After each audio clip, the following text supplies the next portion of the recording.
Hello, welcome back. Good morning to people on the East Coast.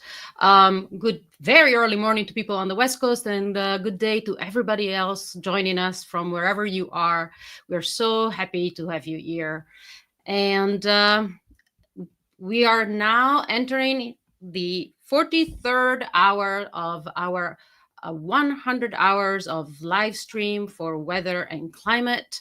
Uh, it's a great place to be. It's a great place to learn a lot about the science that is just, maybe I'm biased, but the best science out there ever. And why are we here? Um, well, we're here to be together, to have fun, to learn a lot, but we're also here to celebrate decades of improvements, decades of progress in providing forecasts that are absolutely necessary for people everywhere in the globe. Weather forecasts and climate forecasts that let us know what's coming from.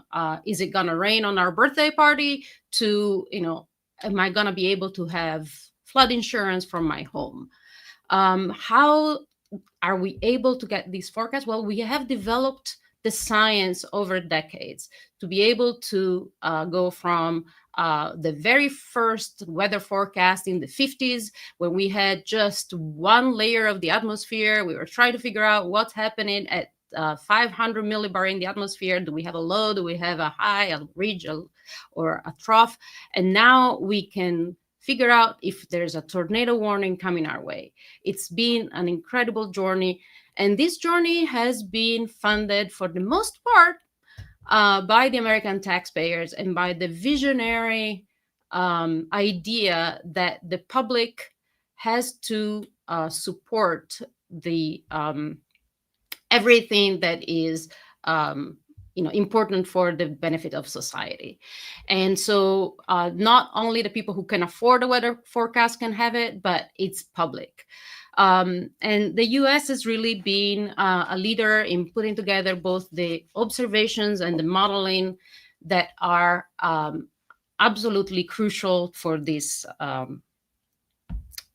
progress to keep going. Now, it's right now, though, this funding is under threat. It often happens that there's some readjustment, and we refocus and we move priorities from one area of research to another. That's absolutely fine. But right now, what we're seeing is the operational structure of weather forecasting being hobbled, where we don't have enough people to send out weather balloons, and our forecast suffers for that. And we also see very draconian cuts proposed. So we are coming together to make the case to the American public, and through them to the people in Congress who have the ability to support our research and support our climate and weather forecast, that this is not a time to cut. This is a time to support our work. So if you are here, we're asking you to please support this effort. Call your representative, go to wclivestream.com/act. It will get you to a place where you can get the numbers to your representatives and senators, and let them know why you think it's important to support our work. In the meanwhile, also like our live stream, share it, subscribe. Let's get the word out. Let's make sure that this becomes a news item that everybody can see on their when they open up their phone, right next to their weather forecast that I'm sure are gonna check. So thank you, everybody, for being here. We have another great hour or two coming our way. I'm gonna be your host for 2 hours here, and it is a great pleasure to introduce our next host, Carly Phillips. She is working with the Union of Concerned Scientists. So we just heard from Delta. Now we're hearing from Carly. And she her role in the Union for Concerned Scientists is within the Science Hub for Climate Litigation. So she provides scientific support to legal team, conducts research, and trains scientists to work at the nexus of science and law. So we're going into more disciplinary work, and this field expands from pure science to a lot of interdisciplinary work, which makes it even more exciting. And but her scientific expertise is in wildfire and climate change, biogeochemistry, and attribution science. And so today she's going to talk to us about wildfires. So Carly, take it away, and I'm going to be looking forward to comments in the chat. Let us know what you think as Carly speaks. Awesome. Thank you so much. Yeah, my name is Carly Phillips. I'm excited to be here with you all today and talk about the science of wildfires and climate change and how interrelated they are. And I think for folks who've been paying attention to the news, to the world recently, it's pretty clear that we're in a pretty dangerous situation when it comes to wildfires. While we know that wildfires are a natural part of lots of ecosystems across the world and across North America, human activity and specifically climate change have modified just about every aspect of wildfire regimes, from when fires occur, for how long during a given year, or how severely those fires burn, amongst others. The word megafire was once how we described the largest and most devastating fires, those that burned over 100,000 acres. But now we actually had a new word, gigafire, to describe those that burn over 1 million acres, like the 2020 August complex fire in California that burned an area that was more than 3 times the size of Los Angeles.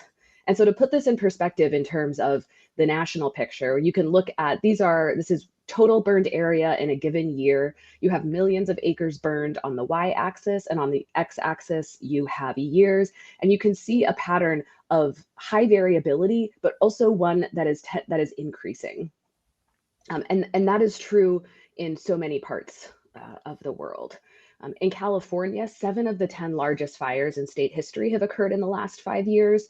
And again, by almost any metric, fire size, fire severity, length of season, wildfires are getting worse.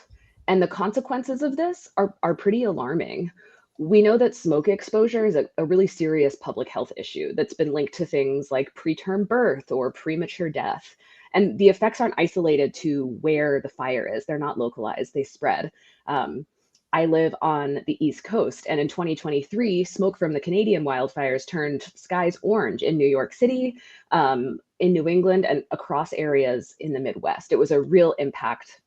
And I know, kids weren't allowed to go outside during recess. There were concrete impacts that came along with these wildfires.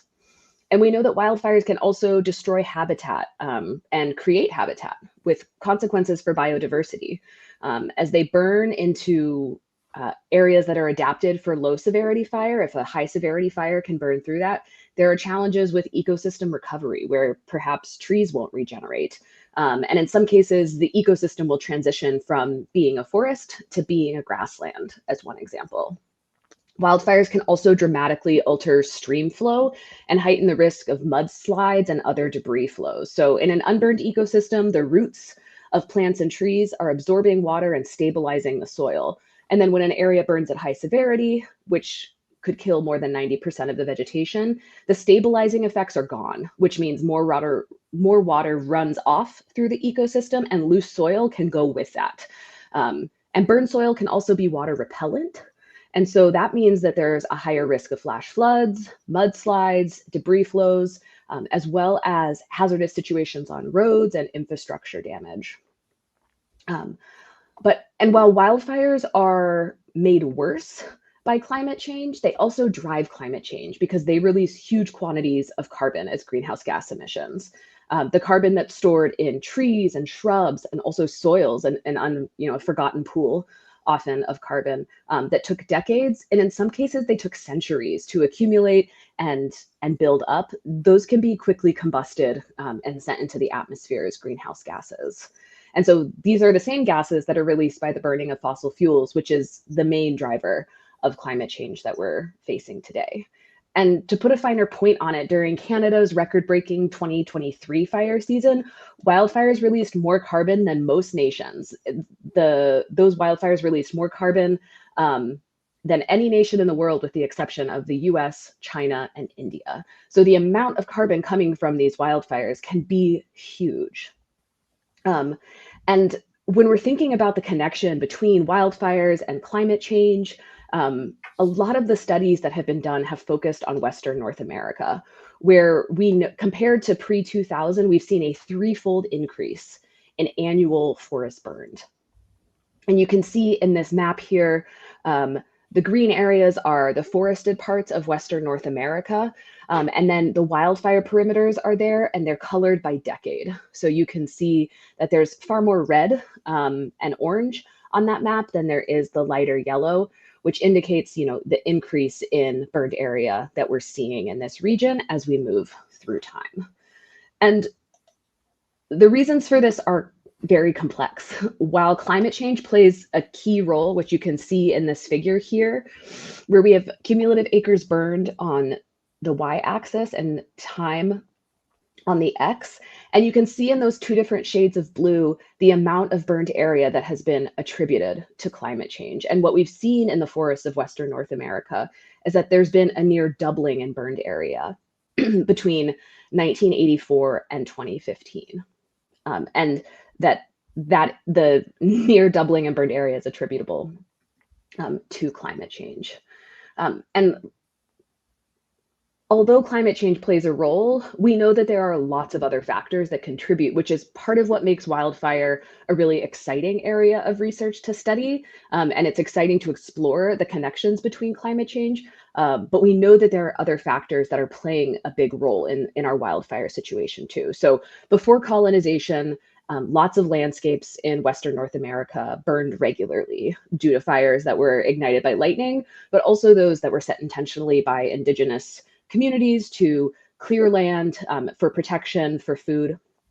And we know that fire maintained a mosaic. So forested areas, grasslands, clumps of shrubs, all intermixed, which slowed and changed how fire moved across the landscape. And also because of that diversity in that mosaic, it constrained the severity of those burns.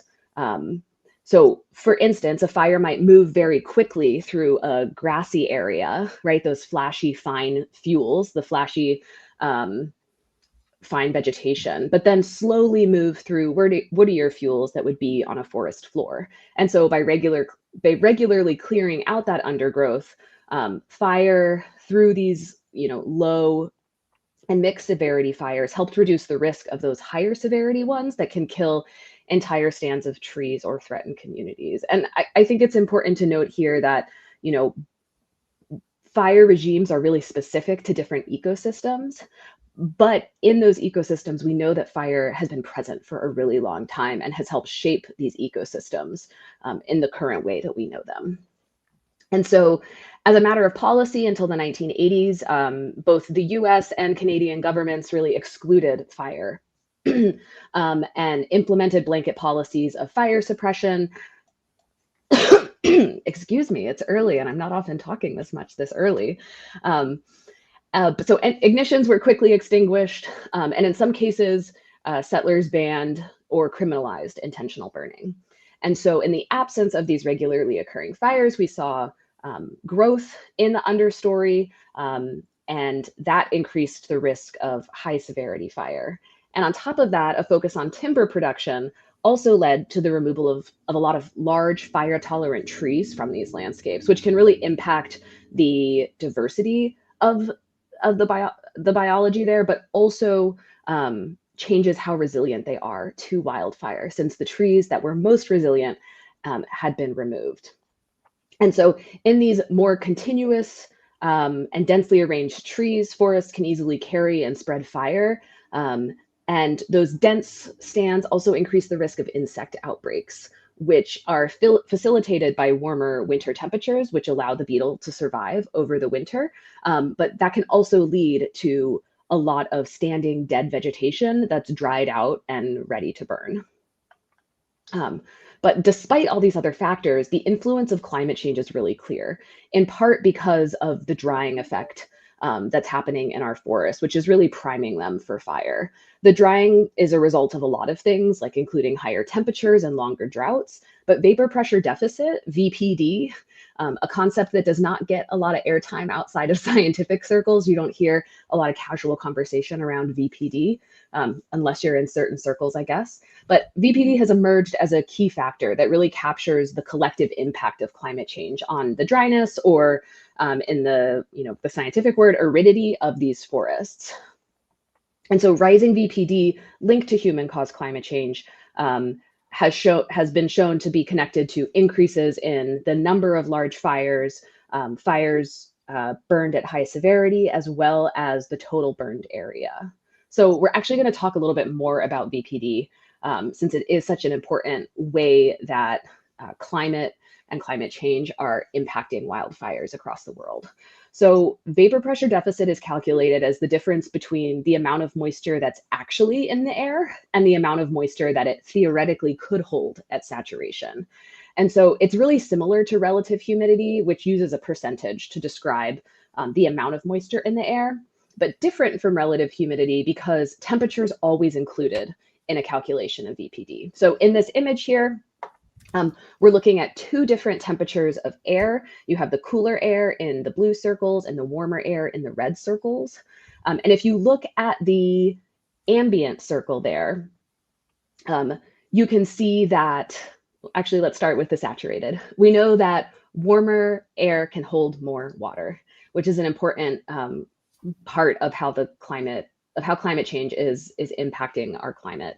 And so in the saturated, you can see that there's more water molecules in a given space of air because that air can hold more water. And what we're seeing at the ambient circle there is what is happening at 50% relative humidity. So you can see that they're holding half as much water as they could at saturation. So when we're thinking about them in terms of relative humidity, they're roughly the same. But when we're thinking about vapor pressure deficit, they show really different things because the amount of moisture required to reach saturation, which you can see in that deficit column on the far right, is double at higher temperatures than at lower temperatures. And so we know that this is, again, because of the way that plants operate, because they're opening their stomata to do photosynthesis. We know that at higher areas of VPD, the molecules of water are going to move more quickly out of the plant and into the atmosphere, which is one mechanism by which VPD can increase the dryness of vegetation, which can then lead to fire. And so when we're thinking about the connection of wildfires and climate change, we know because of a lot of scientific research that's been funded by many, many agencies that have recently seen large cuts to their budgets and research funding. Because of that research, we know that these wildfires are getting worse. And my colleague earlier, we did not plan to talk next to each other, that just happened, but talked a lot about attribution science and the way that we can connect emissions from specific sources and anthropogenic climate change to specific events and impacts right now. And we know that due to all of this research that's happening across the United States. So recent research has shown that more wildfires are burning larger areas. They're burning at higher severity. They're moving faster, which has serious implications for how we're able to manage these fires. We know they're burning into higher elevations over much longer fire seasons and under extreme fire weather conditions, which can make it really challenging to protect communities and contain a wildfire. The number of days of extreme fire weather have more than doubled in California since 1980s. And that can change how fire spreads. We saw really extreme fire weather in January of this year in Los Angeles, the high winds that rapidly spread fires, both the Eaton fire and the Palisades fire. Um, and we know that the wildfire season is extending too, which in some regions it's becoming a year-round phenomenon. So earlier snowmelt and thaw gives vegetation more time to dry out, and extended periods of high temperature and drought combined with the delayed onset of rains means that fires can start earlier and burn farther into the fall. But one thing that's interesting also about climate change is that wildfires are burning later into the night and ramping up earlier in the morning. If you can imagine, in a world before climate change, fires would tend to, because of lower temperatures and greater moisture, they would die down in the middle of the night, giving wildland firefighters a break and allowing them to kind of reset and re-strategize. But what we're seeing now is that those same kind of lulls aren't happening, which has really big implications for wildland firefighter safety and also the efficacy of our efforts to contain some of these wildfires. And we know that with the connection between wildfires and climate change, the real driver of climate change is the burning of fossil fuels. And so as part of source attribution research, which Delta talked about in the last half hour, we were involved in a study that wanted to make this connection more explicit. And so a group of scientists, including myself, led by Christy Dahl, did research to understand how much of the increase in wildfire activity is attributable to emissions traced to the largest 88 fossil fuel producers and cement manufacturers. And like Delta mentioned, nearly 2/3 of all industrial emissions can be traced to just 90 carbon majors, as they're called. And so as part of this research, we wanted to understand the impact of these emissions that are attributable to these companies on specifically the wildfire and climate change dynamics that we're seeing in Western North America. And so we found that more than 48% of the increase in VPD since 1901 is attributable to emissions traced to these 88 companies. And you can see that here, where we have VPD modeled with the big 88 emissions, those largest carbon producers in pink, and then without those emissions. And you can see that difference and how that difference diverges over time. And we were able to, as a result of previous research that had been done and led by John Abotsoglu, that we were also able to extend this to burned area, finding that 37% of forested area burned in Western North America since 1986 is attributable to emissions traced to these 88 entities. And that has clear implications for how we move forward when we're thinking about wildfire. That's roughly an area the size of Maine that's attributable to their emissions. And so we know that wildfires are a complex problem, that the budget cuts that we've been seeing endanger not only our ability to do important research around wildfires and their connections to climate change, to be able to enhance the resilience of communities that are in these more fire-prone areas. And we know that continuing that research is going to be critical to enhance our resilience long-term. Thank you. And so I'll pass it back to Michaela.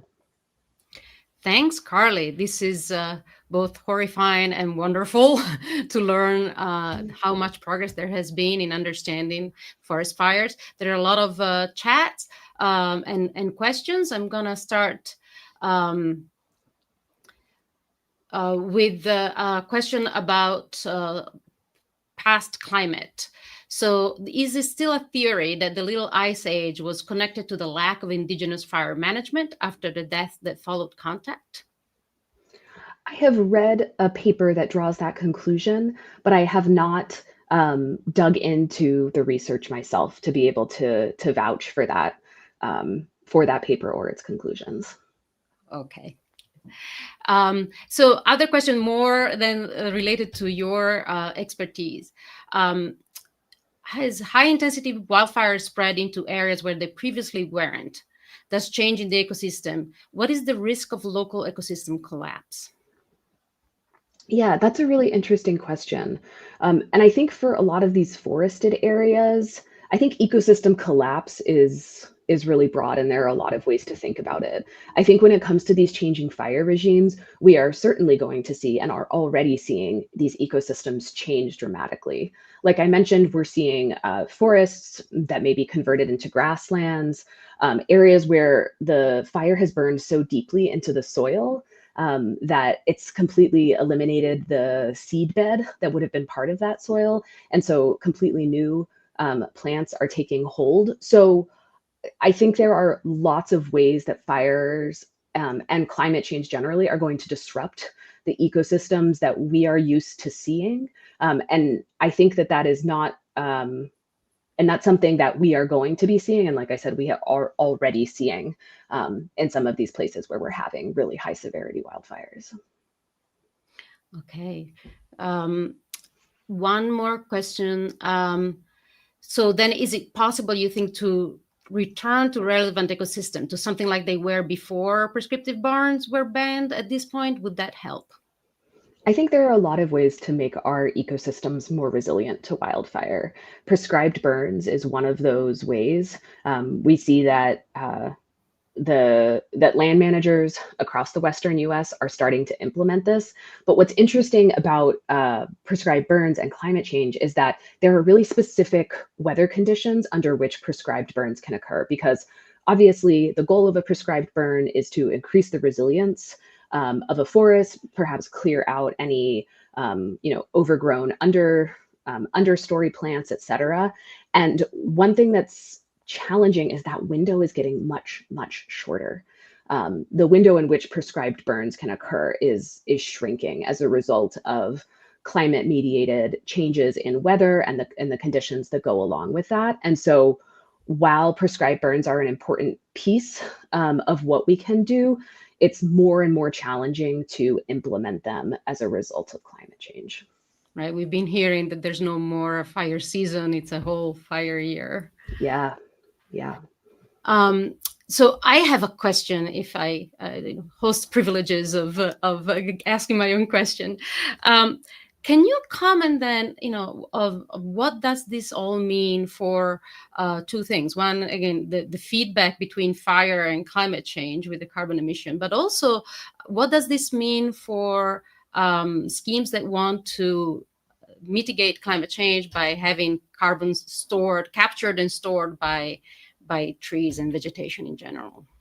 Yeah, that's a really great question, and a tricky intersection, right? If it burns, that's obviously eliminating any carbon that's sequestered as part of any of those kind of natural climate solutions projects. And so I think that's a real risk that's posed to a lot of those projects.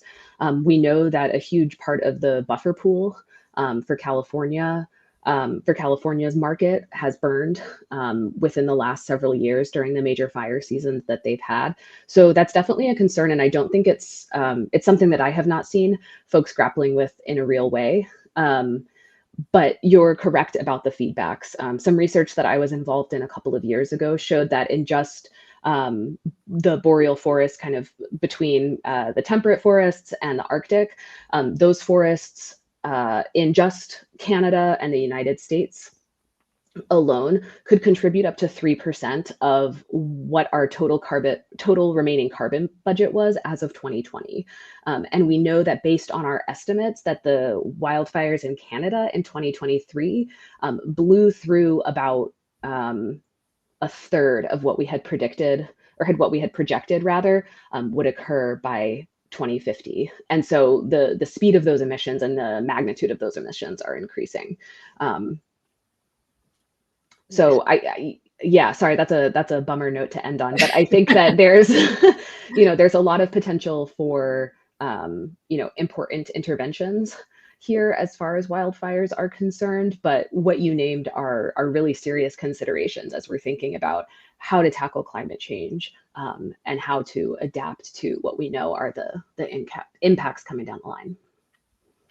Well, we're out of time. There's more questions, but we're out of time. Thank you so very much, Carly. It's been great. And we're ready to move on to the next speaker. But before we do that, I just want to remind everybody, if you just woke up and met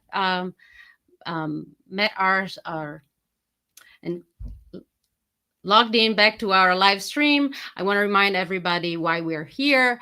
Well, we are a bunch of scientists and weather forecasters and climate forecasters, and we are here to celebrate decades of accomplishment in our science.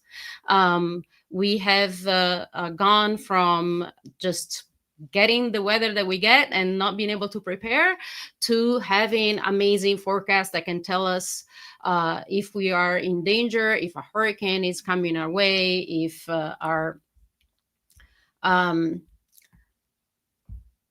if a tornado is coming our way, or just even if there's rain for our picnic, right? So we all use our weather forecast, and we more and more also use our climate forecast, right? So we need to prepare for things like the incidence of wildfire. How are we gonna deal with these new changes in our environment?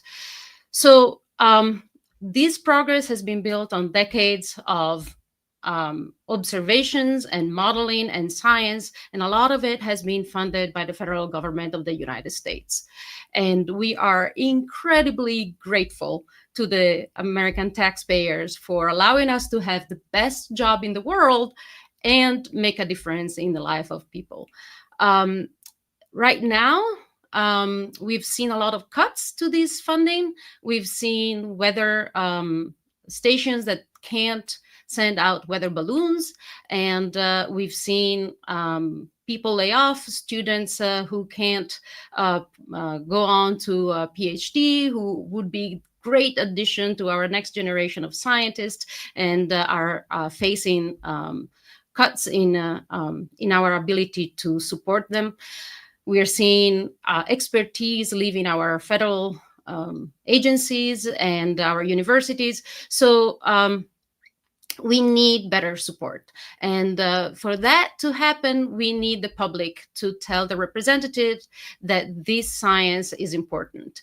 So we're here to make this case, to learn together, and we ask you to please call your representatives and let them know that you are excited about our science and you want it to continue.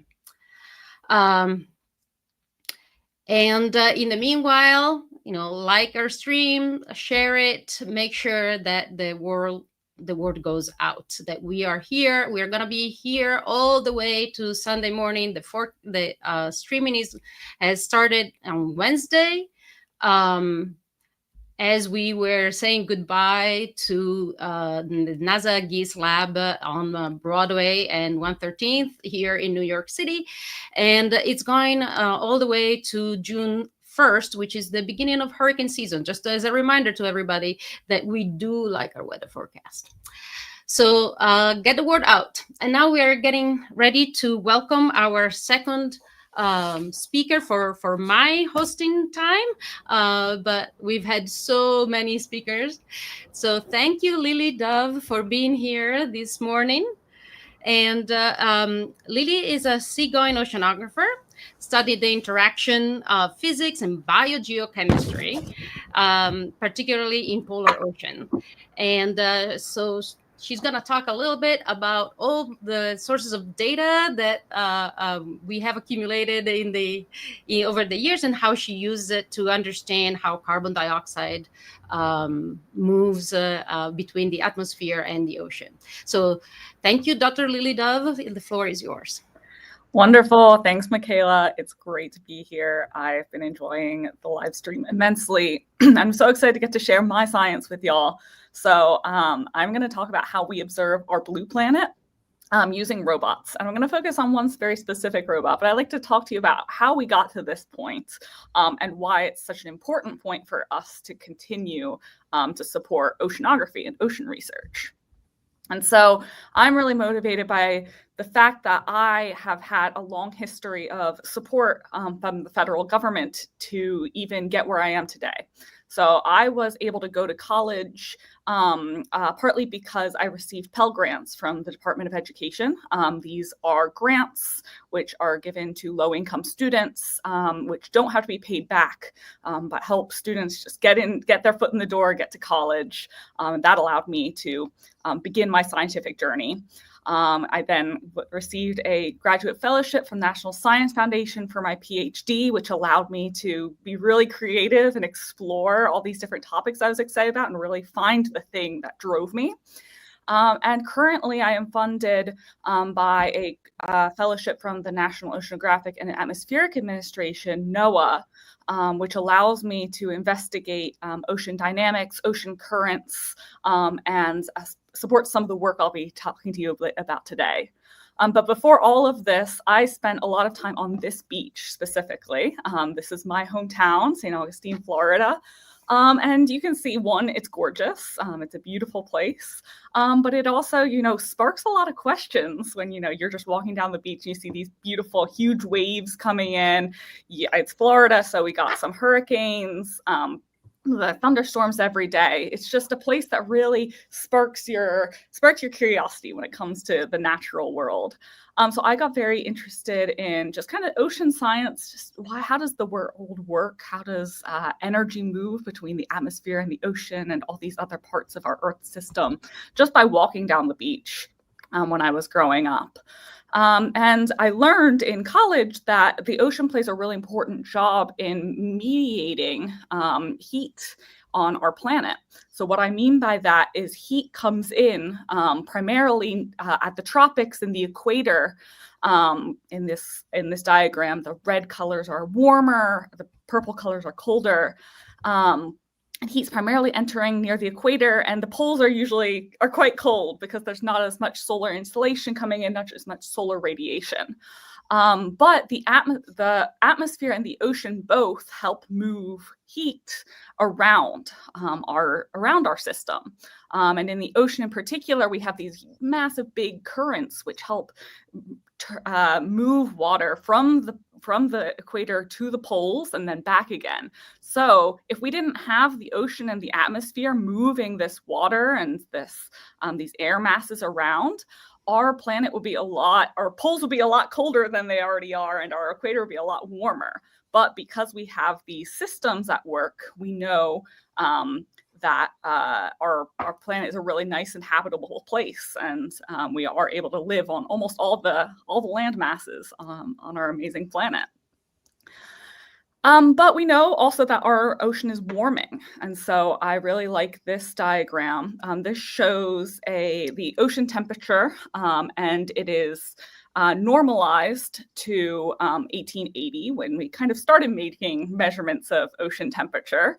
And what that means is 1880, we've scaled the axis to 0, and we're looking at the change in temperature of the ocean. I put some key dates on here. In 1920, women in the US got the right to vote. Here's where World War II is. This is the first Apollo. This is the Apollo moon landing, Apollo 11.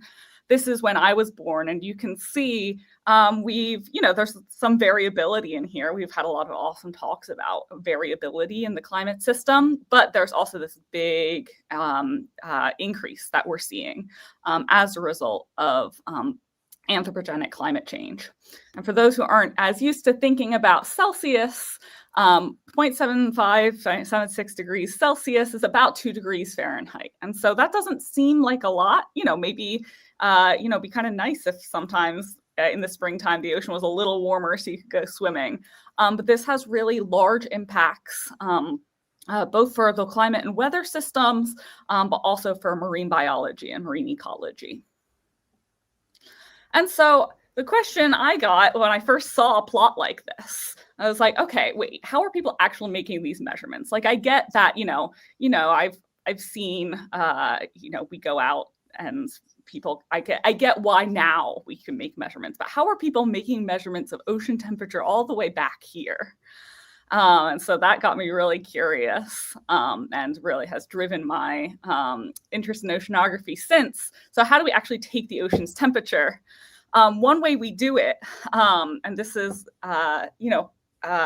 the way we do it now, but it's kind of just a modified version of how we were taking the ocean's measurement 100 years ago, is we put large instruments into the ocean, large tools that allow us to collect water and also have sensors attached. And so what I'm showing here, this is what's called a CTD rosette. CTD stands for conductivity, temperature, and depth. Conductivity is just is a fancy word for salinity. So this is helping us measure how salty, how warm, and how deep the ocean is. And you can see that's me in the back, and this is my friend Bailey, and we're setting up this CTD to go into the water. And so I'm pointing with these arrows. There are some sensors attached that allow us to measure temperature, salinity, other ocean properties like oxygen and chlorophyll. But there are also these bottles that take up the majority of this frame that allow us to capture water samples at different depths. So you can imagine it's pretty easy to measure temperature with a sensor like the way we measure our temperature with a thermometer. But there are other things like phytoplankton and biological measurements that we need to capture water and actually bring it back in order to analyze. And so what we do with a CTD rosette is we are able to put this over the side of a ship. This is an example of us doing that. This is on the Roger Revelle, which is a oceanographic research going vessel. And you can see that's the rosette that we prepped, and it's going into the water in this massive crane. This rosette weighs about 1,000 pounds. And so it needs this really strong, tense wire. And you can see it's a big safety operation as well to get this into the water safely to collect samples. When it comes back, when this CTD rosette is in the water, it's going down in the water column. The ocean can be up to 6 kilometers deep. It's a couple miles deep. And so it can take a long time. And so we will watch the data come back in real time off of those sensors that are making measurements. And so this is a group of my friends watching that data come back. Once the CTD rosette is back on board, then the party gets started. We're able to actually track which bottles have already been sampled. There are many different things that we need to sample all at once. And so it's important to keep track. And you can see that people here are sampling each of these bottles, and they're measuring for many different things. Matthew here is collecting measurements for things like dissolved inorganic carbon and alkalinity. Albert here is measuring for pH. He's collecting samples so we can measure pH. And Michaela here is collecting water samples so we can look at different isotopic measurements. And these are things that are difficult to measure precisely using sensors, but we can do well once we have actual water samples on board. And so once we actually get all those water samples on board, we have amazing scientists who are able to analyze all those samples. This is Sydney measuring alkalinity from all of those bottles that were just collected.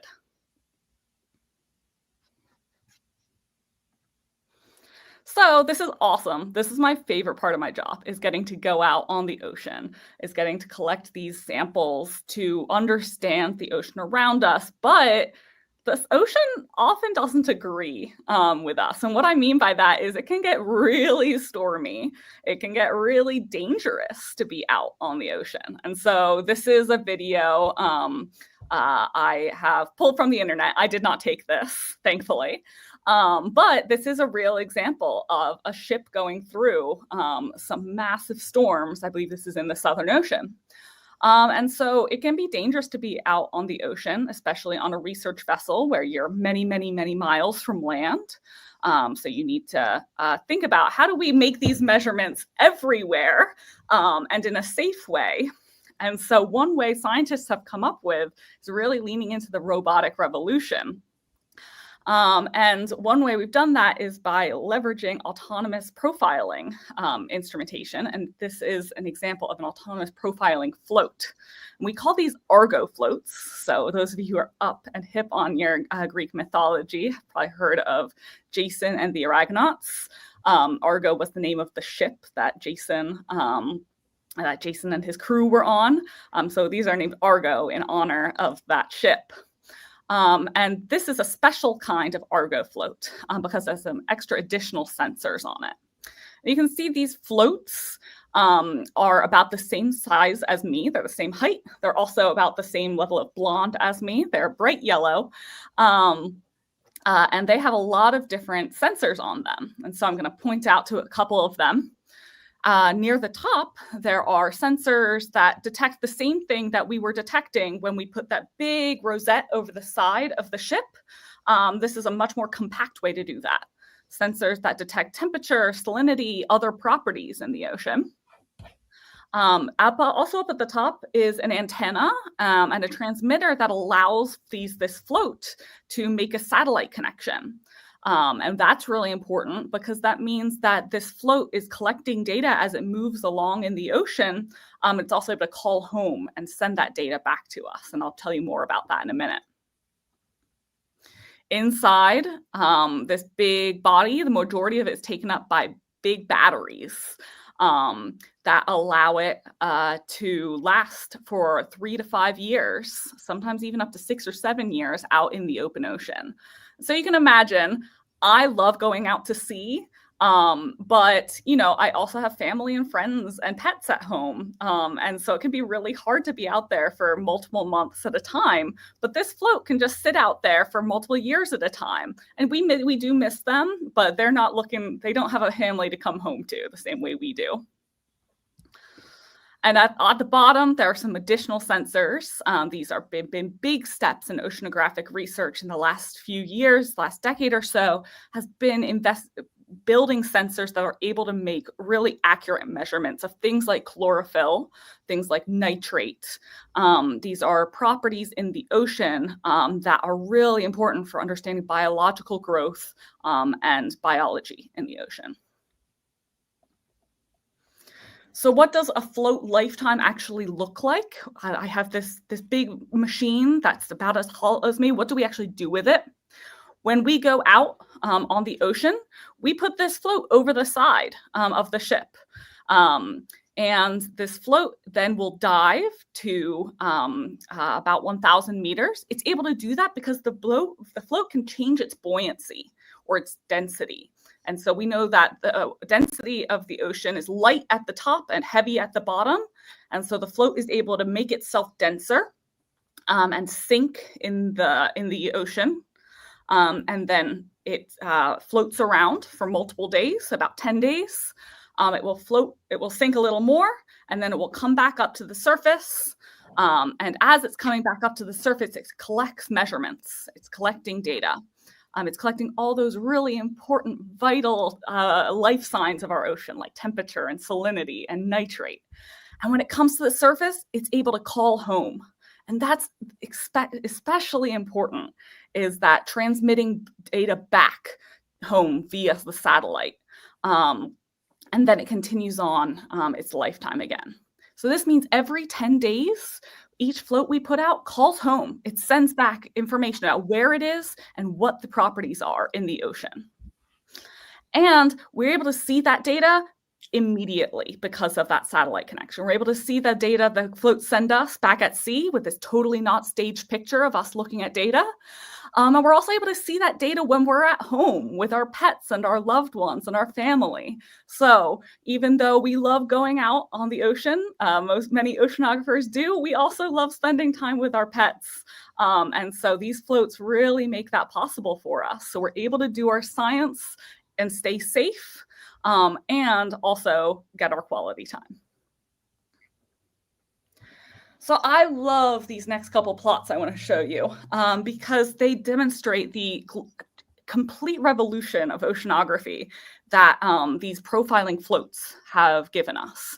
So what I'm showing right here is the global coverage of ocean data before we started putting floats in the ocean. And you can see there's a total down here, which is about 500,000.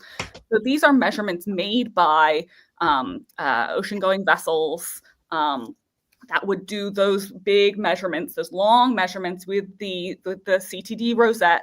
And you can see that there's a big bias in where these measurements were made. Black colors here represent places where there's about 1 to 10 measurements.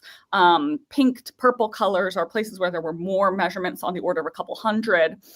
There's a big bias where off the coasts of major land masses, there's more data, such as off of Asia and off of North America and off of Europe. But there's this big bias where the southern hemisphere is significantly less covered than the northern hemisphere, even though it's just as important oceanographically and just as important in every way to our planet. What I'm going to do now is I'm going to change this slide to show you what this data coverage looks like now that we have all of these profiling floats. And I want you to pay attention to the total number, that number in red, but also just look at how the colors change. That's a big change. So what we're seeing here is these are all the same colors. So the pinks and purples are those couple hundred values, but now almost everywhere in the northern hemisphere, it has over 50 measurements of the ocean. And a big chunk of the southern hemisphere does as well. You can see there are still parts in there. I know we could all point to a couple places like, oh, what's going on in there? And that's what we as oceanographers are looking to fill in now. We're looking to fill in these gaps. These floats have made it totally possible for us to get these regular reports about the state of the ocean, the temperature of the ocean, while we're sitting at home. So then we can focus on the interesting and the really important places that are really vital for making climate and weather forecasts and also climate projections.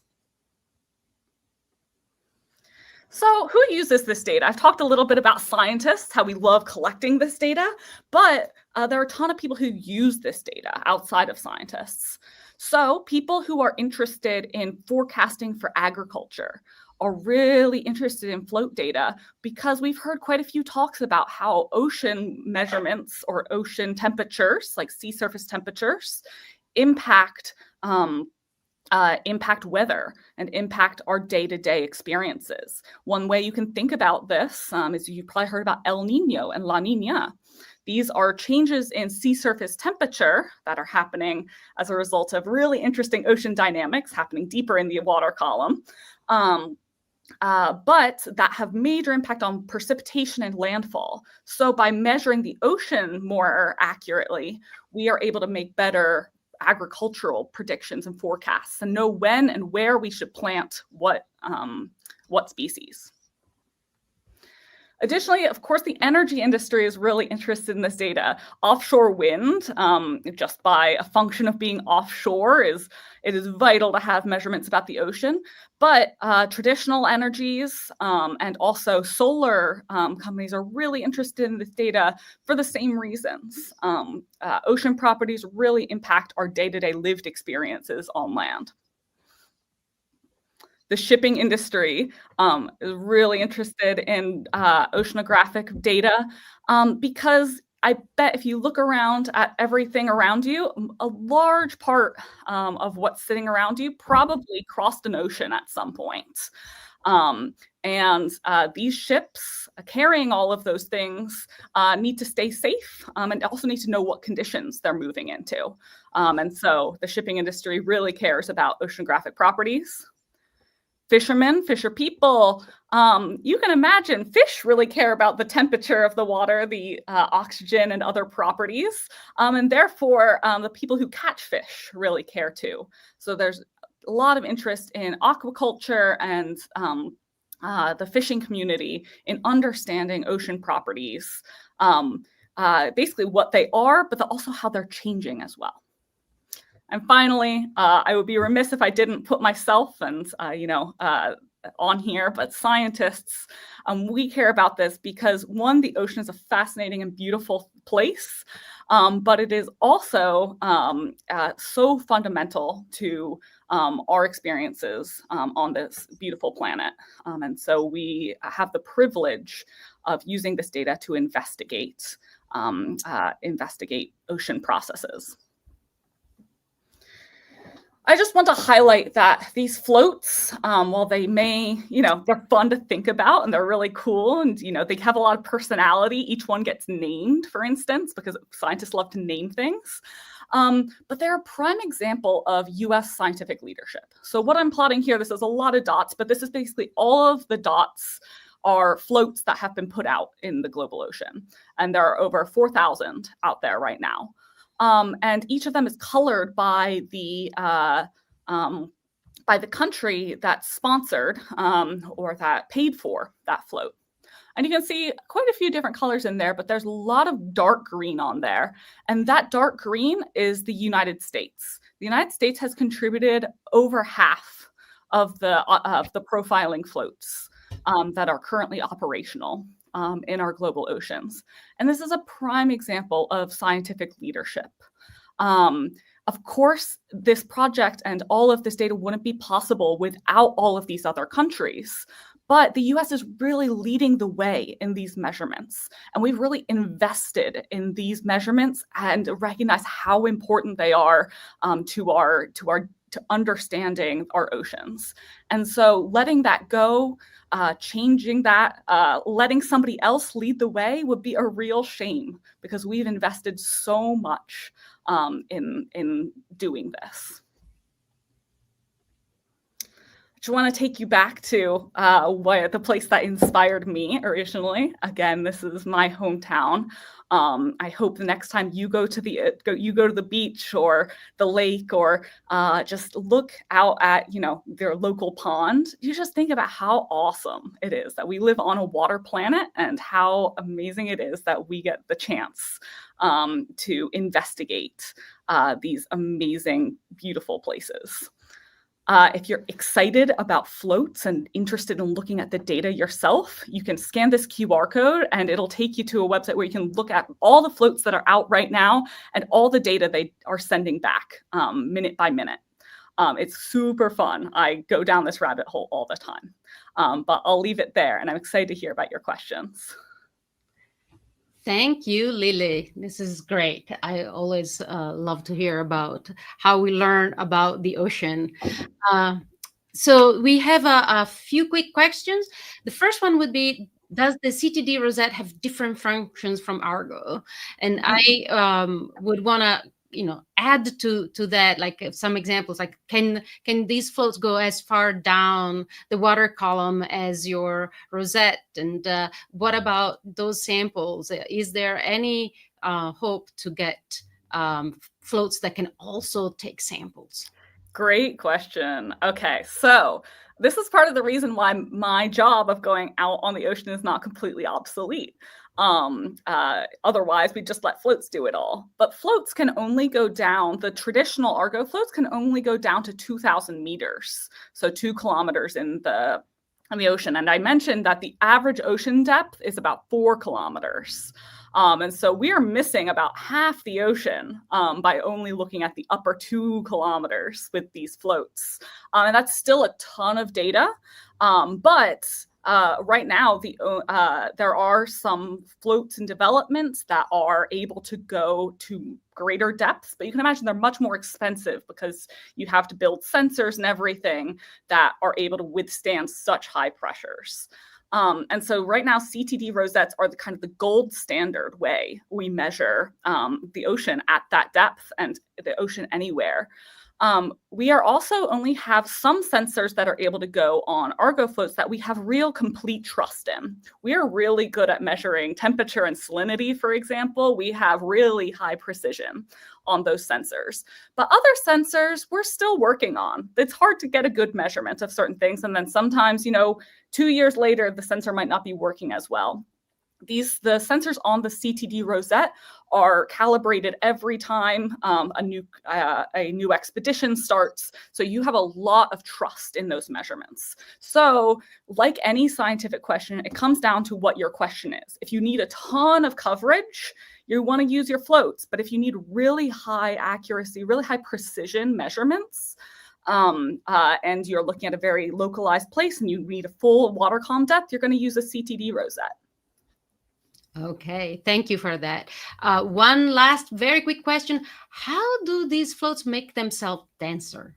That's a great question, and it is really funky to think about. So these floats have what's called basically a buoyancy balloon inside of them. And this buoyancy balloon is full of oil, and it's basically a balloon that's inside. And so we know that from scientific, your experiments you do on your kitchen table, oil is less dense than water, and so it will. If you put more water and oil inside a jar, they're going to separate, right? And so oil is less dense than water, so that balloon is causing that float to have a certain density. And so when we allow the balloon to collapse a little bit, that space that was taken up by oil now gets taken up by water. And so then, because water is able to enter the float, and so then you're able to, the float then becomes more dense, and we're not releasing oil into the water. We're just changing the volume of the oil, and so we're able to make the float is able to change its density, and by just changing the volume of the oil balloon. It's super cool. It's super like intuitive and non-intuitive engineering at the same time. Yes, exactly. So this is another example in which, if we show that if you want to understand our beautiful planet, it really takes everybody. It takes scientists, it takes engineers, it takes physicists and biologists, and people who want to stay home with their cats, and people who want to go out on the boat. So thank you, Lily, for giving us this very beautiful presentation about the magic of observing our blue planet. We are now at hour 44 of our 100-hour live stream. It's great to be here together. We are having a lot of fun. I'm spending a lot of time on this live stream, and I'm actually looking forward to having a weekend in which I can spend even more time on this, learning about the amazing science that my community, this community is doing. And I would say, put it in the chat. What is the most fun thing you have learned by following our live stream so far? But what are we here for besides having fun, besides learning about the earth and climate and weather? We are here with a purpose. We want to shout out our support for this enterprise, the weather enterprise and the climate enterprise. Weather forecast and more climate forecast have been absolutely instrumental in helping our society be resilient, saving lives, saving properties. And the U.S. has been a leader in the progress that we've been making for decades to go from forecasts that were either non-existent or maybe only good a day or two to knowing a week in advance if we need to fear a hurricane coming our way, or having tornado warnings that can tell us our communities how to make themselves safe. So how did the U.S. how was it being a leader? Well, by as we just saw, really investing in the observing system. Not only that, but it also really being a leader in computer modeling of our atmosphere and our ocean. And so it really has taken thousands and thousands of people over decades to come to this, the abilities we have today. And we are at a risk of losing that leadership because of funding cuts.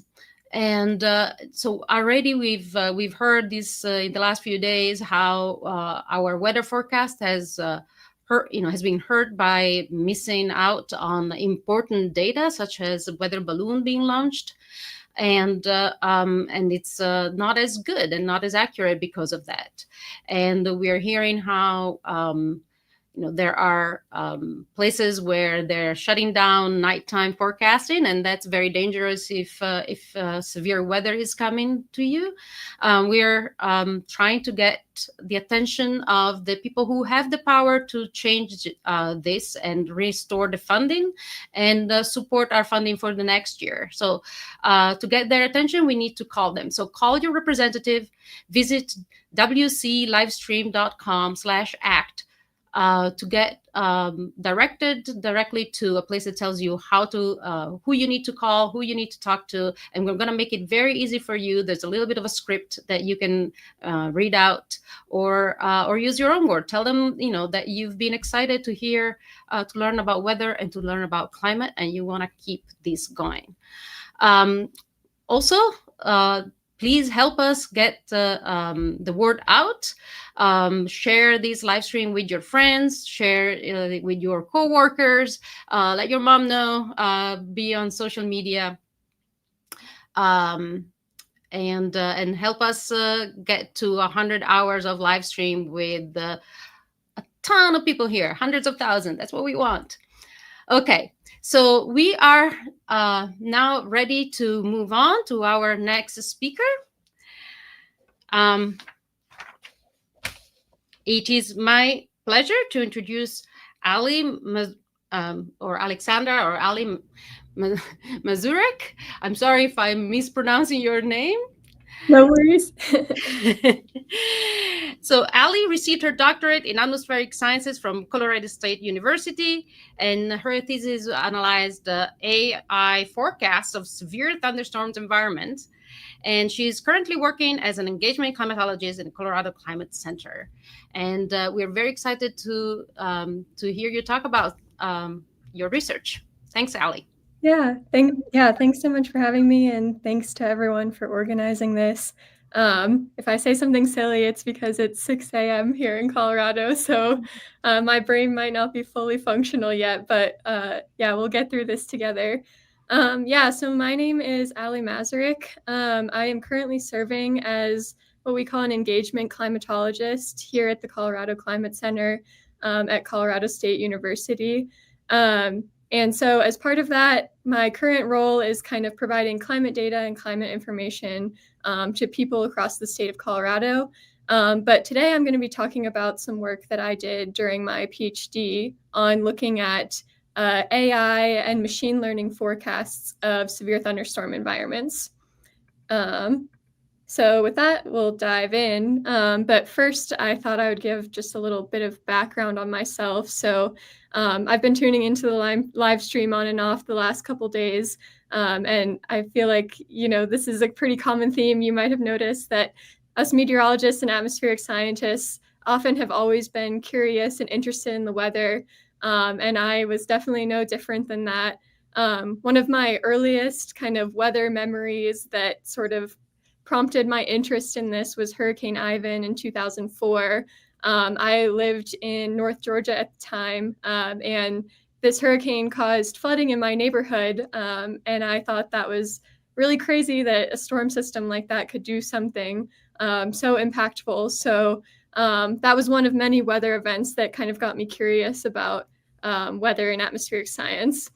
And so I eventually went on to study atmospheric science in undergrad. Here's a picture of me and my friend graduating. And so I earned my Bachelor of Science there in 2019 in atmospheric science. But while I was there, I got to participate in this really awesome program called the NOAA Ernest F. Halling Scholarship Program. This is the class of scholars that I was with over here on the right. And then this is me kind of presenting my summer research at the end of that. So if you're not familiar with this program, it offers you 2 years of college support towards tuition and things like that, as well as provides you with a summer internship experience at a NOAA facility. So I was fortunate to get to intern at one of these facilities in Silver Spring, Maryland. And this experience really got me excited about research and NOAA's mission of science and service to the American public. And so after I finished undergraduate, I came out here to Colorado State, where I got my master's and PhD in atmospheric science. And nearly all of my work here at CSU has been supported by grant funding from the federal government. My first year I got here, I had a research fellowship that was sponsored by the NOAA Climate Program Office. I was on several other NOAA grants. I got to participate in a couple NSF-focused field projects. And then my last year of my PhD, I worked really closely with a NOAA Cooperative Institute that's located here in Fort Collins. So I am, for one, that I'm really grateful for our federal funding and their support of science. And so I'm going to talk about some of that federally funded research here today in the form of severe convective storms. So if you've been tuning in, you are probably familiar that severe convective storms can be extremely damaging and life-threatening to the United States and the people that live there. And not only can it be very damaging to life and property, but it's also extremely costly to the US economy. So we have lots of costly weather events here in the US, but I want to point out on this plot here, this is US billion-dollar disaster events. And the green bars that you see here are referring to severe storm-focused billion-dollar disasters. So you can see that these kinds of events can be very costly to our economy. And so it's important to know how to predict them. But predicting severe thunderstorms is extremely challenging. They operate on very small scales and often have very localized impacts. So this can make it very difficult to know when and where certain impacts will happen. And we rely extremely heavily on our forecast models, including those that have been produced by NOAA to predict this, kind of solve this predictive problem. So just to give a little bit of background here, the way that we've traditionally forecasted severe weather has depended on what we call numerical weather prediction, or NWP-based models. And the way that these models work is essentially you take observations that we have from the ground or up higher in the atmosphere from weather balloons or things like that. And we use a process called data assimilation to kind of format the data and ready it to kind of put it into a weather model. And so once we've done that, we can use what we call prognostic equations, which capture various processes in the atmosphere. So like radiation coming in from the sun, or effects from terrain like mountains, processes from the ocean. And so we have thousands and thousands of equations in these weather models that we can then iterate forward in time to then solve on a 3D gridded Earth with a supercomputer, often housed at some sort of NOAA facility or a NOAA partner facility. And so we can solve all of these equations forward in time using our initial observations to kind of prompt the model to start. And then we can eventually get a forecast, and then we can kind of make that forecast a little bit better. So that's sort of how traditional models have worked. But even though we've come a really long way in the last several decades towards improving our computing abilities, this step here remains really time intensive. It still takes a long time for these weather models to run. And obviously for severe weather situations, we want data as fast as possible. So this is kind of where machine learning has sort of entered the field over the last decade or so. So machine learning is kind of an alternative approach to predicting the weather. And so this is kind of a little bit more of a not necessarily simple, but a little bit easier to digest process where we take some kind of data and we push it through a trained machine learning model, and then we can get a forecast. And so these kinds of models offer a lot of benefits to weather prediction, but they also introduce a lot of new challenges. So some benefits is that they are often much faster and can provide better accuracy than some of our current numerical weather prediction systems. But kind of on the flip side of that, they can be really difficult to interpret. And they also do not take into account those physical equations of the atmosphere in many cases. So they make their forecasts purely on statistics-based relationships rather than the physical things we know about how the atmosphere works. And so kind of over this past decade, we've had a lot of these machine learning systems kind of enter our field, and they've been developed for weather forecasting purposes. And so with these developments, we want to know how these machine learning based forecast systems are using the atmospheric data that we're giving it to make these kinds of predictions. And so because these products are relatively new, there still remains kind of a lot of skepticism around them, including in the weather forecasting community, because we've kind of done things this way for so many years. And rightfully so, there should be skepticism around it. So as scientists, we want to support the forecasters to try to untangle this problem and help them better see through that kind of black box of the machine learning models so that they can use them better in their forecast process. I think I saw a graphic very similar to this one in one of the talks yesterday, but I just thought I would mention, I think AI and machine learning get kind of intertwined with one another. So I always think it's helpful to kind of differentiate what they mean. So machine learning is a subset of artificial intelligence. So you can think of AI as the program, the overarching program that is being trained to kind of learn and reason like a human being. But the machine learning piece is the actual algorithm that's doing that learning. So it's the one making those statistical relationships. And so within machine learning, we can have different types of machine learning. The one that I'm going to be talking about specifically today is this random forest machine learning here.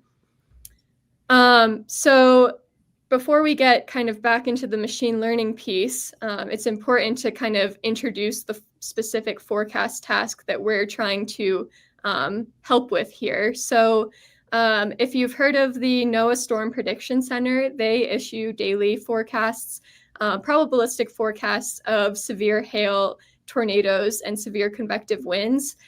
Here's just an example of one of those forecasts. So basically what the probabilities here are representing is how likely you would be to see a hail, tornado, or wind report within 25 miles or 40 kilometers of a given location.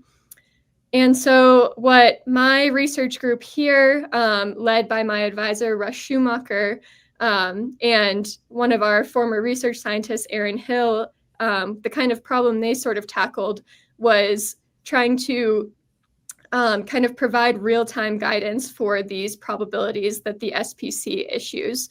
So we, Aaron and Russ and others kind of developed this real-time machine learning-based probabilistic forecast system that aims to kind of do what we call a first guess at where severe weather will be most likely. And this is an operational product at NOAA. It's undergone a lot of forecaster evaluations and things like that. So it's now operational at NOAA facilities, which is really awesome.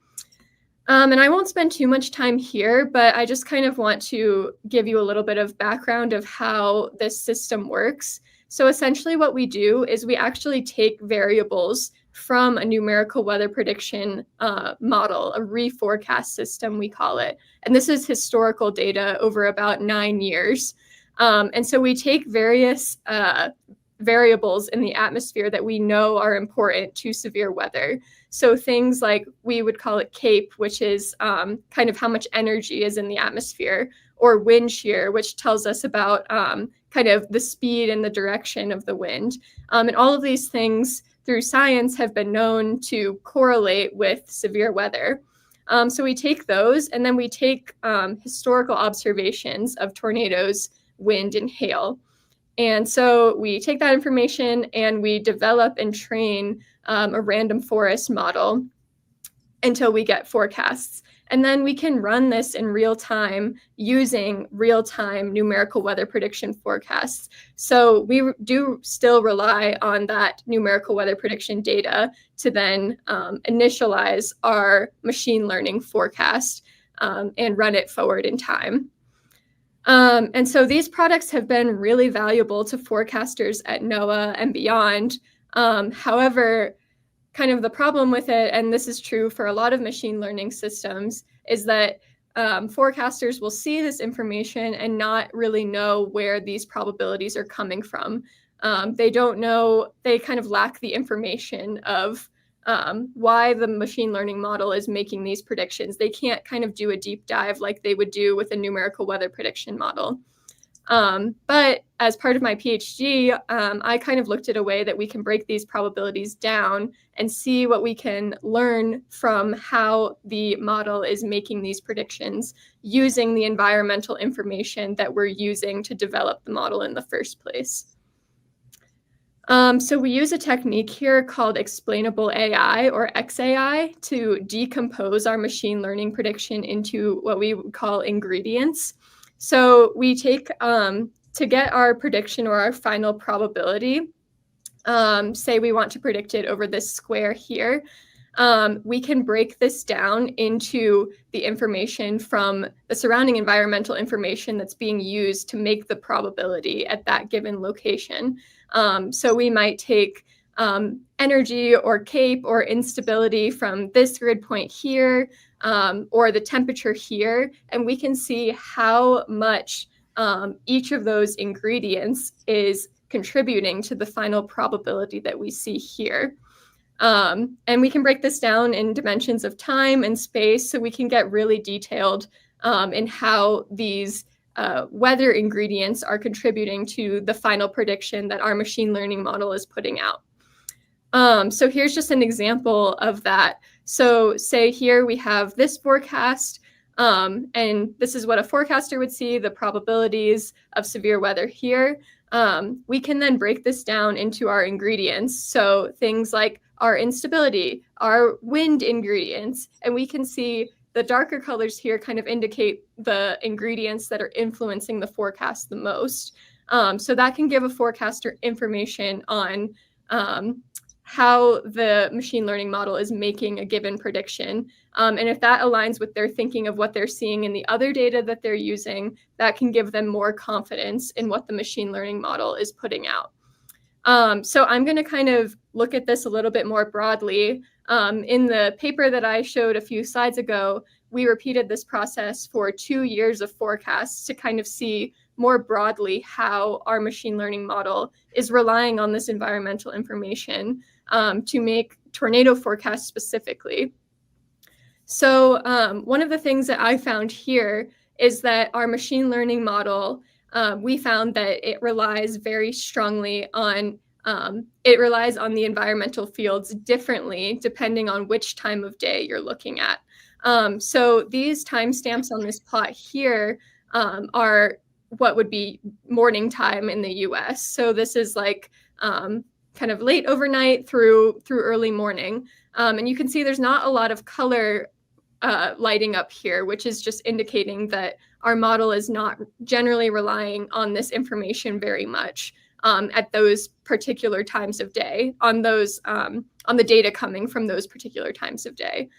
But if we fast forward to the afternoon and early evening hours, we can see that that environmental information is much more important to the machine learning model. So it's relying on that much more heavily.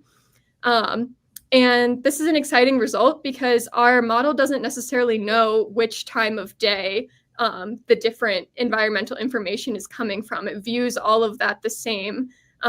So this kind of follows the trend of when we would expect thunderstorms to form, which is generally in the afternoon and early evening time. And then we can break this down further into our individual variables.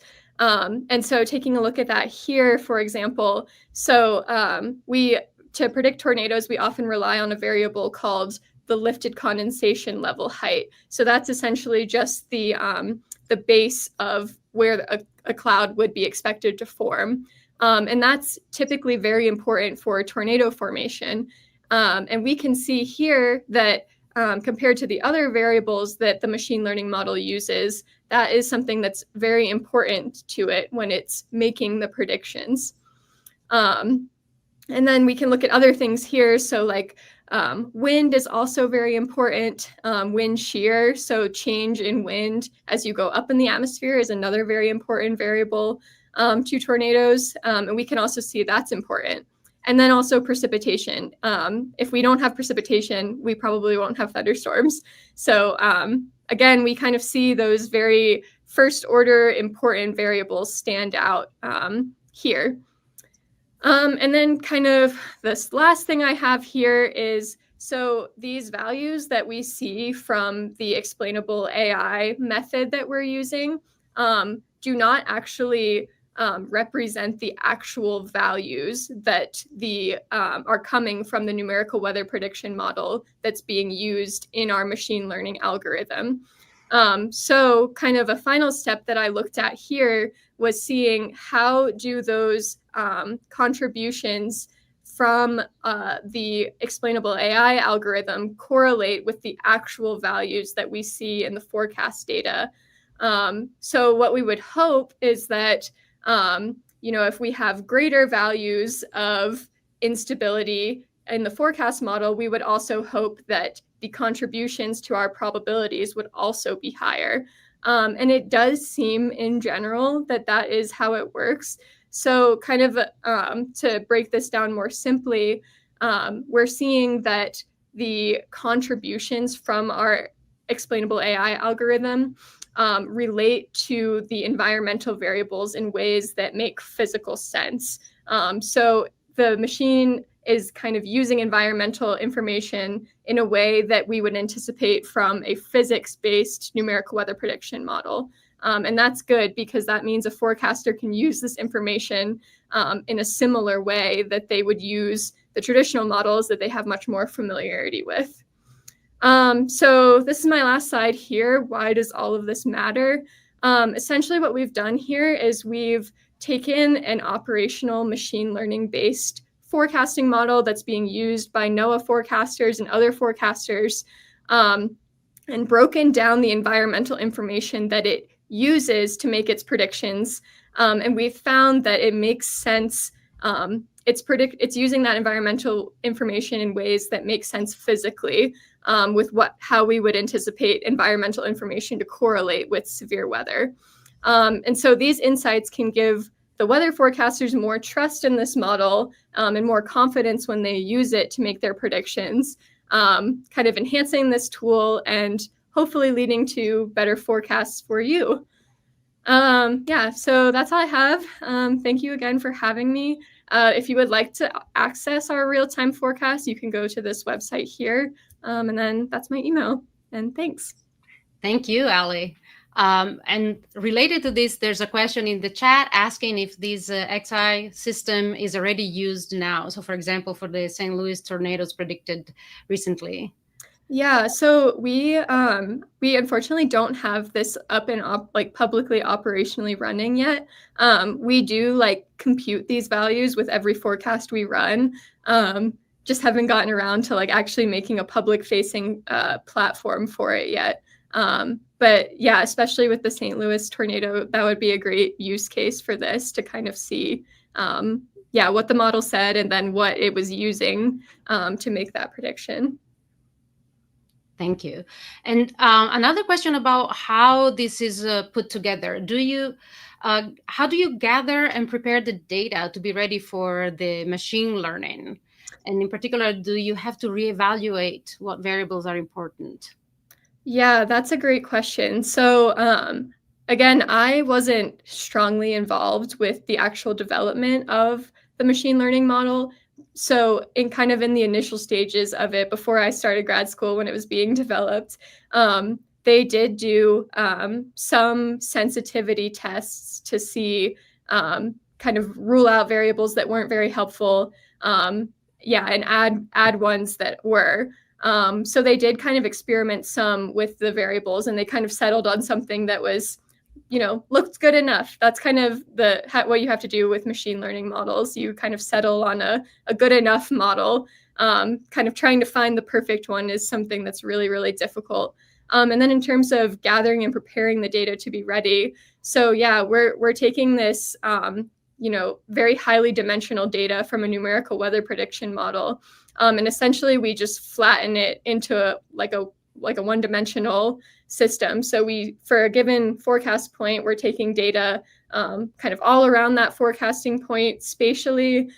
We take it in time, so several hours before. It has dimensions of time, space, and then the different environmental variables. So this leads to, millions and millions of predictors that are going into our model and making the final forecast. It's a lot of data crunching.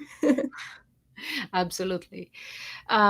So we are out of time, but I want to make sure we thank Allie again for her presentation, and also for bringing up again the fact that NOAA not only does research, but does also a lot of supporting for students and capacity building. And so not only it has kept us safe for the past, but it's keeping us safe for the future. So thank you so very much, Allie. Thank you. Bye-bye. Bye. And so we are coming up to the last half hour of my hosting. And very quickly, because I've been gabbing on too much about our mission, I'm gonna remind you that we are here with a purpose. Please, if you're liking what you've seen so far, I've seen in the chat, some of the cool things that people have learned here, how the ocean is bumpy and how changing land ice also changes the shape of the ocean. And we're learning a lot about data and how that data used in forecasting. Well, if you like what you're seeing, if you like to see this weather and climate forecast enterprise keep going strong, please visit wclivestream.com/act and call your representatives and tell everybody that we're here. We're going to be here until Sunday, and so spread the word.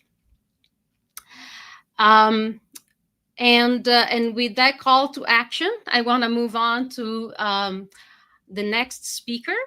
We're very happy to have Adam Sokol joining us today. Hi, Adam. Good morning. Morning. Adam is interested in a lot of the things I'm interested in too. So this is exciting for me. He's interested in tropical convection and clouds and how they are important for the Earth's climate and climate change. He is right now a postdoc in the program for atmospheric and oceanic sciences at Princeton University.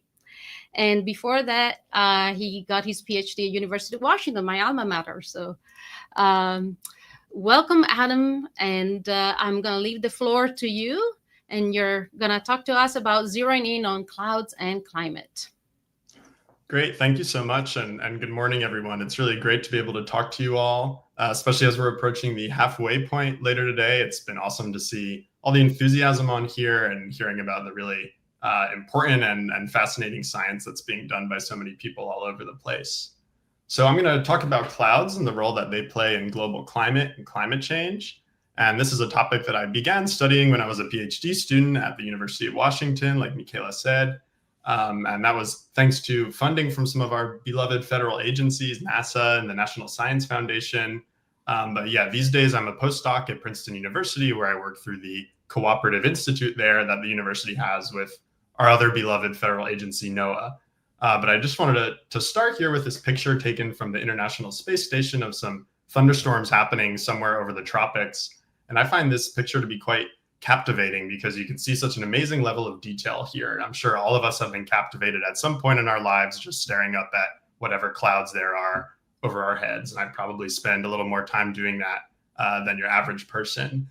But these clouds are not only nice to look at. They also play a really important role in Earth's climate, and that's something that is apparent in this picture here, because these clouds are very bright white, which means they are reflecting lots of sunlight back towards our eyes, or in this case, back out to space where this picture was taken. So that reflection shades the surface of the Earth, just like an umbrella or an awning may shade you on a sunny day. And this has a really important impact on the energy balance of the planet and ultimately our climate.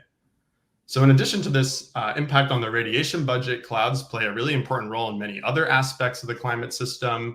We all know that clouds make rain, right? And that obviously has huge impacts on Earth's ecosystems and agriculture, and how those two things are spread across the planet. Clouds play a really central role in a lot of the extreme weather we experience here on Earth, from hurricanes to tornadoes, monsoons.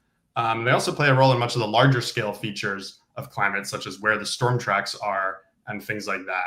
So over the last several decades, I think we've really learned a lot about clouds and gained an appreciation that they're not just a passive tracer of where we have rising air in the atmosphere. They play a very active role in many different climate and weather phenomena that we care about for one reason or the other. So basically, since we began trying to systematically study the sensitivity of Earth's climate to carbon dioxide, clouds have been one of the largest sources of uncertainty in our understanding of how climate might respond to increases in greenhouse gases. So this is a figure from the IPCC showing different climate feedbacks. And without getting too much into the detail here, what you need to know is that the climate feedback tells us how efficient Earth is at shedding any excess energy it has trapped in the Earth system. And we can split this net feedback you see here on the left into contributions from different components of the climate, such as water vapor, albedo, such as melting ice caps. But if you look at the net feedback parameter, and the kind of height of these ovals here shows you how uncertain that parameter is, you can see that most of that uncertainty is coming from the cloud contribution in this red box here. So for a very long time, several decades, clouds have been a pretty stubborn source of uncertainty in our understanding of climate and how it might respond to increases in greenhouse gas concentrations. So it's worth thinking about why that is. Why are these clouds so difficult to pin down? And I think one way of understanding this is by thinking about the different physical scales that are involved in cloud and storm systems, and how they relate to the much larger scales involved in climate. So I'm showing a satellite image of Florida here, taken from the GOES satellite. This is a combination of visible and infrared imagery, but you can kind of look at it like you would look at a radar on your weather app, where the darker oranges here correspond to where we'd expect stronger rainfall or more stormy conditions. So you can see that there's an amazing level of detail here, like we saw in that image from the space station. And this poses quite a challenge for people who want to model the atmosphere, because when we do that, we have to split the atmosphere up into discrete grid boxes, we call them. And in most traditional climate models, these will have a horizontal dimension of around 100 kilometers or so, 1 degree latitude or longitude. So we can overlay a grid of that size onto this satellite image here. And you can see that the size of each box is quite large compared to some of the finer details of these cloud systems. You can imagine if we had to just assign one single color to each of these boxes, we would lose almost all of the detail that's going on here. So these models cannot really explicitly simulate the motions of air that are associated with these storms or the evolution of cloud systems within each box. So for that reason, we have to parameterize these things in our climate models. That just means use some simplified equations to represent their effects on the atmosphere. So this is one of the reasons, among others, that clouds have been so difficult to model, and it's been hard to understand their role in climate change. But that's not to say we haven't learned anything about clouds. We know a tremendous amount about them, and much of that knowledge has come from satellite missions, especially publicly funded satellite missions. So an example of that is the Calypso satellite, which was a mission that was jointly administered by NASA and its French counterpart. And this satellite had a LiDAR on it, which is what's shooting this green laser you can see in this picture, that would actively scan the atmosphere and detect different cloud properties as this satellite orbited the Earth. And it orbited the Earth around 15 times a day or so, I believe. And it did this for quite a long time. It was originally designed to only last 3 years, but it actually made it all the way to its 17th birthday, which is quite a remarkable testament to the engineering there. So you can imagine 17 years flying around the planet 15 times a day. This is a huge amount of information about clouds and has really unlocked a lot of what we know about cloud systems. And it can't really be overstated how important these satellite measurements have been to our understanding of clouds and climate. So one of the sorts of things we can do with measurements like this is generate climatologies of clouds, see where and when and how cloud systems form. And here I'm showing just a climatology of cloudiness in the upper part of Earth's atmosphere, around 10 to 18 kilometers. And you can see these darker purple colors here kind of light up the whole tropical belt, where we find the wettest parts of Earth, because clouds are, of course, associated with rainfall. And in some of these cloudiest areas, you'd have a cloud overhead around 70 or 80% of the time. So these are quite persistent features over very large parts of the tropical atmosphere. So what is that's generating all the clouds in places like this? Throughout most of the tropics, most of the rainfall and most of the cloudiness comes from convection in the atmosphere. So you can think of atmospheric convection as basically the same phenomena as when you boil a pot of water. So this is a time lapse of that happening, and you can see what looks like a traditional thunderstorm you might see on a summer day. And when these clouds reach the upper part of Earth's atmosphere, they lose their buoyancy, they can no longer ascend, and they start to spit their air out laterally, and that forms these large horizontal cloud systems that you also saw in that image from the space station earlier. So this is a pretty typical picture of what those systems may look like. We can also put that in a cartoon form that's a little easier to understand. So these thunderstorms will consist of what we call the core. This is the center of the storm, where you may find what you think of as classic thunderstorm conditions of heavy rainfall, thunder, and lightning. And as I mentioned, as these clouds reach the upper atmosphere, they form these horizontally extended large cloud systems that we call anvil clouds. And that's because in this kind of cartoon picture, they look a lot like an anvil that a blacksmith uses. And these anvil clouds can grow to be much larger than the center of the storm itself, and they last for much longer periods of time in general as well. So they can have a significant impact on the radiation budget of the atmosphere and the planet because of how large they are and how long they can last.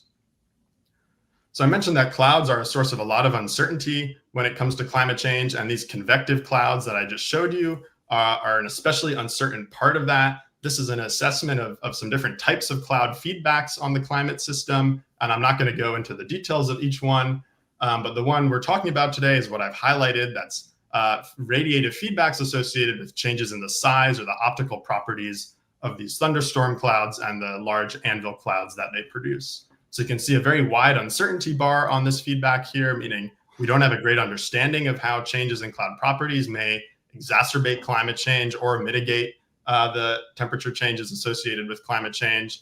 And in fact, if you look at any individual feedback process, whether or not it was related to clouds included in this assessment of Earth's climate, you'd find that this is actually the least certain of all of them. So one of the guiding questions of my work as a graduate student was, can we constrain the role of these clouds in global climate and climate change? And the punchline here, and the little bit of work I'm going to talk to you about, is that using all the different tools we had available, it really looks like this feedback is actually much closer to zero, even slightly positive. But either way, whether it's zero or whether it's slightly positive, these clouds are not providing the large negative feedback that we thought they might on the climate system. So this implies quite a big change in the total radiative feedback associated with cloud changes and climate change, and has some pretty important implications for how much the Earth might warm in response to some greenhouse gas input. So I'll take a step back now, tell you in a few slides just how we got to that point and the different tools we were able to use. So we'll go back to the radiative impacts of clouds on climate. And I already mentioned this shortwave or visible light reflection on the title slide, where these clouds shade the Earth's surface from sunlight. And that has a cooling effect on the climate.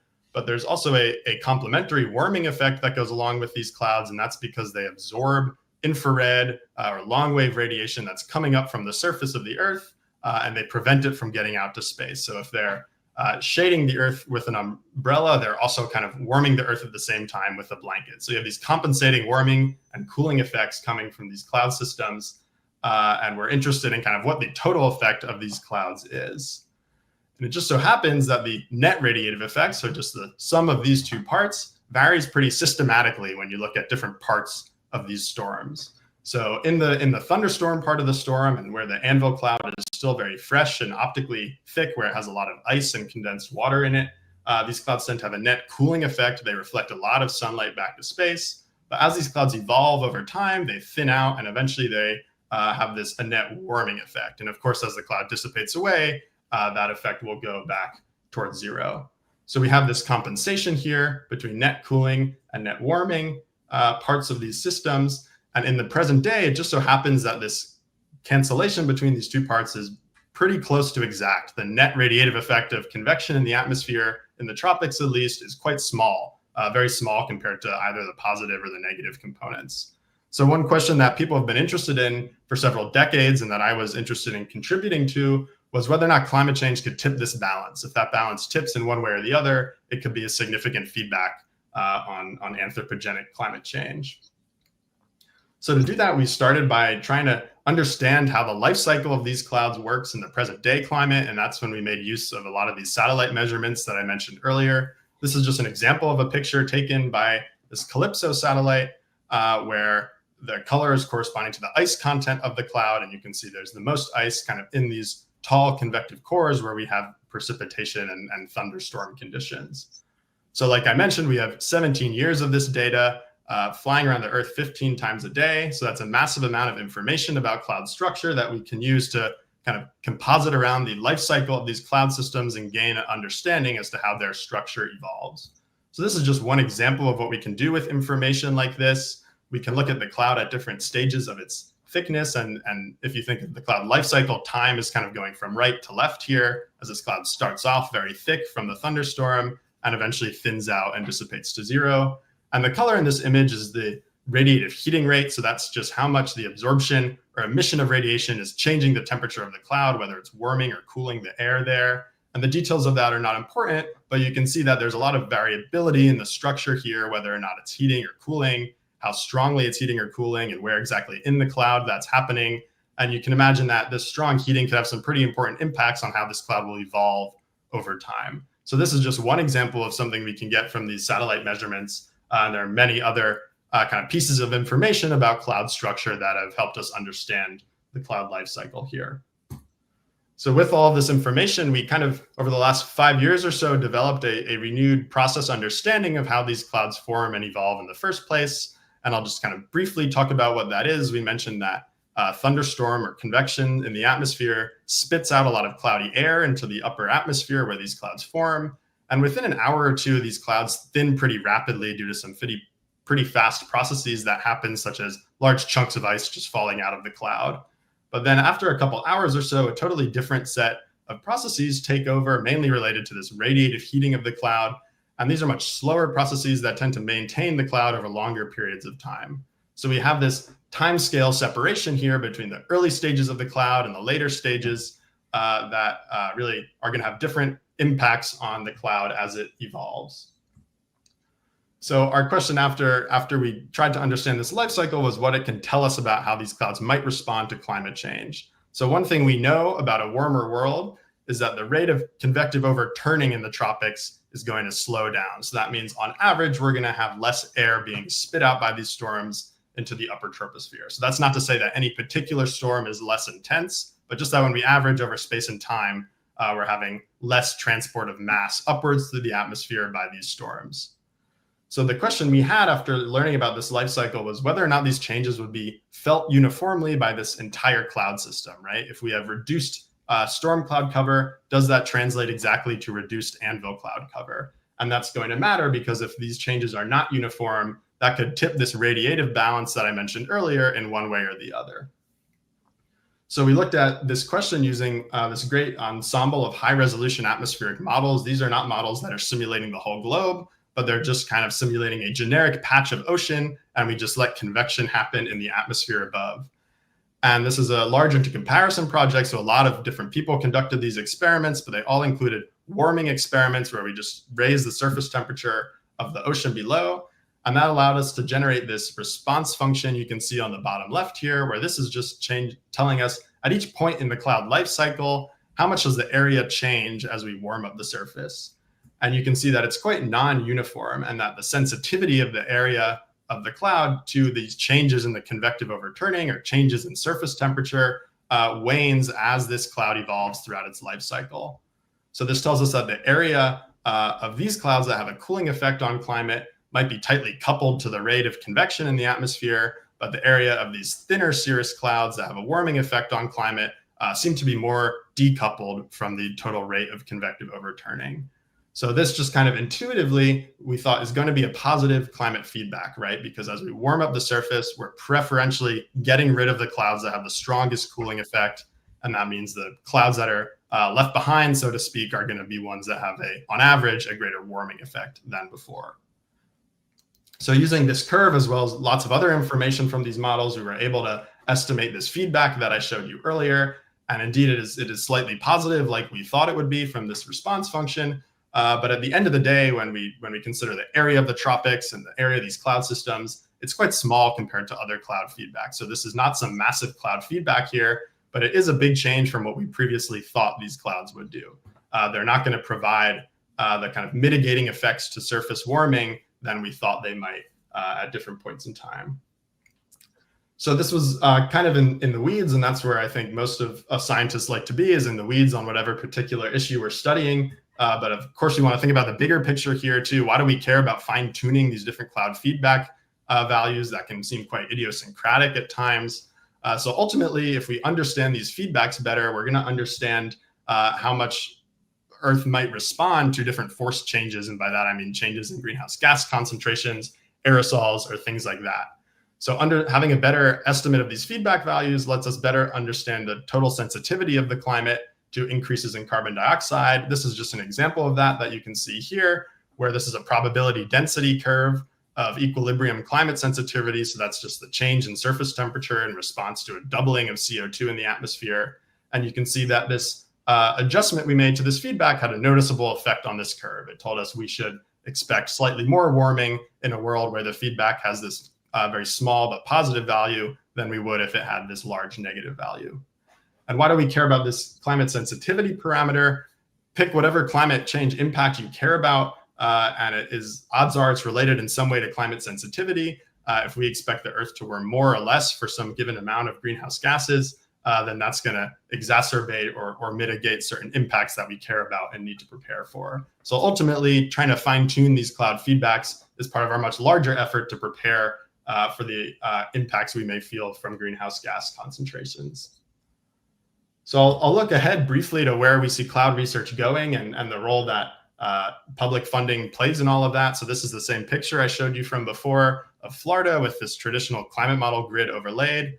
So we're kind of in the midst of a paradigm shift in the last 5 years or so in how we can study and simulate the atmosphere, especially with regard to clouds and convection. So over the last several years, we've seen the rise of what we call global storm resolving models. These are models that can simulate the entire planet, just like traditional climate models, but they do so at a very, very fine spatial scale, like you can see in this grid on the right. And I think there should actually be even like twice as many lines here, but eventually it was just, you couldn't really see anything. So I stopped where I did. But you can see that when the boxes are this small, if we were now to assign one color to each box, we're going to retain a lot of the structure of what's going on in this picture, right? So we no longer need to parameterize convection and clouds in models like this. So this is a really promising avenue for understanding how clouds may respond to changes in the circulation of the planet and how they affect climate overall. So these are very computationally intensive simulations to run, as you may imagine, with such a fine spatial scale. And we can now do those for around a year or so. So we can't use these models to do very long-term climate projections like we can with traditional climate models, but that might be one day in the future, or we can at least perform kind of more targeted experiments using models like this. So an example of one of these models and why public support for these initiatives is so important is the X-Shield Global Storm Resolving Model. This is a model that I'm just starting to get my hands dirty with in my postdoc at Princeton. This model is written and maintained by NOAA's Geophysical Fluid Dynamics Lab in Princeton. And you can see in this animation of the model simulation that is such a remarkable level of detail. I think if you put this next to a satellite image of Earth, it wouldn't be so easy to pick out which one is real and which one is the model, right? So it's models like this that are funded almost entirely by public support that are really going to be the future of cloud and climate research. And that goes hand in hand with continued space observations. So this is a graphic from NASA about the planned AOS satellite mission, which is several instruments that are supposed to be launched hopefully later this decade. But this whole project is still going through various different kind of stages of approval. And our continued support and investment in these spaceborne measurements is really important if we want to have these continuous measurements of cloud on Earth, which are really necessary to understand how these systems might be changing as the Earth continues to evolve. So I'll stop there, and yeah, happy to chat more or take questions from people. Thank you, Adam. In fact, you've already answered some of the questions. There was a question in the chat asking if there was a plan to replace Calypso and then getting more satellites out. And so here is the answer to that question. There are a couple of questions about the ice and the fact that there's ice falling from clouds, deep in the tropics. So, how come we have ice in a tropical cloud? Is it really about we're talking so high in the atmosphere? And how big are these chunks of ice that we're talking about falling from the sky? Can you give us more details? Yeah, so that's a really great question, right? I've been talking all about ice clouds, but we're also talking about the tropics, which doesn't really make sense. We think of the tropics as warm and rainy and not somewhere that's covered in snow. So that's absolutely right that usually the ice that's falling from these clouds does not make it to the surface of the tropics as ice, right? The tropics are not usually covered in snowfall, but the tropical atmosphere, as you go up, we know that as you go up in the atmosphere, it gets colder. And the tropics are no different. It's the same thing. And usually at around 5 kilometers or so around 3 miles up in the atmosphere is where the freezing level is in the tropics. So that's generally higher than it might be in the mid-latitudes, where often the surface is below freezing itself if it's the winter time, or you don't have to go very high to get to much colder temperatures. So one very interesting aspect of the tropical atmosphere is that if you take the annual average of temperature in every point in the atmosphere around the whole planet, the tropical upper troposphere where these clouds form is actually the coldest part of the atmosphere. It's colder than the average mean temperature over Antarctica or over the North Pole. That's not necessarily true if you look at individual seasons, but if you look at the entire year, that's true. So you get these very cold, icy clouds that form in the tropics. And what happens is as that ice falls, it'll just melt and turn to rain, which will either fall to the surface as rain or evaporate on its way down, in which case it might not rain at all. So that's especially true for these large anvil clouds. There may be ice falling out of them, but it's not usually raining at the surface underneath. And there's a question about how big these ice crystals are, and it can vary. I think in convective storms, you can get hail, and we've all seen pictures of large hail stones that fall. But on average, these ice crystals are much smaller, on the order of like 10 micrometers or so. So very small, hard to see individually. And I'm gonna add, even with these high resolution models, we're never gonna actually resolve, the microphysics of clouds. So that's an interesting new frontier too. Absolutely, yeah. These models can explicitly simulate convection and the evolution of kind of the macroscopic evolution of these clouds, but they are not solving this problem of cloud microphysics in the models, and that's still, even with these high resolution models, is going to be a large source of uncertainty moving forward, is trying to represent these processes happening on scales that we can't even see in these 3 kilometer grid boxes of these high resolution models. Yeah. Okay, another question more from Michael Evans. There, you've talked about radiative impact, and but what is the impact of low-level clouds, for example? That's a really great question. So so I mentioned we have these shortwave and longwave effects, or these cooling and warming effects of clouds on the planet. And for these high clouds, both of them are important, like we talked about. But for low clouds, it's somewhat different. So low clouds are very bright, meaning they reflect a lot of sunlight back into space. And they do have this same infrared warming effect, but it's just in general much, much weaker than we would find in high clouds. And that's exactly for the reason Michael's saying in this question, is because these clouds are pretty warm. They're not the same exact temperature at the surface, these low clouds, but they're pretty close to the surface temperature. So these low clouds are emitting the infrared radiation, they're absorbing the infrared radiation from the surface, and they're emitting their own infrared radiation. But the difference in energy between those two things is not as big as it is for high clouds, because they're at a much similar temperature. And how much energy a cloud emits basically depends on what temperature it is. So there is some long wave effect of low clouds, but in general, it's not nearly as important as the shortwave effect. Okay, so we are coming up on the hours. There's a very interesting question about geoengineering, but can you answer a question about geoengineering in 30 seconds? The challenge of the year. Yeah. Have you had a look at geoengineering, like those that want to more reflection from clouds? Yeah, so there are a few different kind of proposals people had of how to do geoengineering using clouds. One of those is by brightening these low clouds that form over the oceans. That's called marine cloud brightening, where people think you can maybe inject salt aerosols into these clouds that would brighten them and reflect more sunlight to space. And people have also proposed ideas of how to affect cirrus clouds, these high altitude clouds. If you can cloud seed at these very high levels of the atmosphere, it might change the microphysical properties of the cloud in such a way that they last for longer or shorter periods of time and have different impacts on the energy budget. So these are all things that are associated with a lot of uncertainty for the reason you mentioned earlier, Michaela, because we need to know a lot more about how the microphysics of these clouds works before we can kind of fully understand whether or not this geoengineering strategy, either of these two strategies would work and how effective they would be. All right, so a lot more research needed. Thank you so very much, Adam. This was a great talk. And this also concludes my time here as a host. I'm going to give the floor now.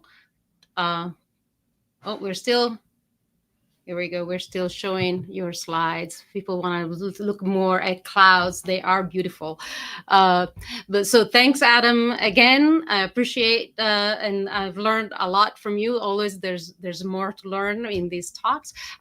Somebody was saying in the chat that they would like to see these talks archived. For now, you can go to wclivestream.com/catchup.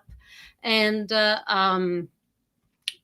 will give you access to the talks that we've been hearing from earlier this Wednesday and all the way through Sunday. So if you're joining us right now, thank you for coming to the live stream. We are here with the purpose. We want to make sure that we support our climate and weather enterprise.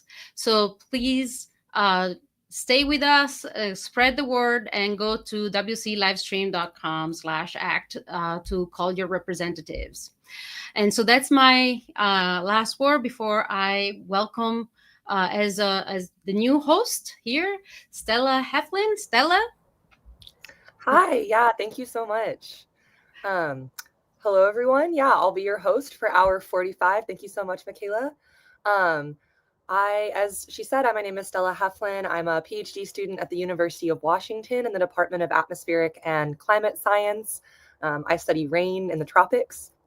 And we have seen a lot of great talks so far. And the next speaker I'm here to introduce is absolutely no exception. Before I introduce them, I want to give a brief reminder that all speakers are appearing in their personal capacities and expressing their own views, which may or may not be the views of other participants. However, we are here with a purpose, as Michaela said. Americans deserve good weather and good climate forecasts. And for many years, U.S. scientists have been world leaders in weather and climate prediction.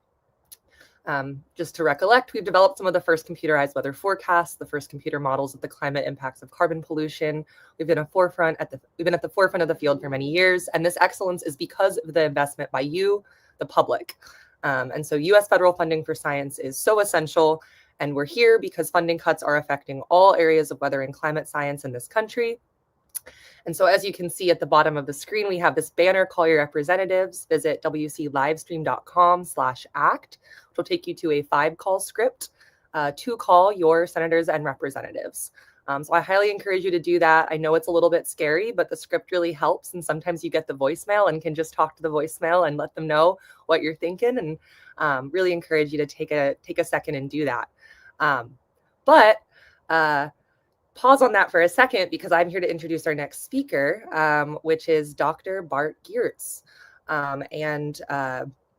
Geerts is a professor in atmospheric science at the University of Wyoming. And he is going to be talking about weather and climate research in Wyoming. So take it away, Dr. Geerts. Yes, good morning, Stella. Good morning, everyone. Audio okay? All right, yeah, well, very good. Must be quite early in Seattle. I did my PhD at the University of Washington as well, back in the 1980s. So I'm going to talk about a different state now, another one, another UW, that is University of Wyoming. And just in general, I'm sharing my slides, yeah. So I may well be the only one representing Wyoming here. And so a few words about Wyoming. It is the least populated state of all. You can see it here in that chart at the very bottom. It's just about 500,000 people. It's in the Central Rockies, some beautiful national parks. It is fairly elevated, second highest after Colorado, 6,700 feet average elevation. It's also one of the driest states with just 13.2 inches of annual precipitation. Most of that falls as snow. And it's relatively cold, on average 44 Fahrenheit, also one of the coldest states in the US. It is a relatively, per capita at least, wealthy state, extracts a lot of royalties from the minerals industry, fossil fuels especially. It exports a lot of coal still, as well as natural gas and oil. And as it turns out, the royalties of those exports helped the University of Wyoming. University of Wyoming itself is one of the more endowed universities in the nation per student, state supported. It is a land grant university. So I just should mention also that the opinions and facts that I present here are my own. I don't represent the University of Wyoming. I am a professor at the University of Wyoming, but I don't represent the university directly in what I share here. So the University of Wyoming, it's the only university, only master's and PhD offering university in the whole state. It is located in Laramie at an elevation of 7,200 feet. Laramie is a college town, beautiful college town. Population about 30,000. Student population is small compared to many other land grant universities, including University of Washington, with just 13,000 students. Many of those are graduate students. Summers are really beautiful, dry. It's an island of relatively mild temperatures. I guess it's the highest campus in the lower 48 in the US in general at 7,200 feet. So I can imagine it's quite dry with some afternoon thunderstorms occasionally. Most of that water evaporates, and in the spring it snows. It's our wet season, the spring, and it's the source of most of the soil moisture. What is there to do? Well, the winters are long, so there's a lot of opportunity for outdoor recreation in the mountains. In the summer too, there's a lot of outdoor activities. Rivers and mountains beckon. So the Department of Atmospheric Sciences itself is relatively small, with 7 faculty. We have 25 graduate students. We're in the College of Engineering and Applied Sciences, and we are a graduate-only program. And we have the unique opportunity, really, to have, I guess, privileged access to 2 facilities that are supported by the National Science Foundation. One of them is an aircraft that I'll talk about, the University of Wyoming King Air. And the other one is the NCAR Wyoming Supercomputer Center that we have privileged access to.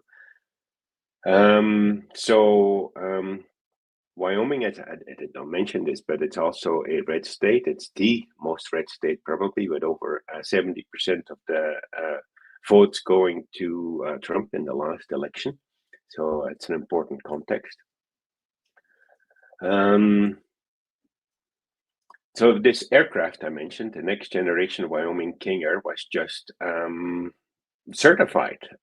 We had an aircraft before that. We've been in the business of airborne atmospheric research since the beginning, so to speak. Originally funded by the Bureau of Reclamation. Other universities, including University of Washington, had a research aircraft too in the 1970s and later. But we're the only one surviving, at least university-based. And we are sponsored entirely by the National Science Foundation.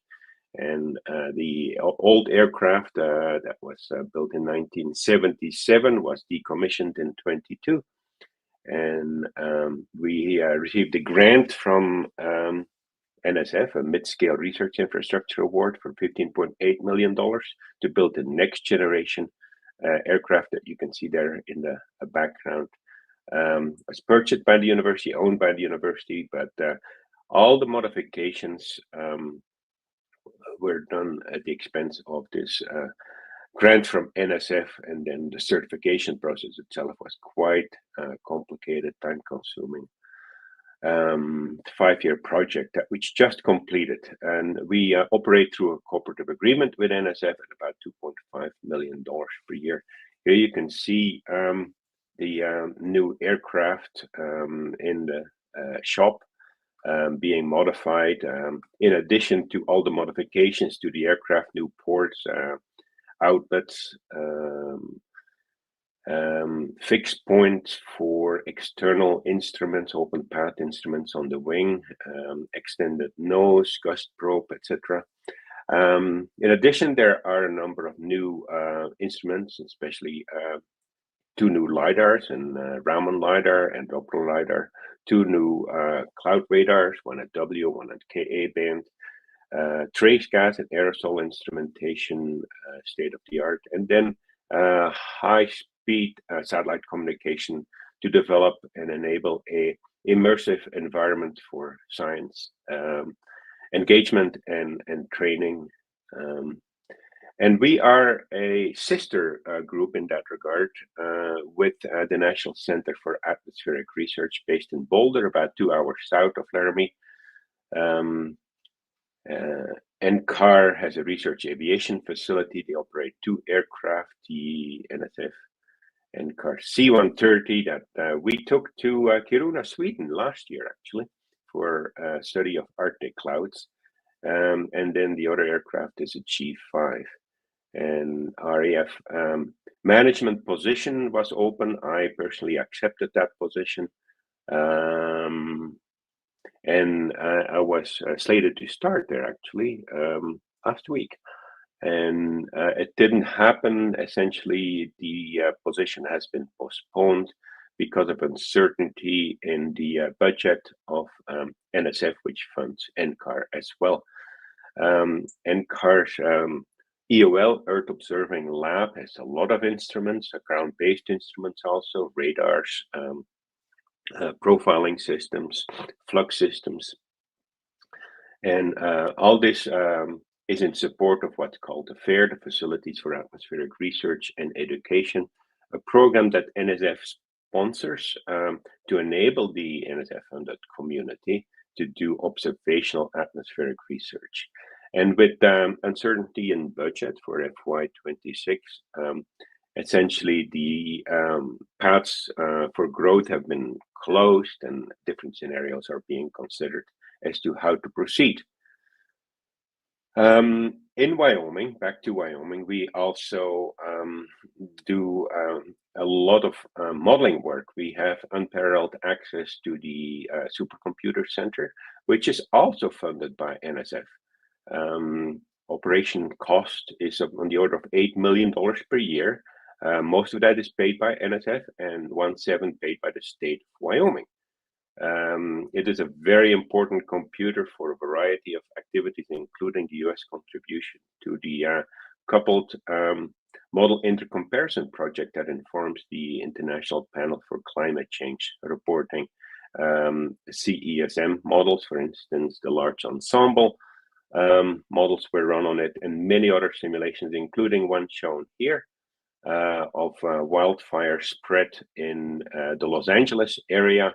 The Eaton fire of January 25, simulated here courtesy of one of our faculty and very aspiring assistant professor, Stefan Rahimi, who is an extensive user of these supercomputing capabilities. Because the state of Wyoming contributes 1/7, we also get 1/7 of the compute power, and that really allows us to do a lot of things, including, for instance, the running of a 1.3 kilometer climate simulation over an 8-year period, 40 years historical, 40 years future, using pseudo-global warming, driven by CONUS 404, to better capture the mountain precipitation and snowpack, warm season convection permitting WRF simulation, and capture extreme precipitation, flash flood potential, etc. Compute cost is on the order of 60 million core hours on the Rachel computer, which corresponds to roughly 360K. It's something that's part of this Wyoming allocation to the supercomputer. The work we are doing here is part of the NSF Ascent engine. It's one of the, let's see, 8 or 9 different engines that NSF, the TIP Directorate, Technology, Innovation and Partnership, that was created under the Biden administration. That TIP Directorate is funding this engine at 160 million over 10 years, with various milestones to be achieved in order to proceed through this 10-year period. The TIP Directorate funding apparently has not been interrupted under current guidelines from NSF. The Directorate is still intact, and in fact, they're moving towards the next phase of funding, unlike the NSF AGS Directorate, which itself no longer exists, and it's not quite clear where the airborne facilities, for instance, or FAIR in general, will end up in the organization of NSF, and to what extent they will be funded in a slimmer NSF. So these simulations are very important for many stakeholders and end users that we plan to work with. Another project that is also NSF funded and is very much based in Wyoming is called WYACT, Wyoming Anticipating the Climate Transition. That's a $20 million project over 5 years, and one of the co-PIs. It was funded by what's called EPSCoR, and EPSCoR is a program that all federal agencies have. It's an experimental program to stimulate competitive research. Basically, well, Washington, for instance, is not an EPSCoR state, but Wyoming and many other red states, about 23 states in total, are EPSCoR states, and they are selected because they receive relatively little federal research funding because they don't have national labs like NCAR, for instance, or cooperative agreements with NOAA. We don't have that in Wyoming. We don't. The closest we have is our small group of about 18 people that supports the King Air as a national facility, the Wyoming King Air. Anyway, EPSCoR. So we have the EPSCoR program, including NSF EPSCoR, and this NSF EPSCoR support this interdisciplinary climate-related research. The acronym there, WYACT, is it's a bit cheeky, and maybe under the current climate, not appropriate. But we haven't changed that yet. It's really about the transition in the climate, and it focuses on water availability as climate warms. Proportionally more precipitation will fall as rain rather than snow, even in Wyoming, and that reduces the snowpack and therefore the storage of water in the mountains for agricultural and other use during the warm season. And that also alters the ecosystems and wildfire characteristics and the wildfire season. And so a lot of people are interested in this. And in fact, we brought together people from a variety of disciplines, not just atmospheric scientists, but also botanists, ecologists, soil scientists, fish aquatics, aquatic ecology, and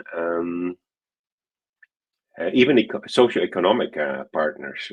Altogether, 16 faculty with many graduate student, postdoc research scientists working on this.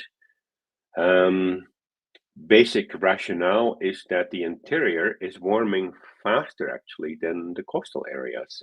In fact, faster than the globe. At a global warming level of 2 Celsius, for instance, 2 Kelvin, the interior, Wyoming included, will warm at about an amplification of 1.5. So instead of 2, it will be more like 3 Celsius warmer annual mean temperature. And in fact, much of that is in the cold season when most of the precipitation falls, and the phase of the precipitation is going to be more affected. And with a higher global warming level, according to the CMIP6 models, you see more of that amplification.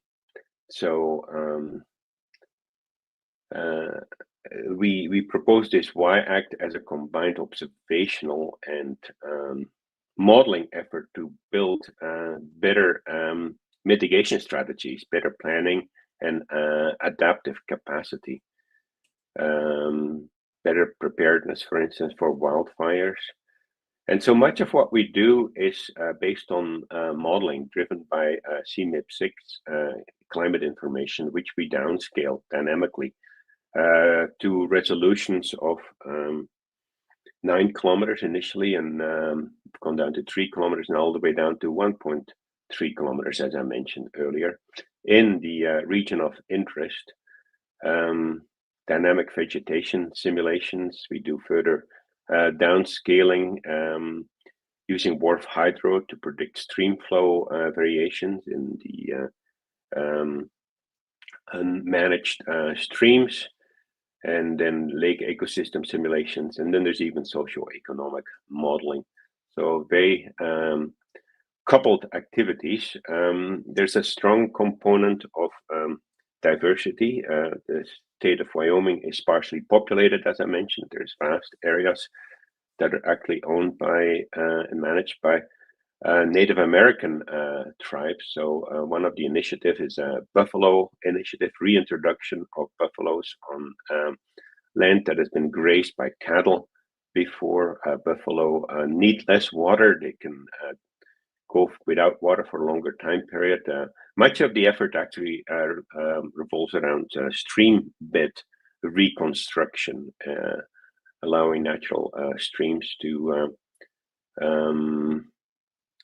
be less disturbed. And so that part, also our Latinx involvement has been somewhat questioned in the recent activities at the federal level, at the Washington, D.C.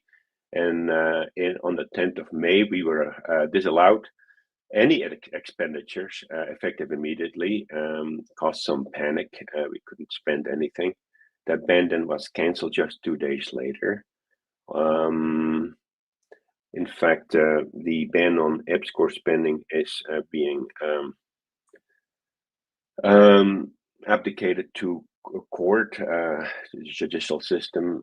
There is also a current pause on year 4 funding. We were slated to start our last or penultimate year 4 out of a 5-year period, on the 1st of June, but that's now on pause. The pause is still in effect, which is unfortunate because most of the Y-Act research happens in the summer. So at this time, we're still spending carryover money from year 3, but the people involved, altogether some 35 people, are pretty uncertain as to what is going to happen next. So that's just an illustration of the type of research that we do in Wyoming. As you can see, much of that is NSF funded.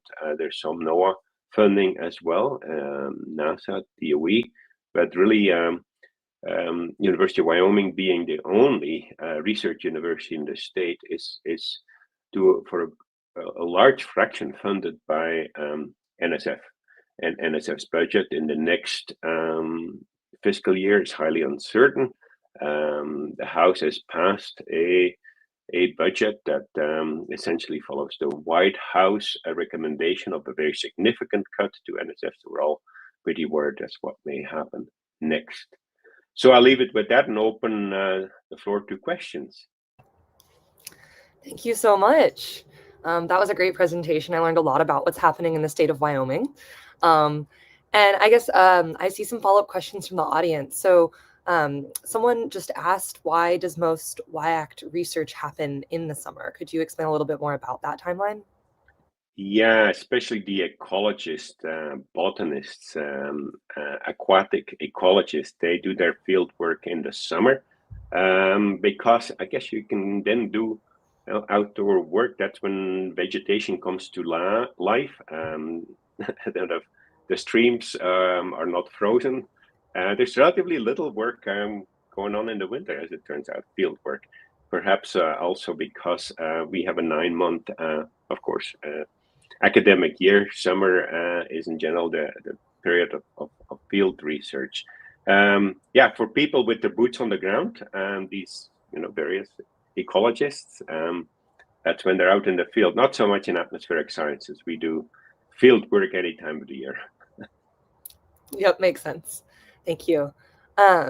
Another person asked if any part of the data that you're talking about, I think they were asking when you were talking about aircraft, if that's available to the public in any way.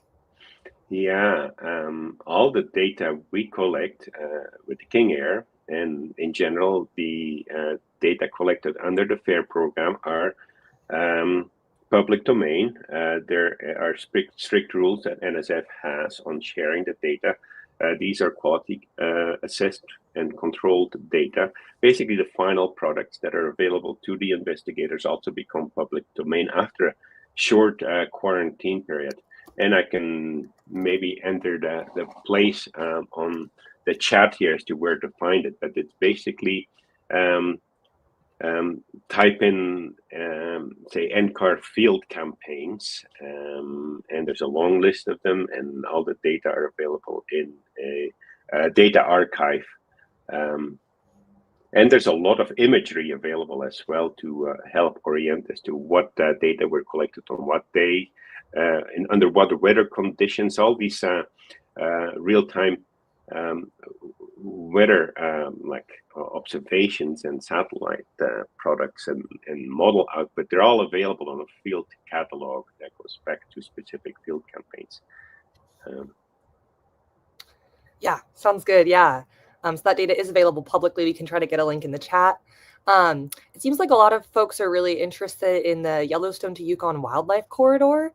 I don't know if you're familiar with that, and asking about if there's any climate research being done in Wyoming related to that area. Yeah, very much so.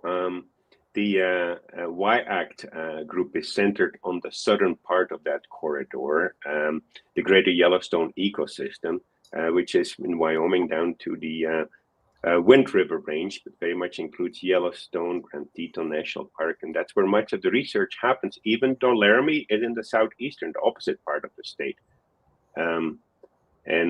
So we are working currently on a climate assessment, an updated climate assessment for the Greater Yellowstone ecosystem, in particular the Upper Snake area.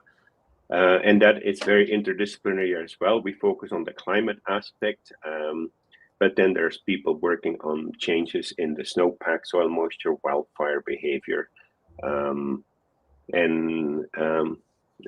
changes in plant characteristics, animal populations, etc. It's a very integrated climate assessment we're involved with. It's new for me. I'm very much an atmospheric scientist, but working with all these people in an interdisciplinary, connected way is fascinating. Absolutely, yeah, that's super cool. I guess maybe one question that I had for you personally is with the King Air and the field campaigns. Where's the coolest place that you've flown that aircraft and collected data? Let's see. In the proximity of severe weather in the Great Plains, probably back in 2015, we had a campaign called Pecan Plains, Elevated Convection at Night, Pecan. And we flew the King Air near these large mesoscale convective systems, looking for outflow boundary characteristics, the density currents, and sometimes undular bores that develop, and maybe instrumental in the maintenance of these MCSs at night. Much of the precipitation in the Great Plains, High Plains falls at night because of these MCSs that are supported by low-level jet traveling over a stable nocturnal boundary layer. And it was just fascinating to see all that lightning there and then flying towards the storm, being guided by relatively poor quality onboard radar data. And we had some real-time composite radar display from the NextRad radars as well, but it had some latency. So trying to navigate, coming as close as possible to really sample the outflow boundary, but not too close to the storm because, the aircraft is really not equipped to deal with lightning and all the turbulence that may exist in thunderstorms. So that was a fun, cool environment, pretty exhausting as well. Absolutely. Yeah. Thank you so much. Well, yeah, so I think we're going to go ahead and hand it off to the next speaker here. Before we do, I just wanted to say thank you again to Dr. Geerts. And also as a personal note, I've been reading your papers for years. I study mesoscale convective systems, and I'm just really grateful to have had you on the call and to hear about the research going on. Thank you for doing all this, Stella. Okay. Of course. Yeah. Thanks so much. All right. So if you're just tuning in, welcome. We're on hour 45. We're going to go ahead and introduce the next speaker in a second. But before we do, just want to go ahead and say hello again. I'm Stella Heflin. If you're just tuning in, I'm a PhD student at the University of Washington studying climate science and rain in the tropics specifically. That was a great talk by Dr. Geerts. And this next speaker is absolutely no exception to the great lineup we've got going here. A brief reminder that all of our speakers are appearing in personal capacities and are expressing their own views, which may not be the views of other participants. And we're here with the purpose that Americans deserve good weather and climate forecasts, and we need to protect federal funding for science in the United States. So we have this banner going across the screen. Visit wclivestream.com/act and call your representatives. Let them know that you care about weather and climate science. And with that said, I want to go ahead and introduce our upcoming speaker. The speaker is Dr. Alex Turner, who is a professor at the University of Washington. So he's actually one of my professors. He taught the first class I took in graduate school here. It's really special to get to have him on. Good morning, Alex. It's pretty early here for both of us. 6:30 a.m. Great time to be doing climate science. And the title of his talk, Alex loves a good punny talk title. The title of his talk is Atmospheric Methane, Where Did You Come From? Where Did You Go? So take it away, Alex. Yeah. Thanks for the introduction. It's nice to see someone else up in the morning on the West Coast here. And yeah, so I guess if you take nothing else away from my talk, I hope at least some of you get the Cotton Eye Joe song stuck in your head. And I'll talk about atmospheric methane. Where did you come from? Where did you go? And this title slide I really like this slide in particular because it sort of shows some of the sources of methane that are often very intermingled. And there's often debate as to the rise in methane coming from things like oil and gas or livestock. And today I'm going to talk about some of these sources and one of the problems that we've investigated on this. So I'm assuming many people here know the rise in CO2 and have seen the classic Keeling curve. What a lot of people may not realize or have seen is the methane curve, which is shown here. So I'm showing the top are the observations of methane going back to the 1980s from NOAA. And we see this rise in the early 1980s through the 1990s, and then this stabilization here in the 2000s. On the bottom panel, I'm showing the time derivative of methane, or the rate of change of methane in the atmosphere.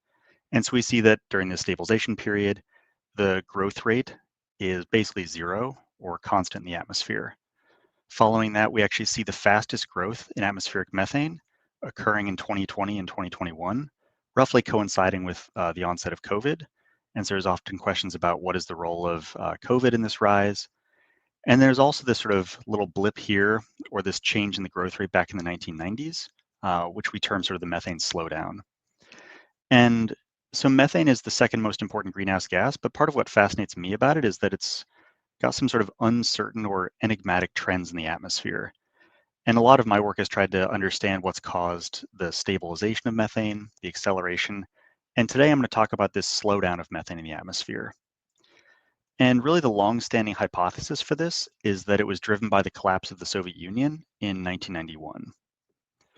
And so the idea is that the USSR collapsed, which led to a decrease in oil and gas production, and consequently we had less emissions of methane to the atmosphere. And we've done some work over the past couple of years reinvestigating this. And what I want to talk about specifically today is some work that we published last year addressing the question of how did the USSR collapse affect oil and gas emissions from Turkmenistan.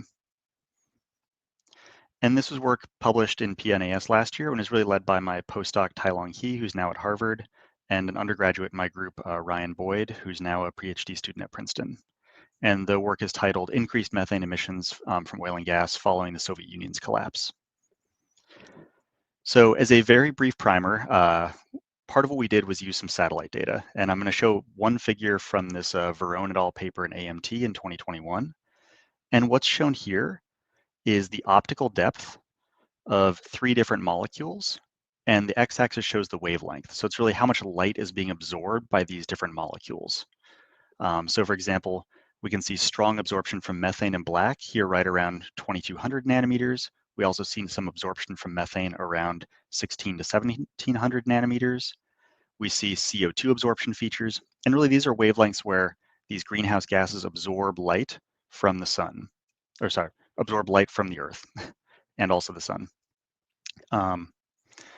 And what's interesting, or what this Verone et al. Paper noted, is that this methane feature coincided with some of the bands that Sentinel-2 measures. So here's band 11, and what band 11 measures is the average radiance over these hundreds of nanometers, and band 12 similarly measures the average radiance over this gray shaded region.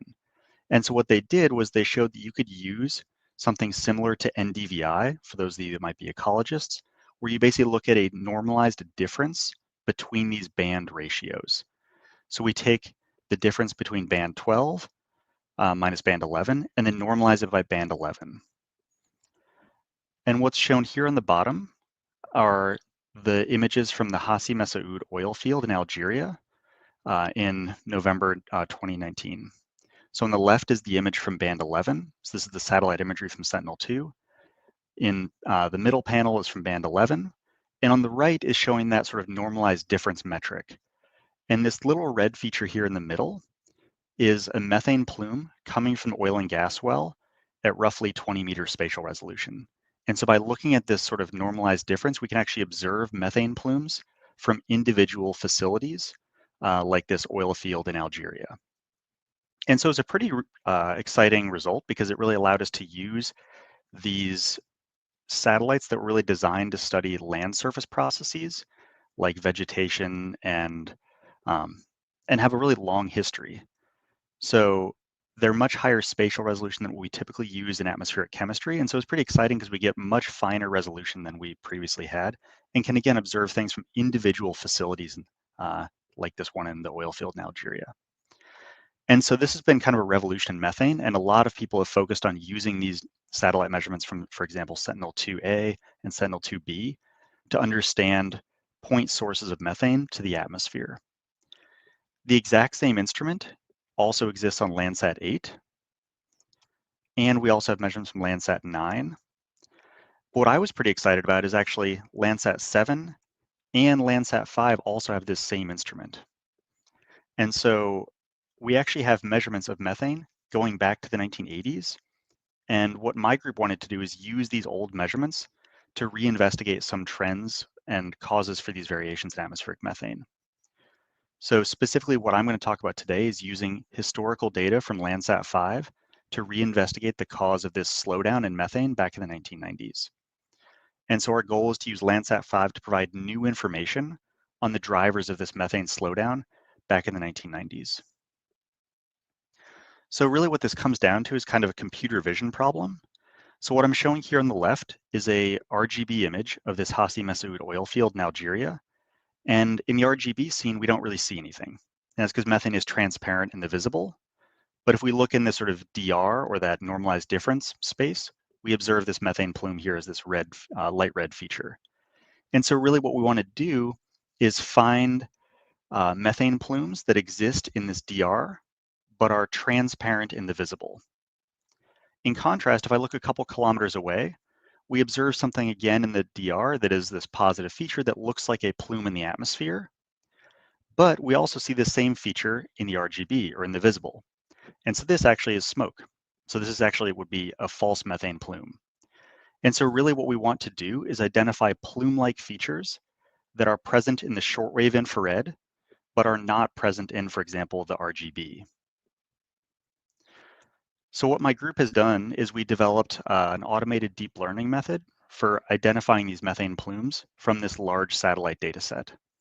So some of the inputs to it, so we're using, for those that are interested, we're using a UNet architecture with transfer learning. So the inputs are things like the DR that I showed. We've also computed automated backgrounds to reduce the noise. We use the RGB, for example, because that might indicate a false plume. We're also using other sort of classic land surface imaging measurements like NDVI, because we don't want our plumes to be co-located with vegetation, because that might, again, be a false detection. We also developed our own slightly different normalized difference index, which we're calling the normalized difference methane index. And we're also using a metric for clouds to avoid observing clouds. But the ultimate goal is that we want to find where in some scene there is a methane plume, if one exists. In our case, we're using human-labeled training data. So what this essentially means, we hired a number of undergrads to hand-label images in the modern and use that as training data for our satellite. And then we also use data augmentation to increase the overall data volume we have, because we're still pretty data limited. And one of the key points we did here is actually add noise to these scenes. I mentioned we're using Landsat 5, which is a much older satellite. And so actually the data from Landsat 5 is quite a bit noisier than what we get in the modern, where a lot of people have used this Landsat imagery. And so we add noise to the training data to make it more representative of what Landsat 5 might have observed back in the 1980s, for example. And then finally, what we're doing is we're actually using an ensemble of deep learning models to get a probabilistic estimate of what that plume structure looks like. So for example, we might use some subset of data to train a model number one, which might give a spatial mask for the plume that looks like this. If we use a different subset of the data, we'll get a model that predicts a plume structure that looks like this. And then based on that ensemble of plume structures, we have an idea of where the models are most confident in there being a methane plume in the atmosphere. And again, the overall goal here is to take some historical satellite imagery and identify where in that scene there is a plume, if there is one. So it really comes down to an image segmentation problem. So this is an example of a couple plumes that we detected. So on the bottom left here, this is a scene from Turkmenistan. This is on the coast of the Caspian Sea here. And this is 1 kilometer spatial bar. And this is sort of the DR, or the difference in reflectance from the satellite. And what I'm showing here in the middle panel, we then run a radiative transfer model to infer how much methane there actually might be in this scene. And this contours show the mask that our machine learning approach has identified as the mask for the plume. So here you can see the plume is sort of strongly detected in the middle. And you can kind of also see this pattern in the DR on the left.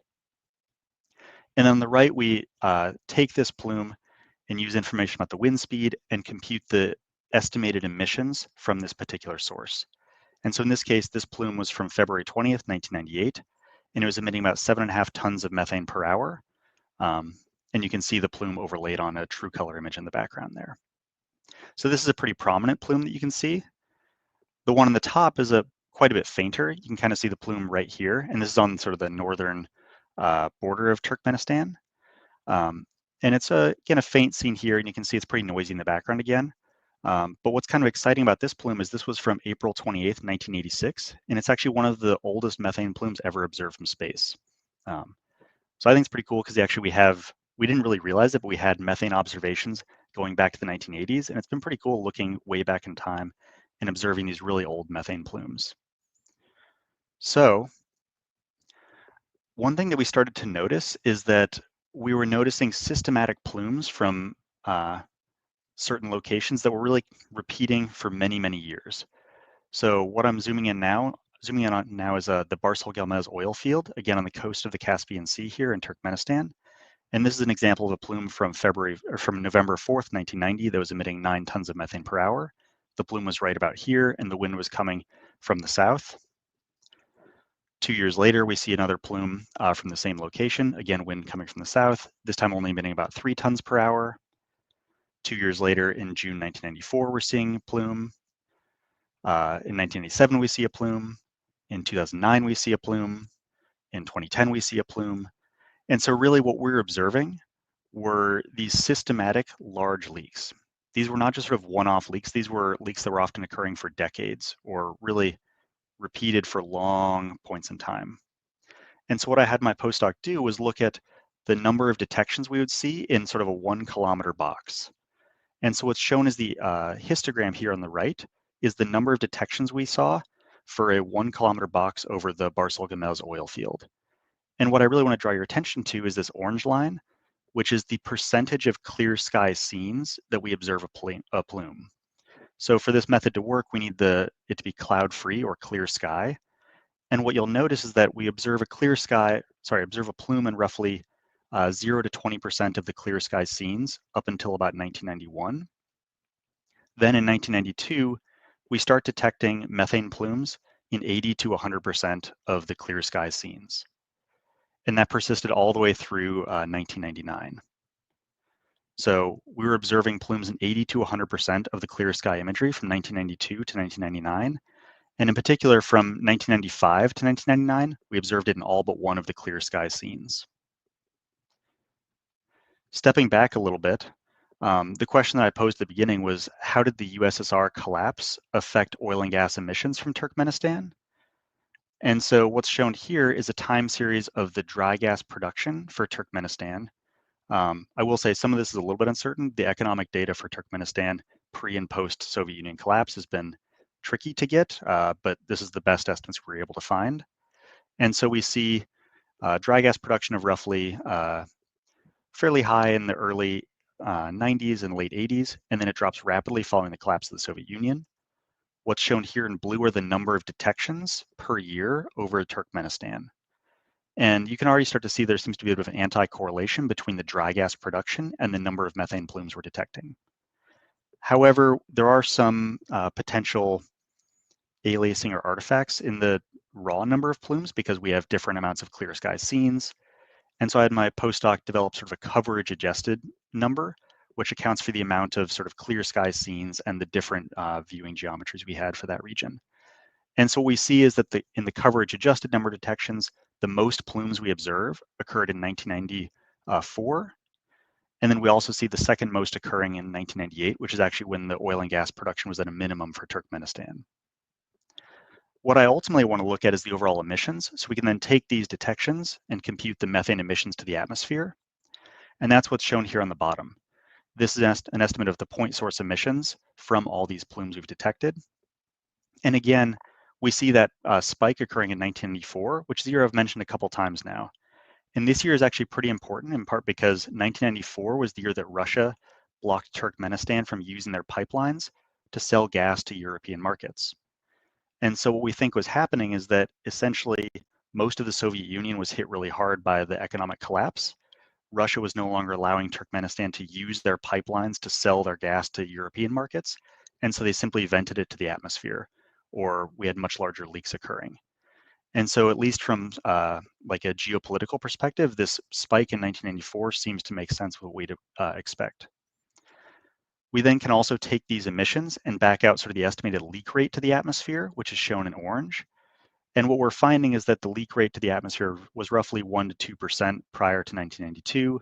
Then right around the collapse in 1992, it jumps up to upwards of 5+%, and in some years, potentially as high as 15%, meaning that 15% of the gas they extracted might be vented to the atmosphere over the entirety of Turkmenistan, which was pretty shocking to us. So really some of the takeaways here are that the collapse of the Soviet Union, we think, led to an increase in methane emissions, and we're observing more frequent and larger plumes. we're observing a national loss rate of 5 to 10% in Turkmenistan, and we think it was largely driven by less oversight and less regulation, and just a general breakdown of infrastructure and things being vented to the atmosphere. So what we sort of did here was use historical satellite data to investigate the role of this USSR collapse on these methane trends. And what we were finding is kind of in contrast to that longstanding hypothesis that the collapse would lead to a decline in methane emissions. What we ended up doing is detecting about 776 methane plumes over Turkmenistan from 1986 to 2012. And we're finding that detections, emissions, and the loss rate all increase after the collapse of the USSR. So all this kind of begs the question then, what drove the methane slowdown? And actually, spoiler, I don't actually know right now, but it's something we're still actively investigating. And as inside, we're also doing an ice core campaign to Greenland next year to make some additional historical measurements that might help tease out some of this story. But going back to sort of the title slide here, this is that time series of methane where I showed some of the variations in methane in the atmosphere. And what I talked about today was sort of this USSR story. And I think, again, kind of what fascinates me about methane is that there's a lot of uncertainty in what's causing these variations in atmospheric methane. I mentioned the uncertainty about the rise or this slowdown in 1992, but there's competing hypotheses for what caused this stabilization in the mid-2000s, with major hypotheses being it was driven by changes in wetland emissions, which depend on climate. It was driven by fossil sources, which would depend on human activity, or it could have been driven by changes in tropospheric chemistry, or the main oxidant of the atmosphere, OH. And then finally, this rise in 2020 and 2019, or the fastest rise we've ever observed in atmospheric methane, coincides with the onset of COVID. So there's a lot of questions about how COVID might have affected atmospheric methane there. But I guess in terms of sort of understanding this work, one thing that really underpins our ability to investigate this are the long-term observations of these important greenhouse gases like methane. And these are really only possible because of the sustained funding for places like NOAA, who are the ones that really collect and make these measurements. So even though I don't actually personally make these measurements of methane, I'm really, my research is really facilitated by that long sustained funding for the NOAA greenhouse gas program. So yeah, that's what I had for today. Happy to take any questions or comments. Thanks so much, Alex. This was great. People are really excited about sleuthing for methane in the comments. There's a bunch of really great questions from folks. So if I don't get to your question first, I'll try to get to it as I scroll through the things I've starred. Someone just asked a follow-up question. I'm going to go to it because you just talked about your field campaign in Greenland. And I guess people are asking if you have any theories or hypotheses for what you might see there.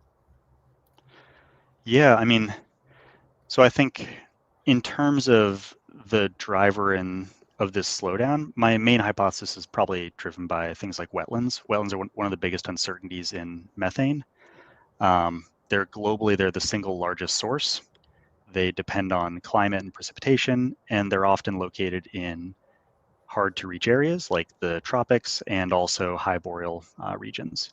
So they're really one of the biggest levers on the methane budget, and they depend on climate and overall weather. So they're one of the sort of elephants in the room for methane. So what we're doing for that Greenland campaign is actually going to make new ice core measurements that will help tell us about particular sources and sinks of methane. For example, there is one measurement that we're making that will tell us about how the oxidative capacity or the chemistry of the atmosphere has changed. And it's a pretty tricky measurement to make, but we're pretty excited because it'll be the first northern hemispheric measurements of that. And it might tell us something about how chemistry could have played a role in these variations in methane. But to your question, I think I don't actually know what the answer will be, which I'm kind of excited about. Cool. Thanks so much.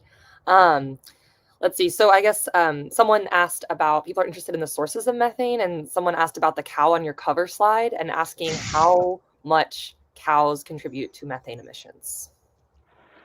So that's a good question. So let's see, globally, I forget the number. I don't have it shown here. I think my US estimate is that livestock is roughly 30% or so of the US anthropogenic emissions. I think globally it's probably in the order of like 10 to 15%.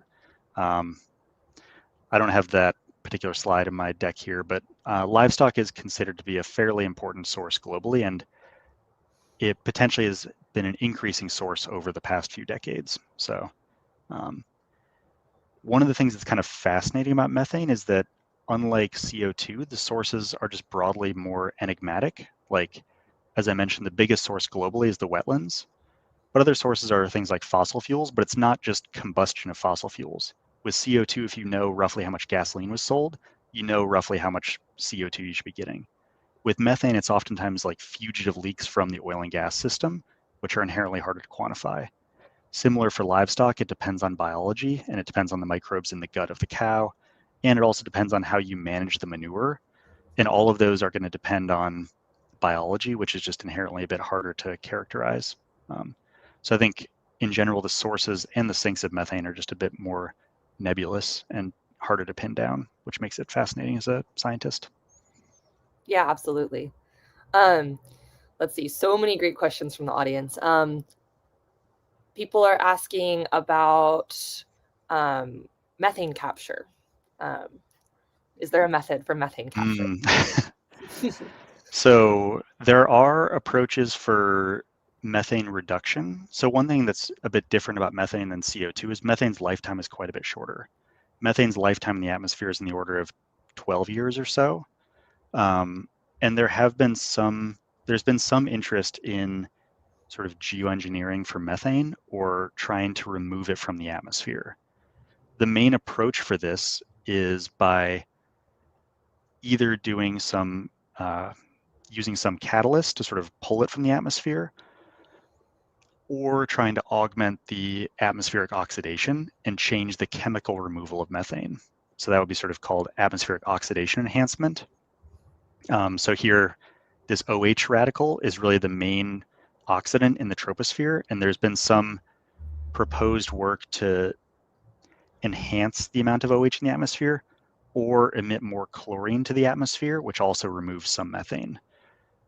So there are some proposals to research this, but it's in very early stages, and there's also concerns about unintended consequences of messing with the atmosphere in this way. So there is some research on it, and there was a recent National Academies report that I was part of, and it was about atmospheric methane removal. Actually, I guess if you are curious in that, do I have that here? I have the report somewhere in my office, but I don't see it right now. But I could be happy to share that somewhere if people are interested. Yeah, we can try to find it and put it in the chat. Thanks so much. Yeah. Let's see. So one interesting question I saw up here was, is there a way to detect different sources of methane, like leaks at wellheads versus biogenic sources? Totally. So methane is tricky. So we have both point sources and sort of more diffuse area sources, like Michael alluded to there.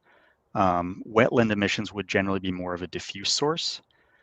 And a lot of my work is satellite based. And so this technique that I mentioned here, where we're using these Landsat measurements at really high spatial resolution, only really works.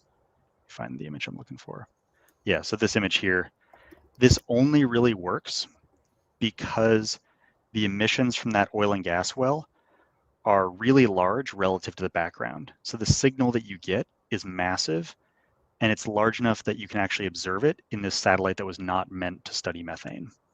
So this particular approach that I've described here works for point sources or highly localized methane enhancements.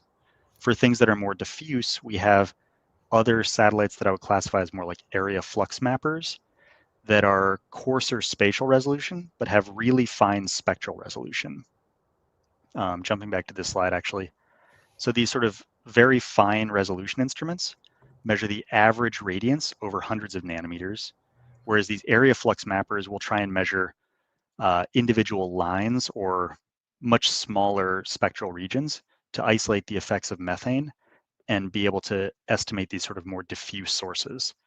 So really what we've tried to do as atmospheric scientists is develop like a tiered approach of monitoring, where you have these global monitors that get large diffuse sources.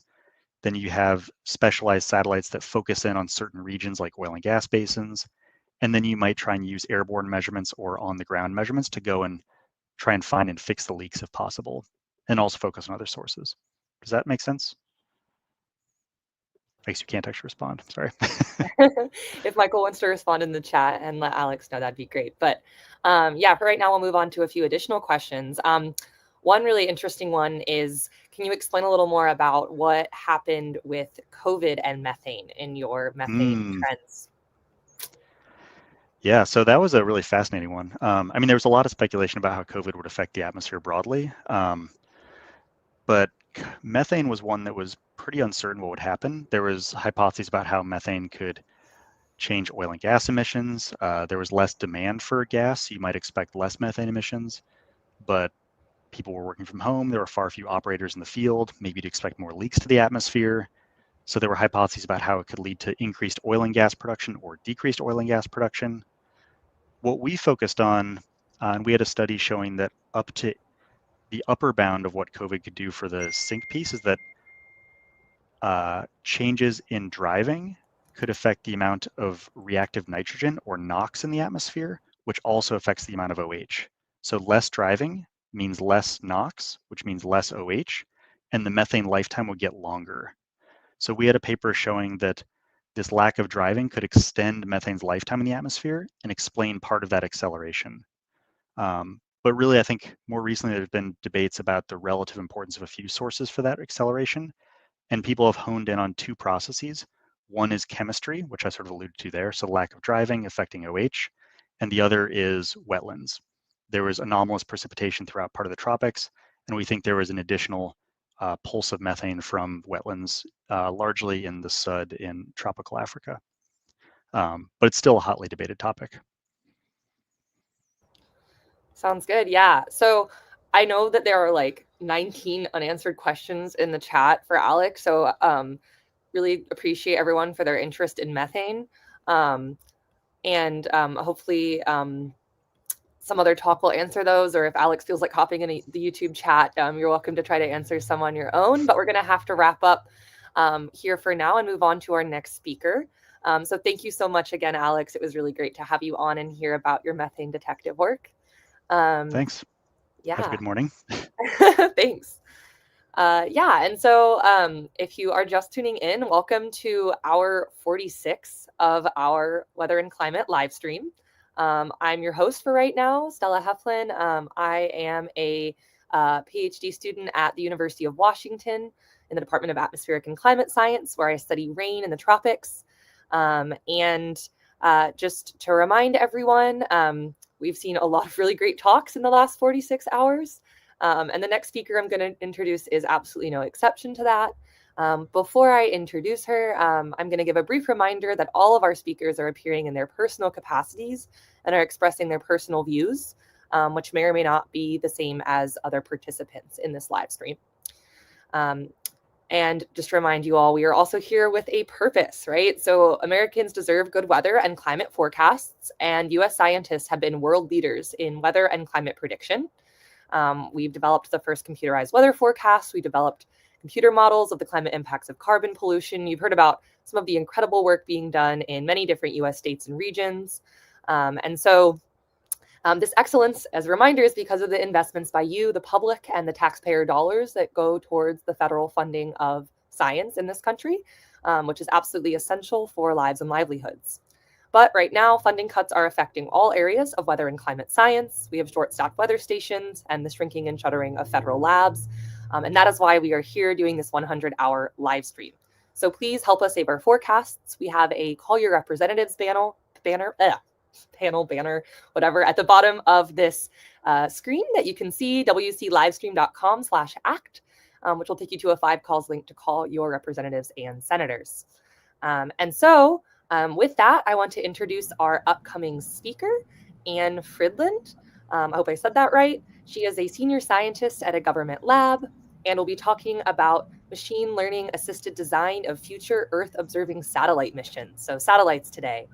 Passing it off to Anne. Stella, thank you so much. Can you hear me okay? Okay, great. First of all, I just want to give a shout out to everyone organizing this. It's really great to see it. My great colleague and friend, Bart Geerts, a shout out to Bart, who just gave the talk 2 talks ago. And I am coming to you here from New York City. In my own personal capacity, I have worked at NASA for 20 years, working on the physics of clouds. We just heard a lot about clouds in the last couple talks, well, before methane. And the topic that I'm going to address is some innovative work that we recently did in the building that I'm showing here, which is the NASA Goddard Institute for Space Studies. And again, I'm here in my personal capacity, so I think it's okay for me to tell you, and I guess I would like everyone to know, we were just evicted from this building on very short notice. And this live stream started from this building and was partly inspired by our experiences losing our workspace. We haven't been fired, unlike many of the scientists, our colleagues at NOAA and elsewhere, but we still have jobs, but we have no workplace. So I'm actually in a basement of my apartment building because facade work is being done at my home apartment. And so it would be really loud if I were to join from there. And that is where I'm expected to work as well. So it's really a really unfortunate situation. So anyway, I would like to talk to you about some innovative work we did recently that I'm very proud of. And this was done with many colleagues, some of whose names I will mention as we go along. This institute is where NASA's climate model has been developed and run since the 1960s. And we also use the same model to simulate exoplanets, and we call it Rocky 3D. So I'm showing our 2 logos here for our climate model, which is called Model E, and our exoplanet model, where we basically model the atmospheres and oceans, et cetera, of planets that orbit other stars than our own sun.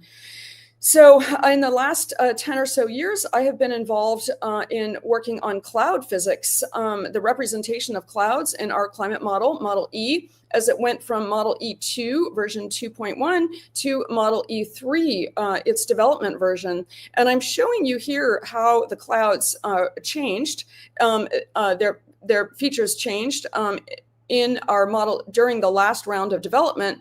And we specifically really improved the representation of stratocumulus clouds, which are the shallow clouds that are circled here on the right. So if you have been to San Francisco and experienced a San Francisco fog, these are essentially stratocumulus clouds.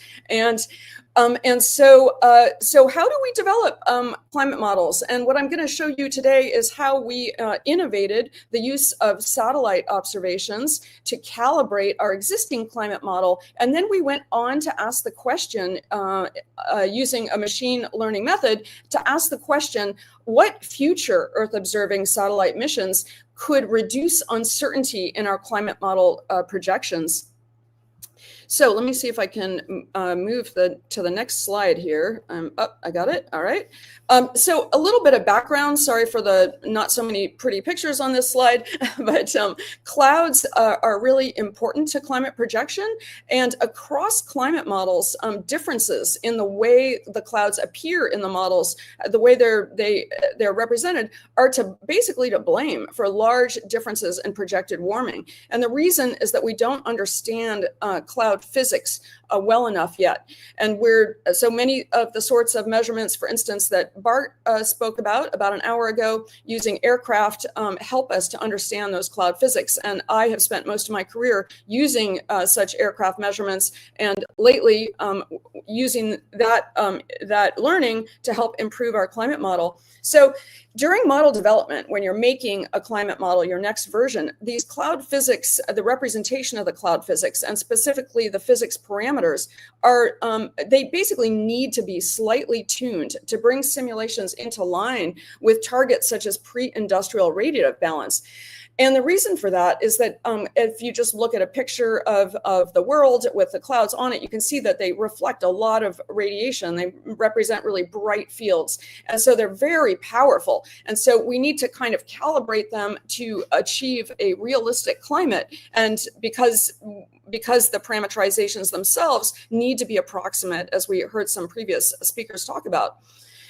So as the Earth warms, for instance, in an experiment where we double CO2, models predict differing cloud changes which then feed back on the warming. So then the warming that we predict ends up dependent on how clouds respond to a warming climate.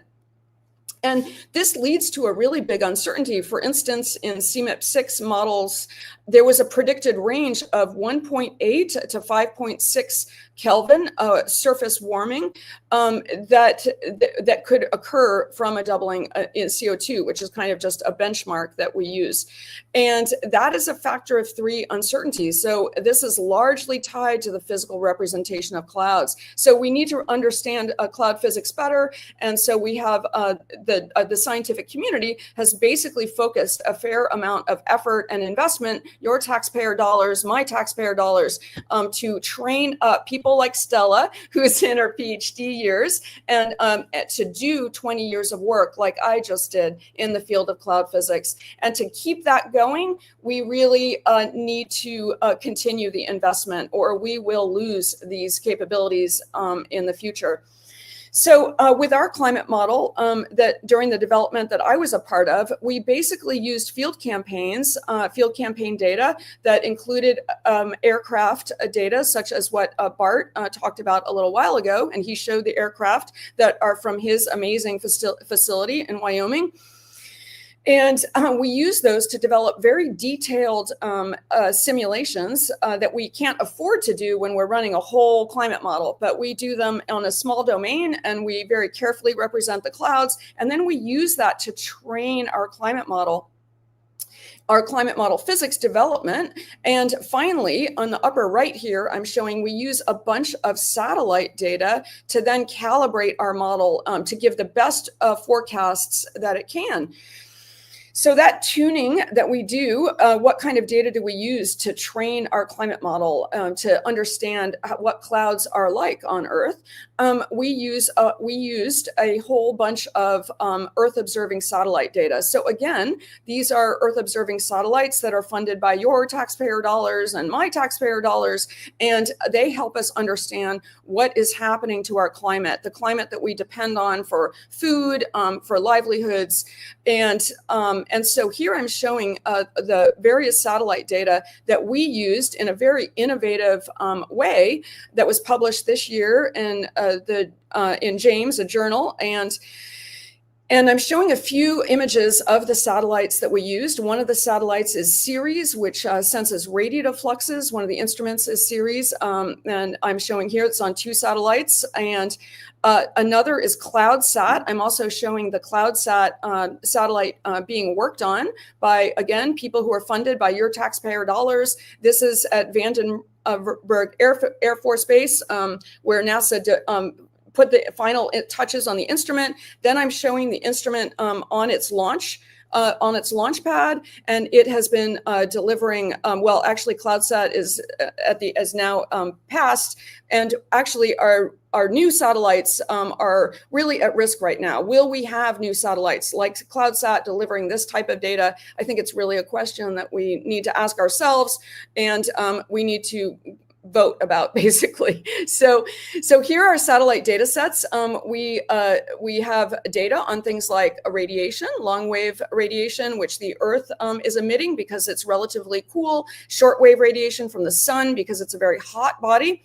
We have information about clouds, water vapor, temperature, the amount of liquid and ice in the clouds, and the precipitation, the cloud cover. You see, we're saying cloud a lot here because we really need to constrain the cloud properties to get the best climate model we can. So we gather all of this data, and then we prepare, and this is the innovative part, we prepared 450 one-year atmosphere-only runs where we did a sampling over 45 of the uncertain parameters, many of these related to cloud physics. And so this gave us a whole bunch of possible Earth atmospheres, basically. And then we compared those possible Earth atmospheres with our satellite data, and we chose the ones that agree equally well with all of the satellite data that I just showed, all these data from all these satellites that I showed in the previous slide. And what we end up with is what we call a calibrated physics ensemble. And so on the left, I'm showing a few of these fields. These are data that's been turned into climatologies from many years of these satellites flying overhead. So I'm showing absorbed shortwave radiation on the top, and precipitable water vapor, and then total cloud cover on the bottom. And in the middle column here, I'm showing our previous model. So, and then on the right, I'm showing our one of our equally likely models, which has been calibrated against this satellite data. And these models, you can see that when you see, this is in each case, I'm showing the simulated field minus the observations. And so what it tells us is kind of where our biases in our model are. And what you can see is that our new model on the right has less bright colors. And what that means is that it's less biased against the satellite data. So this use of machine learning, a neural network approach, basically allowed us to finally calibrate our model physics, especially in its representation of clouds. And this is one of our equally likely versions that I'm showing on the right here. So one of the things that we care a lot about in cloud physics, or rather climate science, is how much the Earth would warm for that doubling of CO2. And I mentioned earlier that that number is very uncertain right now. And our ensemble predicts a range, our initial ensemble predicted a range of 3.2 to 4.5 Kelvin. And so what's new about this technique is that we actually know the uncertainty in our climate sensitivity from one climate model. And that is something that I believe we're the first to do by calibrating against a bunch of these satellite data sets. Again, we just lost our building. We're all now working at home. And of course, I'm very concerned that that those of us from senior scientists down to our PhD students like Stella will soon lose our jobs. So I regret that that it's coming to this, but I'm still very excited about this innovation that we made here that other climate modeling centers can build on. So what future satellite observations should we make? Soon after we completed our calibrated physics ensemble, we realized that we could use this technique and the machine learning behind it to ask the question, what future satellite observations would be best to narrow that uncertainty in our climate projections? And that uncertainty is very important for all sorts of things. For instance, if you want to build a bridge, or you want to understand how often flooding is going to happen, then you really want to know how much warming we're going to see in the future. So it essentially reduces the cost to society of planning infrastructure, of preparing for changes in the use of agricultural lands, and so on and so forth, these things that are ahead. So we realized we could ask the question, we could ask that question of our physics ensemble. And what we did is we basically asked the question, what if the uncertainty that we told the calibration process in a particular field were reduced? And that would be reduced by future satellite observations that are better than our current satellite observations. So shown on the left here is a rendition of that, refined observations, better observations from future satellites if US taxpayers do fund them. And so on the right, then we're showing how our predictions, and in the gray is shown how equilibrium climate sensitivity, our predictions of how much the Earth will warm, for instance, for a doubling of CO2, which tell us basically the uncertainty in our projections in general for any scenario, how those would be narrowed if we had a reduction of uncertainty in our observations. And so I'm going to go to the next slide and show that these are various parameters in our climate model. I won't go over them now for lack of time, but what they basically show is that our initial calibration, which is our existing today's satellite measurements, when we calibrated against them, we found optimal ranges for our various parameters that have to do with the representation of clouds that are shown in blue here. And then when we went back to the same process and said, what if the uncertainty in our water vapor, basically the moisture in the lower part of the atmosphere, which is a target of a future NASA satellite effort called the Planetary Boundary Layer Mission.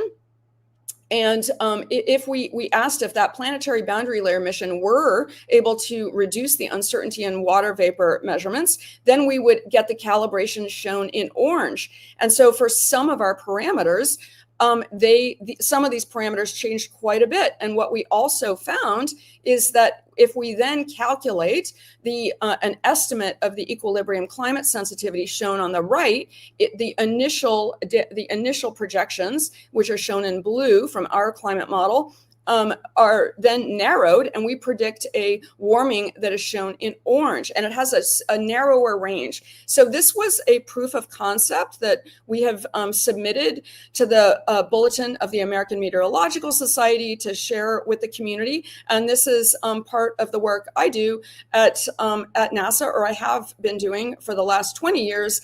We did just lose our lease. We just moved out of the building the day before yesterday, and so this sort of work is really on the line right now, I'm sad to say. So Stella, how much time do I have left? So you have about 10 minutes left of your speaking slot. I'm happy to start throwing questions at you if you are ready for that. Yeah, I think that would be great, actually. Absolutely, yeah. And just thank you so much for highlighting your work and how important NASA GIS is and the work that you all do. So we also have some thank yous in the chat as well from your collaborator, Martin Kohler, did put something in the chat thanking you for your work. Just want to shout that out. Yeah. And so I guess there's a lot of cool questions. Maybe just a quick one that might help. Are some types of clouds more reflective than others? That is a great question. And the answer is yes. So, I guess the least reflective clouds that most of us see very frequently are cirrus clouds. They are very high in the atmosphere, wispy, and they generally are very frequently, they trap outgoing radiation. They actually warm our planet more than they cool the planet. And so they provide us protection. We would be a much colder planet without cirrus clouds. And probably there is a limit to brightness, basically. You can only get so white. And so basically the clouds, once you reach a very high opacity, then you're as bright as you can be. And clouds, even a very shallow cloud can be as bright as you can be. And those clouds, like I mentioned, stratocumulus clouds are completely overcast. That's important too. So you can be bright locally, you're a little white spot, but when you're really blanketing a big area with a lot of bright white, that is reflecting a large amount of solar radiation back to space, and that is a cooling effect for our planet. Yeah, perfect. Thank you so much for that summary of that. Yeah. So we have some interest in other planets. Someone asked, has data from other planets' atmospheres had any influence on your understanding or adjusting models? That is a great question. And I would say, so to my knowledge, ours is the only climate model that is used, the same code base is used for other planets. And that does affect our code base. So the type, for instance, the radiative transfer that we run needs to be capable of running for other atmospheres. So in that sense, there is a continuity of understanding. I would also say that my institute is called the Goddard Institute for Space Studies, and the planetary scientists at my institute were among the first. Well, Jim Hansen, who hired me, was the first American scientist to go to Congress and report on the dangers posed by warming from greenhouse gases. And he was a planetary scientist. And he ended up ultimately then devoting his career to studying Earth's atmosphere. So there is definite overlap also in the technologies that are used on missions that go to space. For instance, polarimetry is a big effort at my institute. I believe we're also the only institute that basically developed new technology that has been recently flown in space on the PACE mission to better observe cloud microphysics and also other aspects of the atmosphere. So there's a lot of overlap in understanding Earth and non-Earth atmospheres. Great question. Yeah, thanks for that answer.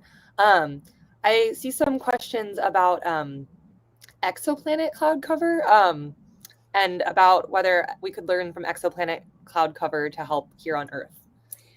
That's a good question. My close colleague and partner in life, Andy Ackerman, had actually spent quite a bit of time also working on clouds on stars, and they also experience. I was mentioning how if you have a really bright spot or you're completely overcast, then things look very different. And actually, clouds on stars also break up. There's gaps between them where you can see the hottest interior of stars. And he won a award for a very highly cited paper where actually he used his knowledge of Earth clouds to understand clouds on stars. So I think so I'm not familiar with, I would say there's rich exchange between planetary work and Earth work and work on stars. Absolutely. That's super cool. That's stuff I don't know about a lot either, and really cool to hear about. Thanks for those questions, guys. Another question is from Martin. Earth satellites from the US are really unsurpassed. Will we have to end up relying on European Earth satellites in the next few years? I know that's a hard thing to predict. Yeah, I'm going to be really honest here. NASA incubates, during my career, NASA incubates instruments. And the way that works is they first fly instruments on a very high-flying aircraft. They're actually former spy aircraft, U-2 aircraft. We call them the ER-2. And the instruments are developed for space, and then they're flown really high in the atmosphere, and the pilot is wearing a suit and everything. It's a very, very technical work. And then finally, and we call this raising the technological readiness level. And so finally, that instrument is ready to go in space when all the parts and all the technology is proven. And in my career, the high spectral resolution LiDAR that was developed at NASA Langley and flown for many years was all set to go to space until NASA cut that from the EOS mission that I heard an earlier speaker show a slide of at the end of his talk. That was, let's see, I'm forgetting his name now, but so Adam, Sokol. So that really broke my heart. And because that was going to be, really a next generation instrument that we could learn so much more, reduce the uncertainty that we're looking at right here on this slide that is so important to literally everyone who lives on Earth. And so how much our Earth is going to warm, and therefore what is the likelihood that we would need to attempt geoengineering or something like that. So they have been unsurpassed, but actually now I believe the Europeans are already surpassing us, and we are already relying on them. In fact, the Italians had to step in and supply a LiDAR in place of the high spectral resolution LiDAR that was planned for the EOS mission. And as I said, that really broke my heart. And yeah, so I think that we are going to have to rely on European Earth satellites. But I will say, call your representatives. We can turn this around anytime we can get out there and vote and decide as a society that we value this. And I fear that we've become a little bit complacent. Things have been so great in the US for the last, well, a little while ago already. But yeah, that's a great question. And I'm so glad that Europeans are there. Thank you. Yeah, that was a really great and comprehensive answer. Thank you so much. I'm just going to give you one last question, which was what inspired you to dive into this research?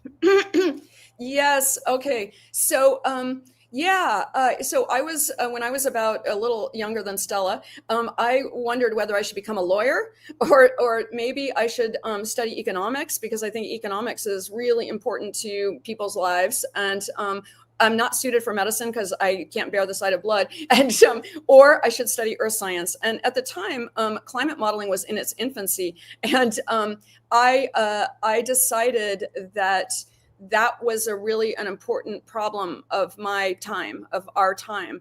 And so I applied to programs. And for everyone out there who feels like they might not be good enough for this, or their grades might not be good enough, I will tell you that you don't need to be perfect. And what really matters is that this is something that whatever you choose, whether it's law or economics or climate science, it interests you irrationally. And that's I guess that's how I felt about the work that I did for my PhD. I actually studied civil engineering, which is where a lot of air quality work is done.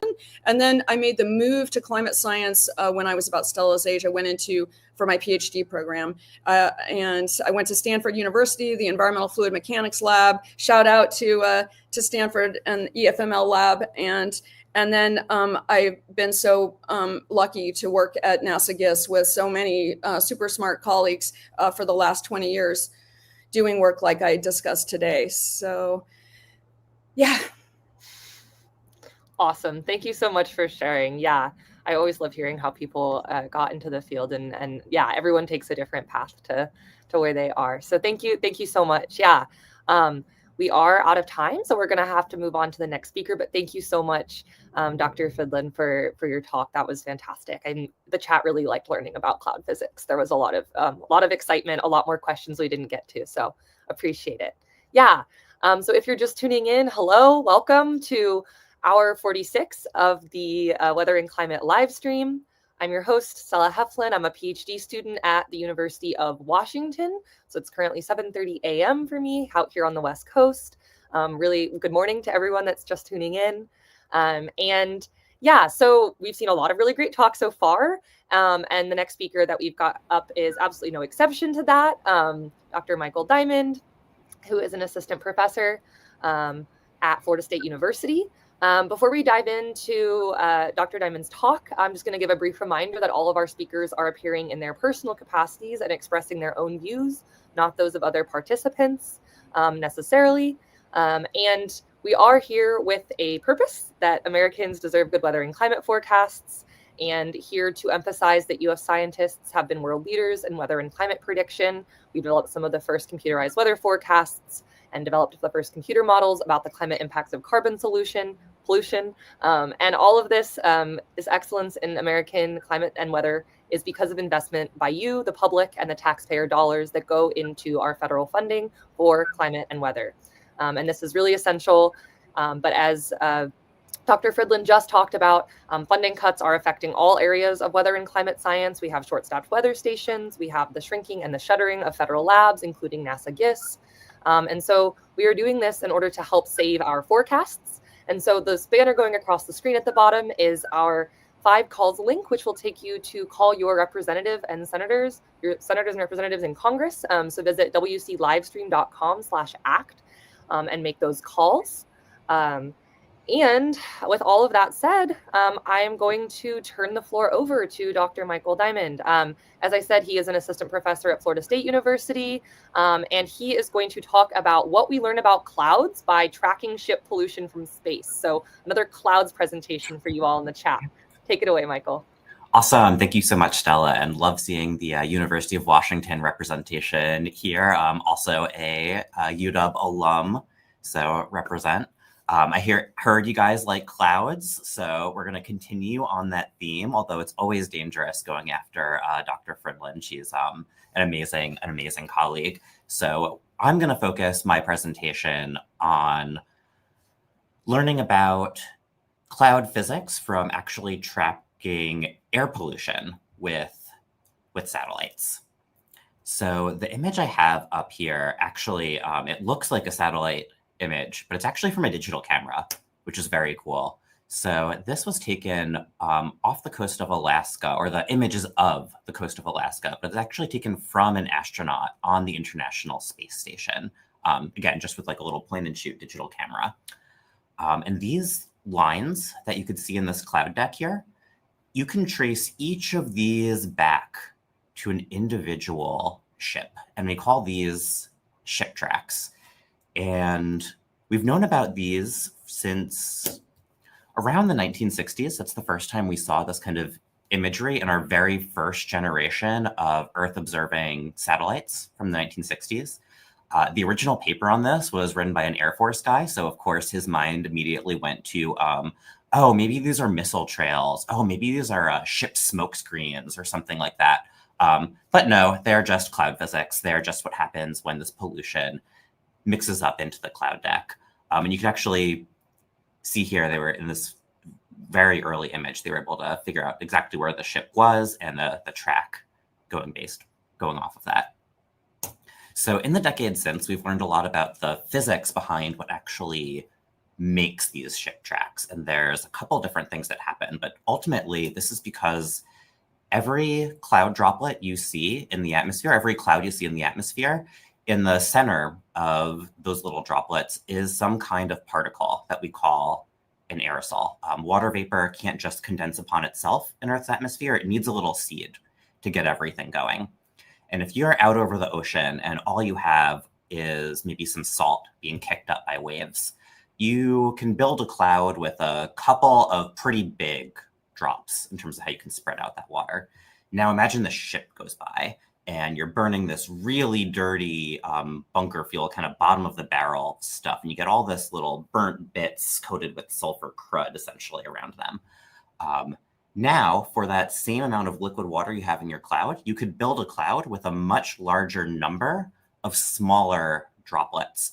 And that actually makes the cloud more reflective, which is what we see here, right? These basically more whiter clouds that are reflecting more sunlight back to space. If those clouds were also drizzling, and some of these clouds that you see are kind of spotty over here, there's some good evidence that we could have that maybe those were drizzling in the natural case. By having a bunch of little droplets instead of a couple big drops, that also makes them drizzle less. So maybe those clouds stick around for longer, and that would also make them brighter. And this actually has a big influence on Earth's climate. And aerosol particles, not just on Earth's climate, affect a lot of different Earth system processes. So our larger particles like volcanic ash and pollen, these are scanning electron microscope images. So these are just absolutely microscopic, teeny tiny particles. These are really good at seeding ice in the atmosphere.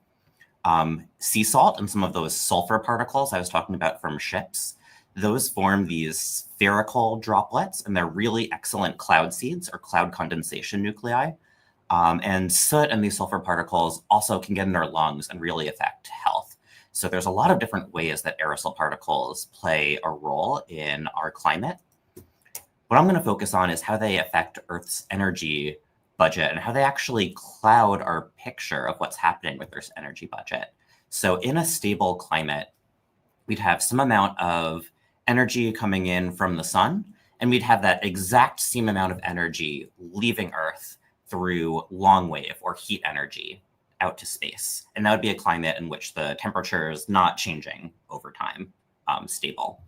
Today, we have an imbalanced climate because we've been adding greenhouse gases to the atmosphere, and they act like a blanket, keeping that heat energy from leaving the Earth, kind of trapping it within the atmosphere. Most of that energy is actually being trapped in the oceans, only a little bit in the atmosphere, but that is heating up the atmosphere. So that's what we know is the major thing affecting our climate. But aerosols also affect how much incoming energy we get from space. And we can use a couple different lines of evidence to figure out how much of the warming trend we've seen is due to greenhouse gases like carbon dioxide, which is here in the purple, but also things like methane in the brown here. Alex Turner a little while ago was talking about that. So that's this purple line and these other lines here that are causing warming of the atmosphere. But we also have in this gray here, this cooling from these aerosols, these airborne particles that are reflecting sunlight back to space. So two really big things to note here. One is that this cooling effect is large. It's definitely smaller than the warming we have from greenhouse gases, but it's quote unquote masking something like a third of the warming we could have experienced due to greenhouse gases like CO2 and methane alone. The other thing is its error bar is really big. This has a high amount of scientific uncertainty. So it's something that we still don't understand well enough. And that hampers our ability to predict future changes in climate and to understand how much human activities have already affected Earth's climate. So it's maybe a little bit surprising, right, that we have that much uncertainty given we have these ship tracks, these awesome natural experiments, or this natural, view of what these aerosols are doing to the Earth system. But even in the effects of shipping, we have a lot of uncertainty and things that are really hard to figure out. So this image here is showing where these ships are around the world. And we can see, right, you have a lot of shipping traffic in the Northern Hemisphere, these big lanes between Europe and North America and Asia. Some shipping lanes down here in the Southern Hemisphere as well, but not quite as many. And we know that there are about 100,000 ships going around in the global fleet, but only a really small fraction of them produce those ship tracks like I showed at the very beginning, those really easily identifiable ship tracks. And when one team tried to add up all the ship tracks they could detect, and they actually did this by hand, basically going in the satellite imagery and trying to track all those and add them all up for a year, the result that they got was about 1,000 times smaller than what you would expect the results should be if you put those same emissions and ran a climate model with them. So what's going on here? And to give it away a little bit, it's actually one of the rare instances in which the models are right and the observations are wrong, or rather incomplete. It turns out it's actually really hard to find all of these things by hand. So one idea we had is, what if we tried looking at an entire shipping corridor overall instead of trying to add up all of these individual ship tracks? And one really attractive area to look at this is actually in the Southeast Atlantic here, where I have the circle now off the coast of Africa. Because in the Northern Hemisphere, right, you have ships lanes going every which way. So we have a lot of ship emissions. But down here, we have a lot of ship emissions, but relatively clean clouds on either side. And the other nice thing about the Southeast Atlantic area is the winds, which I'm showing here in these little barbs here. The direction they're pointing in is the direction the low-level winds are going. And you can see the winds here happen to be almost perfectly parallel to the shipping corridor. And what that's doing is it's taking that ship pollution, and instead of spreading it out all over the ocean, it's keeping it relatively concentrated right along that shipping corridor. And something we see really suspiciously, so in these black contours here, this is where you have a lot of clouds off the coast of Africa. For these clouds, don't think about big thunderstorms, think about like the San Francisco fog, like these really low-level clouds that are just kind of spanning the whole ocean. And we can see what looks basically like a line running through them in the shading here. And this shading here is actually using satellites to count essentially how many cloud droplets we have per cubic centimeter of air. It's absolutely amazing that we can do that from space, right? But we see this kind of suspicious line there. So what we're going to try to do is do some fancy spatial statistics and see if we can get a real statistically significant signal out of this. So the way this works, and I'm flipping things a little bit, instead of looking at the number now, we're looking at the size. So here, yellowish colors are smaller cloud droplets, and bluish colors are larger cloud droplets, and all else equal, smaller cloud droplets mean a brighter cloud. This is called the effective radius, which is just think about it as the typical cloud droplet size. What we can see here, right, we have this suspicious line right along the shipping corridor, and what we see are these smaller clouds along the corridor, what we would expect if there were more of these cloud condensation nuclei seeds forming more droplets. The unit here is called a micron. And just to put this in context, this is 1,000,000 times smaller than a meter. So these cloud droplets are about 1/5 as thick as a single human hair. So absolutely teeny tiny. So what we're going to do is we're going to use the spatial relationships that we see in these nearby regions that are not in the shipping corridor, but should be experiencing basically the same weather conditions, and create what we call a counterfactual. So this hypothetical scene that we would have, or what we would have seen if the shipping emissions didn't exist. And we're going to interpret the difference between what we actually observe and the statistically derived counterfactual as the effect of shipping. And when we do that, what we see is we get a big decrease in the cloud droplet size in the shipping corridor. And these little white dots show where that's statistically significant at the 95% confidence interval, which is our typical confidence interval that we use as scientists to say whether or not we really believe a result. So that smaller cloud droplets equals brighter clouds. You can actually quantify this. And when we do quantify it, the size of the effect agrees with the climate models because we're now able to integrate over that whole shipping corridor instead of trying to find these individual tracks. So that's really exciting. That was really exciting when we first found this. But the plot actually thickens because, as you can see here, the climatology I show there ends in 2019. A lot of interesting things happened in 2020, but at least for our story right now, the interesting thing that happened in 2020 was the International Maritime Organization, which is the UN agency that regulates international shipping, imposed a really strict new cap on the amount of sulfur that you could put in marine fuels. And actually, basically overnight on January 1st, over the open ocean, you had an almost 80% decrease in the amount of sulfur that you could have in the ship fuel. And in general, these ships are kind of the dirtiest, bottom of the barrel things you could burn, the stuff you wouldn't want to burn on land near people. But the atmosphere, if we know one thing about the atmosphere, and Olivier in the next talk is going to talk about the atmosphere moves. So that pollution gets blown onto land still, and something like tens of thousands of premature deaths per year, now primarily in Eastern and Southern Asia, were caused by the ship pollution. So there was a really big need, right, to crack down on this and clean it up. So that's what happened in 2020.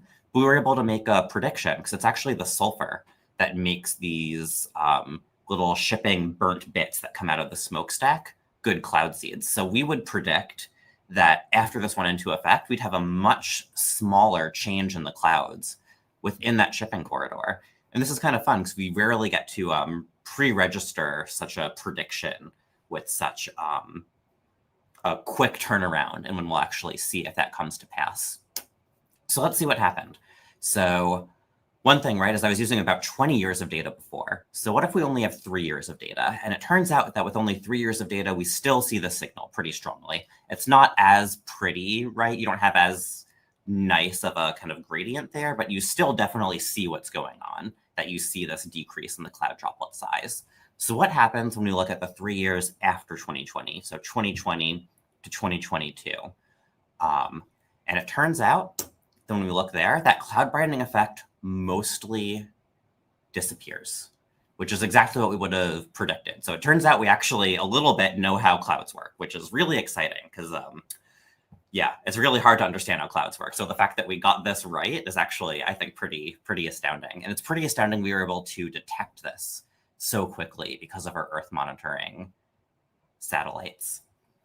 So that was really exciting, but the plot actually thickens even further because last year we had another really weird intervention in international shipping that we also might be able to see in the Earth system, because as part of the current wars going on in the Middle East, the Houthi militia that controls a decent portion of Western Yemen over here started attacking international ships going through the Strait of Al-Mandab over here near Djibouti. This started in November 2023 with the abduction of the Galaxy Leader cargo ship, but continued since. So this is a armed conflict database from ACLED, and all of the yellow histograms here are attacks on commercial ships going through the Red Sea over here. So you could see, right, a lot of attacks that year, and that really strongly choked off traffic through the Suez Canal. And we can actually see this from satellite. So the blue to yellow shading on this plot is nitrogen dioxide. This is a short-lived air pollutant, but basically just think of it as a proxy for industrial activity and transportation. So you could see some highways actually here, but you could also see these shipping routes through the Red Sea in the year before this conflict started. And then each of these red points here is actually just in September, October 2024, where you had these attacks. And you can see that this traffic is really strongly choked off, right, in the Red Sea. We can't see that pollution anymore. So as a result, we still wanted to ship things from Asia to Europe, to the Mediterranean Sea. So instead of ships going through the Suez Canal, we had a very large rerouting of traffic around Africa and around the Cape of Good Hope. So instead of going up through here, through the Suez Canal, we're now going around Africa. And you can see this basically doubling of shipping traffic around South Africa here. And if we look right here, one of my colleagues, Sarah Doherty, was recently hiking on Table Mountain there near the Cape of Good Hope. And this kind of hazy purplish stuff there, that's actually probably ship pollution. So there's a lot of this right around there. And what we could see is that prior to this change, if you're really eagle-eyed, you could maybe pick out the shipping corridor around Africa in the nitrogen dioxide column, but it's pretty hard. But you could see it pretty obviously afterwards when you have about a doubling of traffic through this lane. So a big question then is what's going to happen to the cloud droplet number concentration or the cloud droplet size over here? Are we going to get a signal again that we lost originally after 2020? So this is some very hot off the presses, unpublished work that I'm working on right now. What I'm showing here is the percentage increase in cloud droplets forming due to ship pollution in this corridor, similar to what I was showing in those maps before. And we had something like a 10% increase in the cloud droplets that were forming before that pollution regulation went into effect. In the couple of years after, that effect, right, mostly went away. And it's actually now really hard to see because the signal's so small. So it's really hard to quantify it, but it's probably something more like 3 to 5% now. And most years not even distinguishable from zero. But in 2024, when we had that big increase in ship traffic, it goes back up almost to where it was before that regulation. And one thing we could do, so you can kind of ask like, oh, are they just like stopping enforcing the regulation, or is it because all those ships are going through? So we could normalize this by the amount of the nitrogen pollution, because nitrogen from the ships wasn't affected, only the sulfur was affected. So if we then normalize it, so take the ratio of that cloud droplet increase to the total shipping activity as measured with that nitrogen pollution, what we can now see is that we get this really big reduction, right, from IMO 2020, but it's really hard to see that signal. But now in 2024, when we have so much more shipping, we can quantify the signal so much better. And we have some pretty tight bounds where we can now really quantify there's about a 70% reduction in the cloud changing power of the shipping fuel per kind of unit of fuel burned, which is really exciting. And hopefully this is actually going to help us quantify globally what this regulation did. In my last minute or so, I just want to say thank you, NASA and NOAA. The big takeaways from this, hopefully, besides the specific results from my group, is that monitoring pollution from space actually helps us learn about climate change and therefore better predict and adapt to it. Geophysical monitoring also helps confirm or not whether these pollution regulations are being followed. So this is actually one line of evidence we have that ships over the open ocean, right, where it's very hard to detect what's happening, actually were following the UN's regulations. And we couldn't do this without US science agencies like NASA and NOAA. which are really fundamental to the world's ability to observe the Earth system. Again, not just the US, but the whole world is benefiting from the science that happens at these US federal agencies. In particular, NASA and NOAA have funded me throughout my time on my PhD at the University of Washington, and then my postdoc, where I worked at NOAA, and then currently in my position at Florida State University. I've been mostly funded through the Earth Radiation Budget Program at NOAA, which is doing a lot of this groundbreaking work. So really important to keep that alive. Awesome. And in my last couple of minutes, hopefully I can take some questions from the audience. Thank you so much.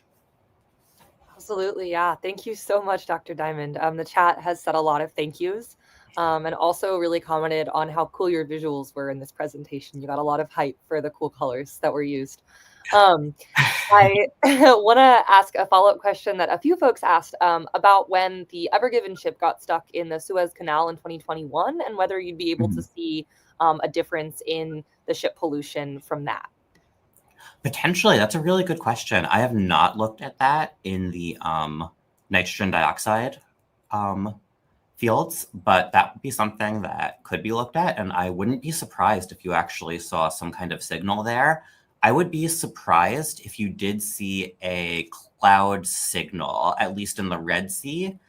You tend to have, don't think San Francisco fog anymore. Think like, cute little popcorn cumulus, clouds that are much more sparse and we think are less susceptible to being brightened in this way. So I think you would get a signal with that nitrogen pollution, but probably not in the clouds, but maybe it's something I should look at. Is that because it's drier in that area or just a different cloud regime entirely? Dry. Yeah. I think hotter. Yeah. Hot and dry. Okay. Yeah, cool. Yeah, these San Francisco fog type clouds, what you really want is cold sea surface temperatures, and therefore like a cold kind of lower layer, and then topped by a hot dry layer, so they can't keep rising and become thunderstorm clouds, so they're kind of stuck there. Absolutely, yeah. Thank you so much for that answer. Folks have asked about the dust pollution and whether you can get dust pollution traveling across the world, and whether or not that's linked with clouds. I'll ask that very generally, but I think there's kind of a specific way that they've written it out here about whether clouds carry the dust pollution, but anything about dust and clouds would be great to hear a little more about. Yeah, there are a number of ways that dust can actually affect clouds. So out over the North Atlantic Ocean, so the other side of the basin, we do get a lot of Saharan dust, one of the really big dust sources in the world. This has all kinds of effects, all the way from fertilizing the Sargasso Sea, making that really biologically active in a way that a lot of other similar seas around the world aren't, even has a role in fertilizing the Amazon, but also can affect clouds. So dust can absorb sunlight, kind of like smoke, right? The fact that you kind of see it and it gives it a little color. So it absorbs sunlight and it can actually make the atmosphere above the clouds even warmer. So that creates a stronger lid, essentially, keeping those clouds in place. So it could affect low clouds like that. It can also get into the clouds.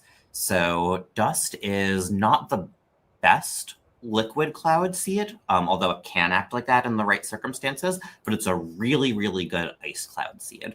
So cirrus clouds really high in the atmosphere can be affected by dust if it gets all the way up there. And there's also, I would say, more controversial evidence that it can affect hurricanes. The less controversial way it can affect hurricanes actually is when you get dust and it shades the surface, you can cool the ocean down a little bit. So there's too many ways, I would say, that dust can affect clouds. It keeps folks like us employed. Absolutely. Thank you so much for the answers about dust. Folks, I guess I'll actually ask a question from Andrew Williams, one of our helpers and chat moderators. What's your favorite cloud? We had a great discussion about that in the chat. Lots of people talking about their favorite clouds. So. Yeah. I know someone on the first day of the broadcast was also working, I think it was Marcus, also working on stratocumulus clouds, but he was a turncoat and went to cumulonimbus, which I'm tempted to do as well, but I think I'll stick with the stratocumulus because they're small but mighty, right? They're only a couple hundred meters thick usually. They're pretty boring from a weather perspective for the most part. Again, I did my graduate school in Seattle as well, so over the summer, very familiar with the stratocumulus. Not the most exciting, but they're so important for Earth's climate. Clouds have both a warming and a cooling effect on Earth's climate, but the cooling effect dominates. And most of the net cooling effect from clouds, about 75% of it, comes from these low altitude clouds like stratocumulus. So small but mighty. They might not seem super exciting, but when it comes to climate and climate change, they're really a major player. Absolutely, yeah. And then I guess maybe one fun follow-up question is, what got you so interested in clouds? Yeah, so I had no idea what I wanted to do going into grad school. I was thinking of maybe doing geophysical fluid dynamics and thinking about how the atmosphere moves, thinking about clouds. I ultimately got recruited into Cloudland for two reasons. One is that those big error bars I showed at the beginning. I was kind of like, I don't really know what I want to do, but this seems like a big, important question. So that sounds like a fun thing to work on as a scientist, right? We want to kind of go where the error bars are. Also, you can see the logo there from that Oracle's NASA project. My PhD was in part based on flying aircraft through smoke and clouds over the Southeast Atlantic Ocean. And when I talked with my advisor at University of Washington, he was like, oh, well, if you come here, you can go to Africa for a month every year and fly through clouds. And I'm like, oh, that sounds cool. I'll do that. Yeah, absolutely. That makes sense. Field campaigns are a great reason to get interested in a cool phenomenon. Well, thank you so much, Dr. Diamond. Yeah, the chat is saying lots of thanks for your presentation. Really big cloud fans there. So yeah, just thank you so much for taking the time and talking with everyone about what you do. Awesome. Thank you all, and thank you for tuning in. Absolutely, yeah. And so that concludes my window as the host. For right now, I'll be back later in the stream. But for now, thank you all so much for being so great in the chat. And thank you to all the speakers that I got to interact with. And I'm going to turn it over to our next host, Dr. Andrew Dessler. So hopefully we can get him up on stage here in a second. And I will turn the mic over. Thank you so much. Hi, everybody, and welcome to my 2-hour shift as host of the live stream. Let me say I checked the YouTube channel, and there's 700 or 800 people watching. I can't tell you how much we thank you all for being interested in this. We've devoted our lives to figuring this out, and in return we get vilified by the people that don't want to believe climate change is real. And so thank you. It means a lot to us. So let me read you the blurb that we read that sort of tells you about what we're doing. So thank you for joining us. It is hour 47 of the live stream, 53 hours to go. My name is Andy Dessler. I am your host for this segment. We've seen a lot of great talks so far, and I'll introduce the next speaker in a minute. But before I do that, just a brief reminder that our speakers are all appearing in their personal capacities and expressing their own views, which may not be those of other participants or of their institutions or of their funding agencies. Now, we're all here, though, with a shared purpose, which is that Americans deserve good weather and climate forecasts, the kind that save lives during hurricanes, help farmers plant their crops, and guide families making weekend plans. U.S. scientists are world leaders in all of these areas. We developed the first computerized weather forecasts back in the 50s, revolutionizing how we predict storms. American scientists created the first computer models showing how carbon pollution warmed the climate. We built an unparalleled network of observations, from local weather stations to satellite observations to Hurricane Hunter aircrafts flying into storms. Scientific excellence exists because of investments by you, the general public.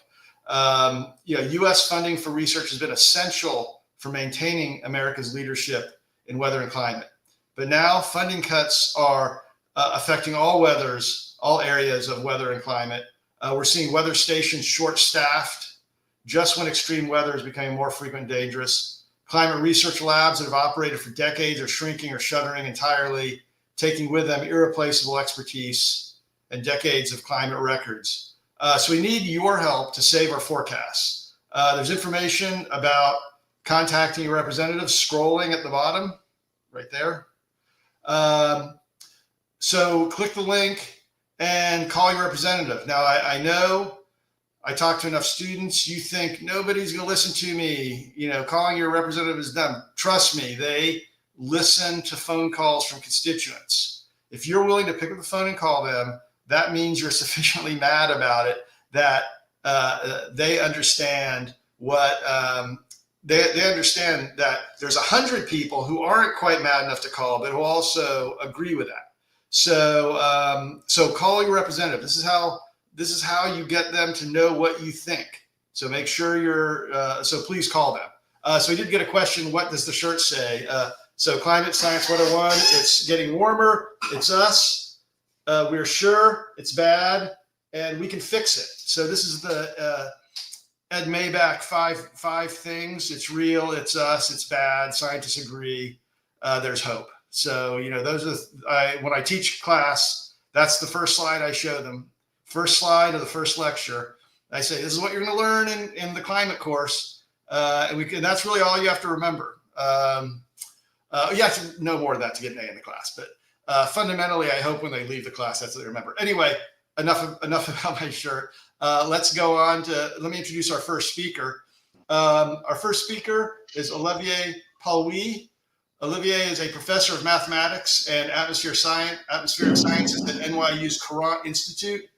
He has a PhD in atmospheric and oceanic sciences from Princeton, which he earned in 2000. His research focuses on atmospheric circulation and the hydrologic cycle, particularly studying how the atmosphere acts as a heat engine that transports energy from warm to cold regions. I don't know if I've ever met Olivier, but I've followed his work for years, so it's a real pleasure to introduce you, and I'm looking forward to your talk. Yeah, thank you, Andrew, and thank you to the organizer. I think it's a very important thing here to really pay attention to what's going into our funding for climate research and weather research. So I'm joining in from New York, and yeah, so today I want to talk a little bit about basically maybe an obvious question, but the fact that the atmosphere moves, and so why it moves, and the kind of way that we think about it is terms of basically the atmosphere working as a heat engine. Before jumping into the detail, maybe I'll do. I want to talk about my own trajectory, so why I ended up being an atmospheric scientist sitting in my department. So, if you're wondering about the accent, it's a French accent, but I grew up in Belgium.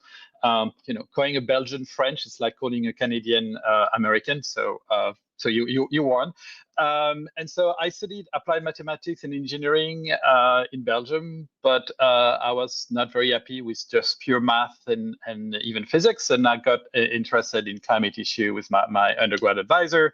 And I got the chance to come to the US in '95, so working at Princeton, but in particular working at a joint program between Princeton and NOAA Lab, the geophysical fluid dynamics, which was a fantastic experience where I was able to do a PhD while working directly with NOAA scientists. And I think this has been one of the great things in the way that atmospheric research has been done in the US is this close collaboration between research lab and academic institution, which offer great training ground for a lot of young scientists. I continued as a postdoc working with this great fellowship program called the Global Climate Change Program, which basically allowed me again to continue my academic trajectories, but well supported by NOAA, and that I think it's an opportunity I think that we should keep offering to scientists. One of the budget cuts currently in the current budget is basically the elimination of the Office of Atmospheric Research at NOAA, which means that basically a lot of these research opportunities for scientists involve like only graduate student, postdoc, and academics won't be able to work as easily or directly with NOAA scientists. That would be an extreme loss for NOAA, for the academic community, and for the US as a whole. My current position is I'm moonline as a mathematician at the Crown Institute in New York, so a bit south from where Anne was located, 100 blocks from where she from the NASA Geerts Institute. Let's go back. Let's talk a bit enough about myself. So let's talk a bit about science and basically the kind of like basic question that I want to do. So I think we all experience winds and atmospheric motions. So I think the fact that the atmosphere move is something that we can all acknowledge. But why does it move? So this is kind of the broad theme of the question, the discussion. So the first part may be obvious, but the air motion are dissipated. So there is states whenever you have organized motion, will be dissipated. I'll talk about mechanical energy production in the atmosphere, the concept of heat engine, and then look a bit more if we have time. Go back. We have a couple of talks about clouds, and I'm going to talk about clouds as well because they're cool. And then if I have time a little bit, talk about extreme weather and a bit what the future looks like for these things. Maybe the basic 101, right? So the atmosphere moves. So I just here, this is some animation I just got from the NOAA website. So showing, I think the last 2 days, I think it's about 40 hours of basically satellite observations. So showing, I think a couple of days ago, there was some severe weather over Texas, showing the development. So you see clouds, but you also see wind. And so every part of the atmosphere, we know it's moving. And so the reason that it may seem obvious, because we've seen that many times, we experience that every day. What is probably worth remembering is that if you were try to do, like if you take your bathtub, you put some water, you try to steer it around, motion tends to be dissipated. So we have what we call dissipation, so frictional dissipation. So whenever we have organized motion, they tend to develop, like winds, organized motion tend to develop to smaller scale in organized motion, and then basically end up dissipated to what we call molecular viscosity or friction. This happened at various scales, at various places. So in the atmosphere, this primarily happened is what we call the planetary boundary layer, which is maybe the first 500 meters of the atmosphere of 1 or 2 kilometers, depending on the kind of cloud topography you have. But this is a region of the atmosphere where the atmosphere feels the effect of surface, so I mean through topography, to clouds, possibly in a place like New York City where you have plenty of building, right? So basically to interaction with basically the land surface. And so we can compute this amount of dissipation. So we can look at weather model, we can look at measurement. And so the typical estimate for dissipation is about something that we call 2 to 4 watt per meter square. So 2 to 4 watt per meter square. So what does that mean? So maybe to put that in context. So in this talk, I collected a little bit of both this idea of the watt per meter square. Watt is a joule per second. So if we compare that to the energy we receive by the sun, so the solar energy we get, so direct, it's about 1360 watt per meter square. If you translate that to global average, you would get something like 170 petawatts. So peta meaning 10 to the 15, right? So this is a huge amount of energy. I think by comparison, a full blown nuclear power plant, something like on the order of 1 gigawatt of electrical energy being produced. So that's a giant amount of energy we receive from the sun. By contrast, the amount of infrared emission of the Earth by the surface is something around 390 watt per meter squared. Depends, of course, where you are. It depends on temperature. This is the amount of emission surface. That means that the surface of the Earth emits 190 petawatt. The difference between this 170, 190 petawatt is primarily due to the greenhouse effect. So that's what we've been messing up by increasing CO2 concentration and so on. So these are very large number. If we go back to energy transport, like we get something that's a number that we're going to use. So this is the amount of energy being redistributed by the atmosphere. So typically exported from tropical region, imported higher latitude. That's a number about 100 watt per meter squared, corresponding to about 50 petawatt. So what we're interested in is much smaller, right? So 2 to 4 watt per meter square.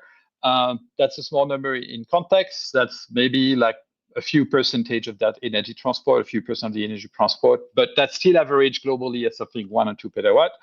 The last bit is to compare. So I just plugged down the number for basically what is the global electricity production today. And so we actually produce, I mean, I was impressed that we actually produce on the order of 0.01 petawatts. So this is the all electrical production around the globe. And so by comparison, this is only amount if you translate that to this watt per meter square, it's only 0.01 watt per meter square. So the amount of energy we're talking about for dissipation, it's small in comparison to the energy flux in the atmosphere. It's still very large in comparison to whatever we do. Let me next slide. So now we have to this dissipation, right? It's a measure of how much work is being lost, so how much wind energy is being lost at any point in time in the atmosphere.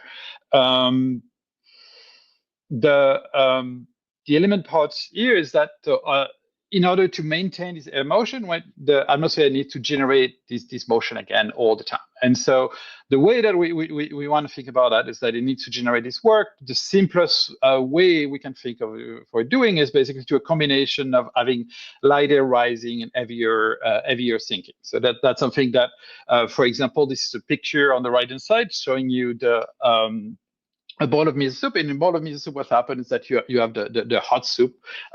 You should only have hot miso soup, of course. But so the hot water evaporates at the surface, so you have cooling at the top, and so that generates basically a density difference within the fluid, especially the fluid at the top. The soup at the top is a bit colder, and you get this sinking motion. And this sinking motion is what you see in this area where you basically have less of the miso particle, the fermented soybean particle. So when you have rising motion, you bring the soybean particle up, and then the sinking motion gives you this region of where you have sinking motion. You see the same thing, for example, when you heat up in your kitchen, you heat up water. At some point, you can notice this motion, right? And so in effect, when we look at atmospheric circulation, right? So a lot of this ascending of nice typo of light air. So to say light air means warm and typically moist as well. We see a lot of situation where we have warm air rising, cold air sinking. So for example, on the upper left side, so you see a kind of a description of the global circulation, and so where we have these global planetary scale circulation, in particular with this Allie circulation that's associated with this deep precipitation zone along the equatorial region. So we have air rising near the equator, moving poleward and sinking over the subtropical region. And so this is a configuration where you have warm air rising along the equator and sinking at lower temperature and being heavier in the subtropics. Another example, so for example, on the lower right side over there, this is it's maybe hard to see on the live stream, but there's a coast, the US coast. We have an extratropical cyclone, so you have a nice structure, and within that extratropical cyclone, on the right side, we have this cloudy structure. This is warm, moist air coming from the subtropical region that's rising. That's why we have this large cloud structure, and then next to it, we have this cold front with basically cold, dry air coming from higher latitude and also coming from above, slightly sinking down. So this is another example where we have this ascent of warm air, subsidence of cold air. That's basically what is necessary for the weather system to generate motion. And then on the left-hand side, it's at small scale. So this is basically one of these cumulonimbus clouds. So we have these large ascent of this air rising from basically the lower part of this planetary boundary layer, so for the few hundred meters from the surface, all the way to basically the tropopause, so maybe 12 or 16 kilometers where you are. And again, these are characterized with basically warm, moist air going up, cold, dry air going down. Okay, so warm air rising, cold air sinking is kind of a good way of generating mechanical energy. But one of the elements is that, right, if this is the only part of the story, we would run out at some point of warm air to go up, cold air to go down, right? Because at some point, all the warm air would have risen, all the cold air would have subsided, and then everything would go and become quiescent again. So the way to change that is that if we had now the fact that we have warming and cooling, so we can change the property of the air parcels by basically warming them up and cooling them down. And so in particular, what we want to do, we want to create a continuous new supply of warm air near the surface so that they can rise up, and a continuous supply of cold air that can sink higher up in the atmosphere. And so to do that, we basically need to add up energy source. So we need to heat up the surface. So we need to add energy at the surface so we can turn cold air mass to warm air masses. And similarly, we need cooling at the top of the atmosphere, where we have basically, we can turn the warm air that just rises into colder air that can sink along. And so this is the basic setup for what we call a heat engine. So where we have this combination of, we have warm energy source at high pressure at near the surface and typically high temperature. And then we have cooling at basically higher altitude and lower temperature. And connecting these two, we have this combination of warm air rising, cold air sinking, that can basically generate motion in a conscious rate. And so that's kind of closing the loop of basically how we can maintain not only, so we can generate kinetic energy by this warm air, cold air motion, but at the same time we can sustain that when the atmosphere has been moving for the last 4 billion years, and so we can do that over a very long time scale just by having this warming, cooling. The idea now of basically the heat engine is actually it's an old one. So I'll leverage my French accent to read a quote, or maybe I'll read it in English. That might be better. This is Sadi Carnot. So it was a French engineer in the early centuries, and so they were trying to, at that point, they figure out how to basically make steam engine and all kind of stuff like that, and they're trying to figure out how much work that can be done. And so basically come up with what we know as the second law of thermodynamics. It was formulated about 40 years later, but it was the initiator of that idea. Especially, it was the guy who introduced the idea of a what we know as a Carnot cycle, but basically this heat engine. And I think one of the quote, what I like about this quote is that not only was working thinking about the steam, so train, things like that, but he was also directly thinking about motion of clouds and rain and so on. So and so in particular, if you go back to that structure, so this is how we're going to think about the atmosphere, right? We have this warming at the surface, we have cooling. So the Earth receives energy from the sun, it's absorbed at the surface. So we have this warming coming out. We have cooling at the top through the atmosphere to the emission of red radiation. And so we have this differential heating that set up the condition necessary for the heat engine. One thing to remember too is that the temperature of the Earth is much higher at the surface than, for example, if you go up you go up in the atmosphere. So we know that when you go up in a mountain, where it's always colder, the higher you go. The coldest point in the atmosphere is about like 12, 16 kilometers in the tropical region, where basically we have temperature as low as minus 70 degrees Celsius. And in between, we have the atmospheric circulation here symbolized by this cloud rising and basically transporting air from there. On top of that, and I realize I'm way over time, so it'll be interesting, but we can quantify this part by saying that the kind of framework basically gave a prediction of how much work can be done. And so this is the work that can be done is basically proportional to the amount of heat that's being transported and the difference of temperature between the heat source and heat sink. And so when we do that, so we can get an estimate of how much work. And so if you remember from the initial discussion, the Q here, the heat transported by the atmospheric circulation is something about 100 watt per meter square.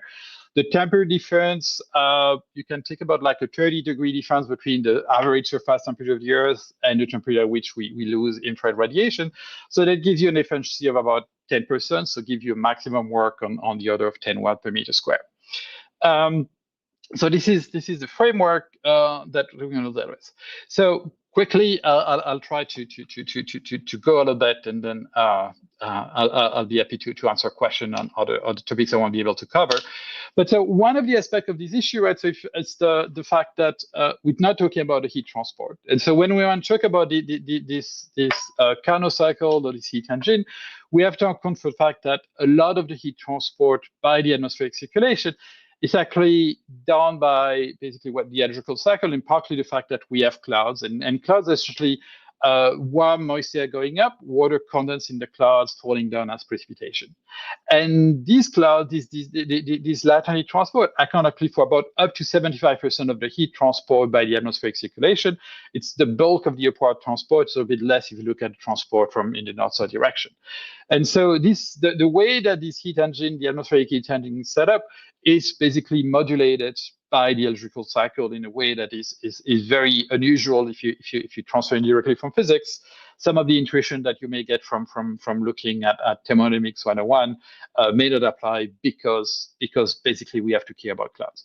So the first thing that actually we have to think about is actually, we talk about dissipation early on. We talk about dissipation from the wind. Actually, there's another dissipation process in the atmosphere which we has often been overlooked, but the fact that it rains. And so rain droplets typically fall down at basically what we call the terminal velocity. So it's a few meters per second, so which is nice because when you hit by a rain droplet, you're not going to be hurt too much because you're going to feel it, but it's not dramatic. The reason that they're only falling that slowly is because they're basically slowing down by interaction with the air around it. For example, if you were to take a water droplet, that's basically start to fall out, even for your nice stratocumulus clouds that may be 1 kilometer in the atmosphere, if it were to fall in free fall, right? So if you drop an object for an altitude of 1,000 meters, by the time it's going to reach the surface, I think its velocity should be on the order of 100 miles per hour, something like that. So your typical droplets would be quite dangerous, and you wouldn't be able to get out when it rains. But because the air around it slowed down all these rain droplets, the velocity, the terminal velocity of these droplets is something that is very much milder, and so we can walk outside during the rain and survive. The counterpart of that is that basically we're going to get a dissipation associated with that. It turns out that we did the calculation a couple of years ago, estimating the amount of dissipation by all the precipitating system. We're using NASA satellite at the time, that basically we build up an estimate of something of the order of something between 1 and 2 watt per meter square. So the number we got from the satellite is 1.2 watt per meter square. Would love to do another study, kind of like confirming or see if we can get refined and more the data. But this is the number where, if you remember, this dissipation by precipitation, so all the raindrops, the work done to lift all the cloud droplets. Basically is almost half as much as all the work done to maintain all the atmospheric motion. So rain matters, cloud matters in this regard. I think I'm going to skip a little bit. I'm going to talk another element I'm going to quickly talk about is the fact that another role of the electrical cycle is keeping the atmosphere dry. And so it turns out that the fact that the atmosphere, I mentioned that one of the starting point, the fact that the atmosphere moves is something that is unusual. If you compare that to, for example, what happened in your bathtub. Another unusual aspect of the atmosphere is the fact that we have an atmosphere that's sitting over an ocean, right? So we have a massive supply of water vapor for the atmosphere if we want to evaporate in the atmosphere continuously. Yet the atmosphere is mostly unsaturated. So if you take a vacation in the Caribbean, if you're most of the day, right, except if it's when it's pouring, but most of the days it doesn't rain. Most of the time you experience relatively dry condition. And so that is directly connected to the hydrological cycle, which basically we have air rising and falling as precipitation, and then air coming back from higher up, coming back unsaturated as drier. And it turns out that this aspect of the atmosphere, so keeping the atmosphere dry, interfere with the ability of the atmosphere to work as a heat engine. And so this is one of the elements that we've been working on to better understand how heat can change in the past. I'm running a bit of time, so if someone wants to ask a question about the weather, I'll say go in, and I think I probably should slow down. How much time do I have, Andrew? I'll be happy to stop by. Yeah, if you could go ahead and wrap up in the next minute or two, and that'll give us 2 or 3 minutes for questions. Yes. So I'll wrap up here. So one thing we asked is so some of the part that I think we're very excited in terms of like the upcoming research. So one of the things that is very interesting is the fact that we have a new generation of climate models that are being currently built by NOAA, DOE, NCAR, also in Europe and Japan and China. And these the key change that's happening in these weather and climate models is that now we're getting these weather and climate model that's simulating the atmosphere down to the scale of a few kilometers. And in particular, if you can do that, and this requires a very large computer, it's also the computer model are very sophisticated, you can actually simulate explicitly clouds rather than do what climate and weather model have been relying on what we use, we call the term parameterization. So rather than explicitly simulating clouds and convection, we generate some empirical parameterization that represent that.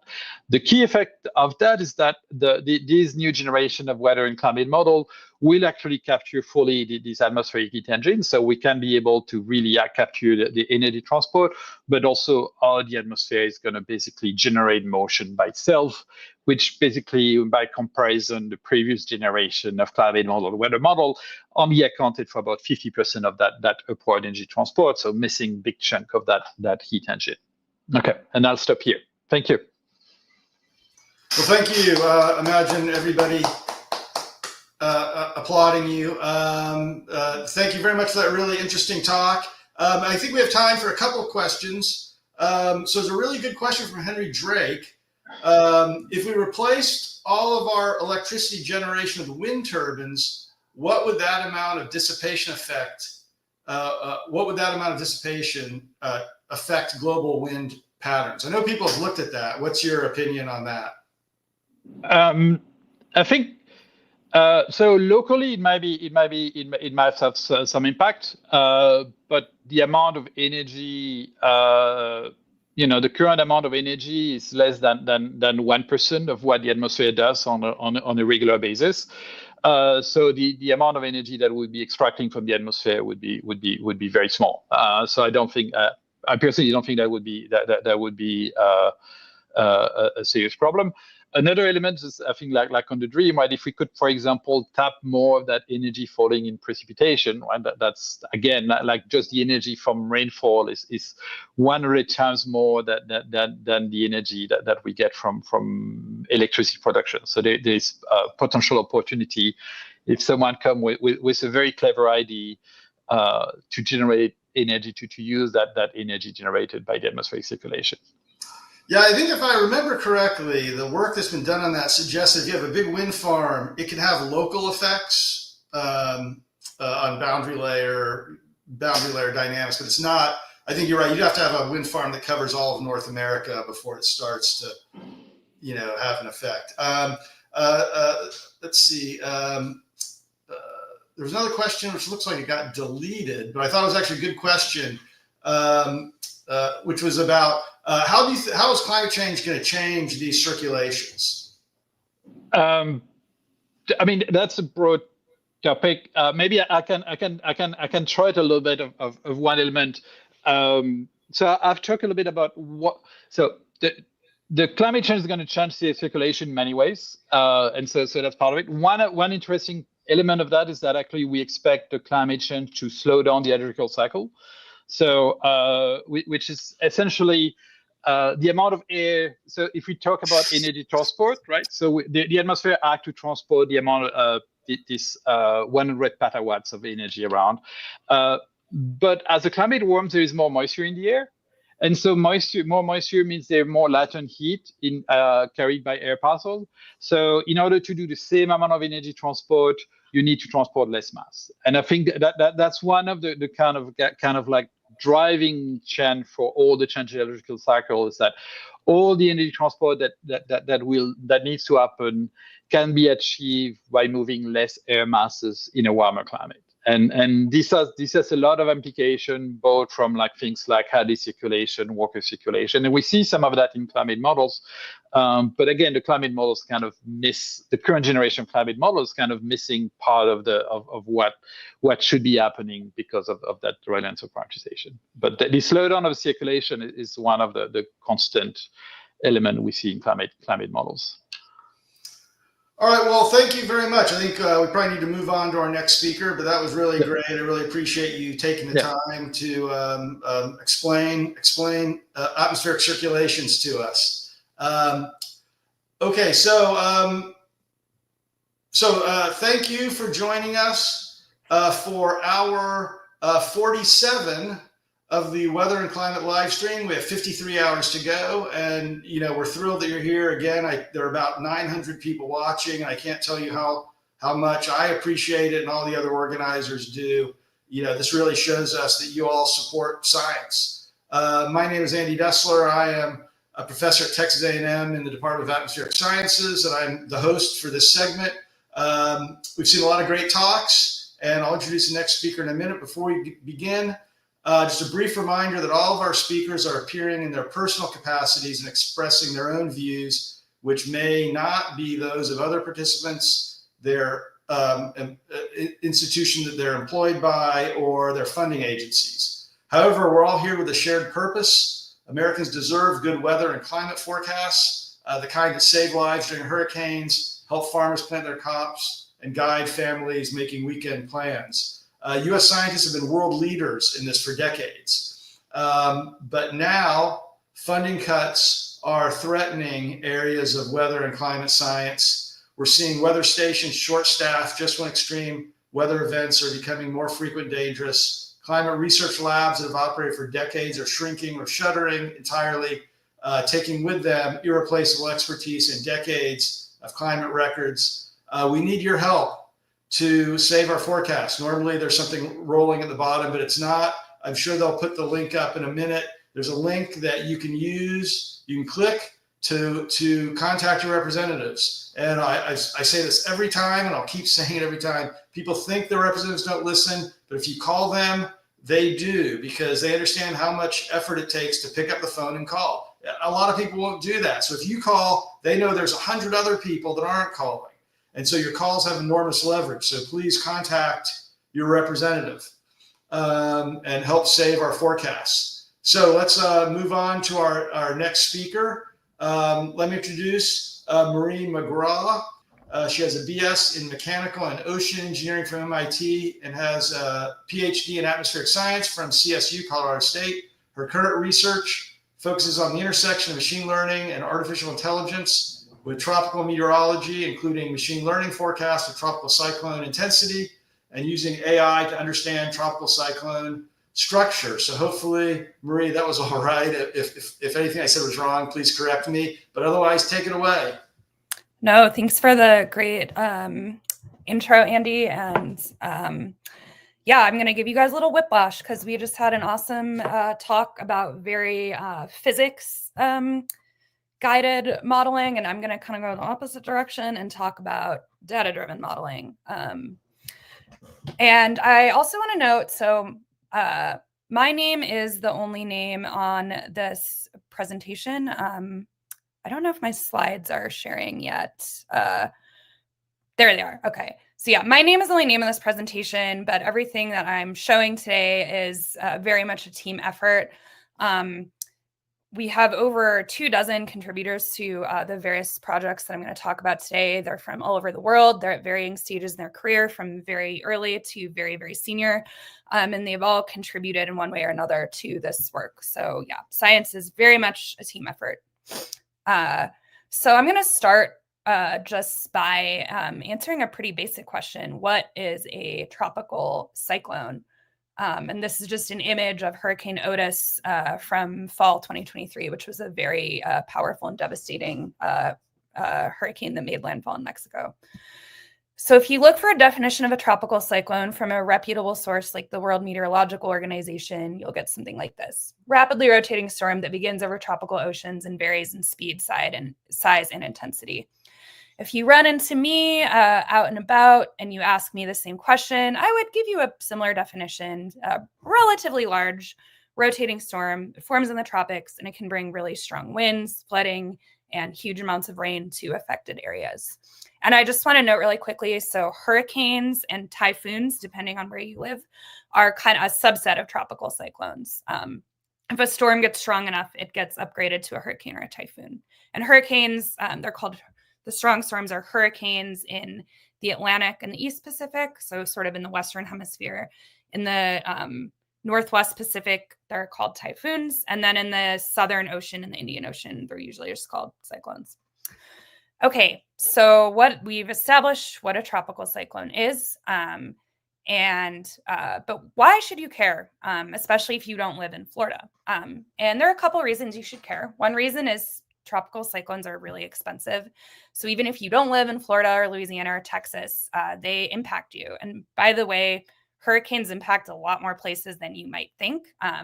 They cause flooding and wind damage all over, not just Florida and the Gulf Coast. Many of you probably remember Hurricane Helene from last year, causing massive, massive damages in the Appalachians, very much not on the coast. Hurricane Fiona a couple years ago caused a lot of damage in Atlantic Canada, so all the way up north. You're still not safe from hurricanes, even in Nova Scotia. So what I'm showing here on my screen is a figure from the NOAA $1 billion disaster data set. And this data set tracks how much in billions of dollars weather disasters cost the United States every year. So each line on this figure is a different year, and we start counting the cost of disasters in January, and we just kind of keep adding it up through the end of the year. Hazards tracked include droughts, flooding, freezing events, severe storms, wildfire, winter storms, tropical cyclones.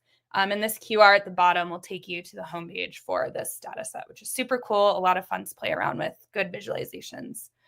If we just focus on tropical cyclones, the y-axis actually changes very little because it turns out tropical cyclones are actually the most expensive disasters in the US by far. 9 of the top 10 most expensive natural disasters ever have been tropical cyclones. In an average year, tropical cyclones cost our country about $34 billion a year. In really crazy years, 2017, for example, we had Hurricane Harvey, Hurricane Maria. Those were 2 very catastrophic hurricanes. They can cost as much as $340 billion a year. So tropical cyclones, more importantly than money, they're also really deadly. They kill people.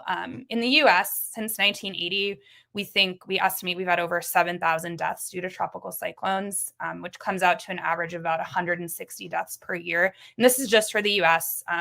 Tropical cyclones kill people all over the world, not just the US.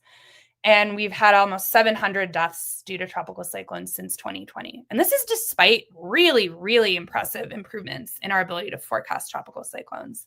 And I'm going to talk about those forecasts in a minute. Before I do, I want to point out that these figures are from the NOAA $1 billion disaster data set. And 2 or 3 weeks ago, it was announced that this data set will no longer be updated. It's going to stop in 2024. Due to evolving priorities and staffing changes. So this is just one example of the many amazing free publicly available data sets that NOAA collects, maintains, and makes available to you for free.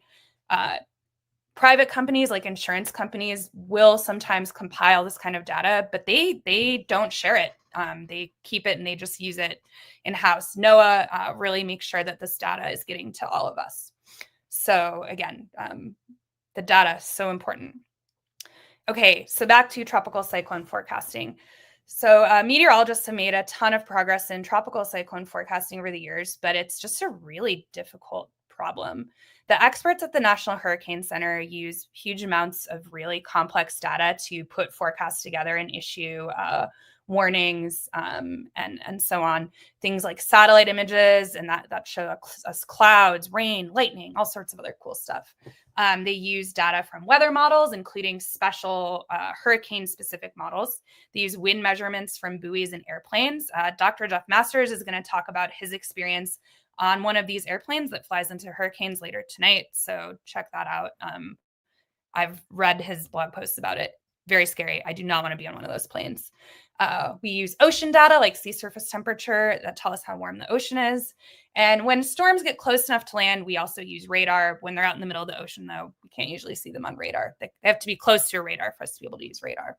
But all of these data sets are really complicated. They're being updated constantly. Some of our satellite images get updated every 10 minutes. And the forecasters have to kind of take all this in and include all of this in their decisions.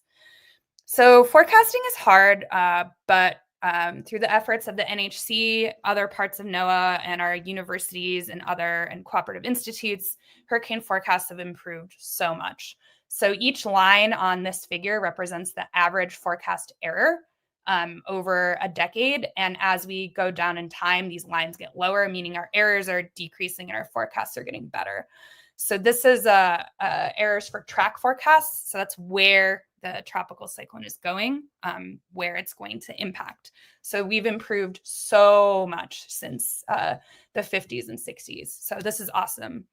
For our forecasts of intensity, which is how strong the storm is. So usually how strong the winds are, or maybe how low the lowest pressure is.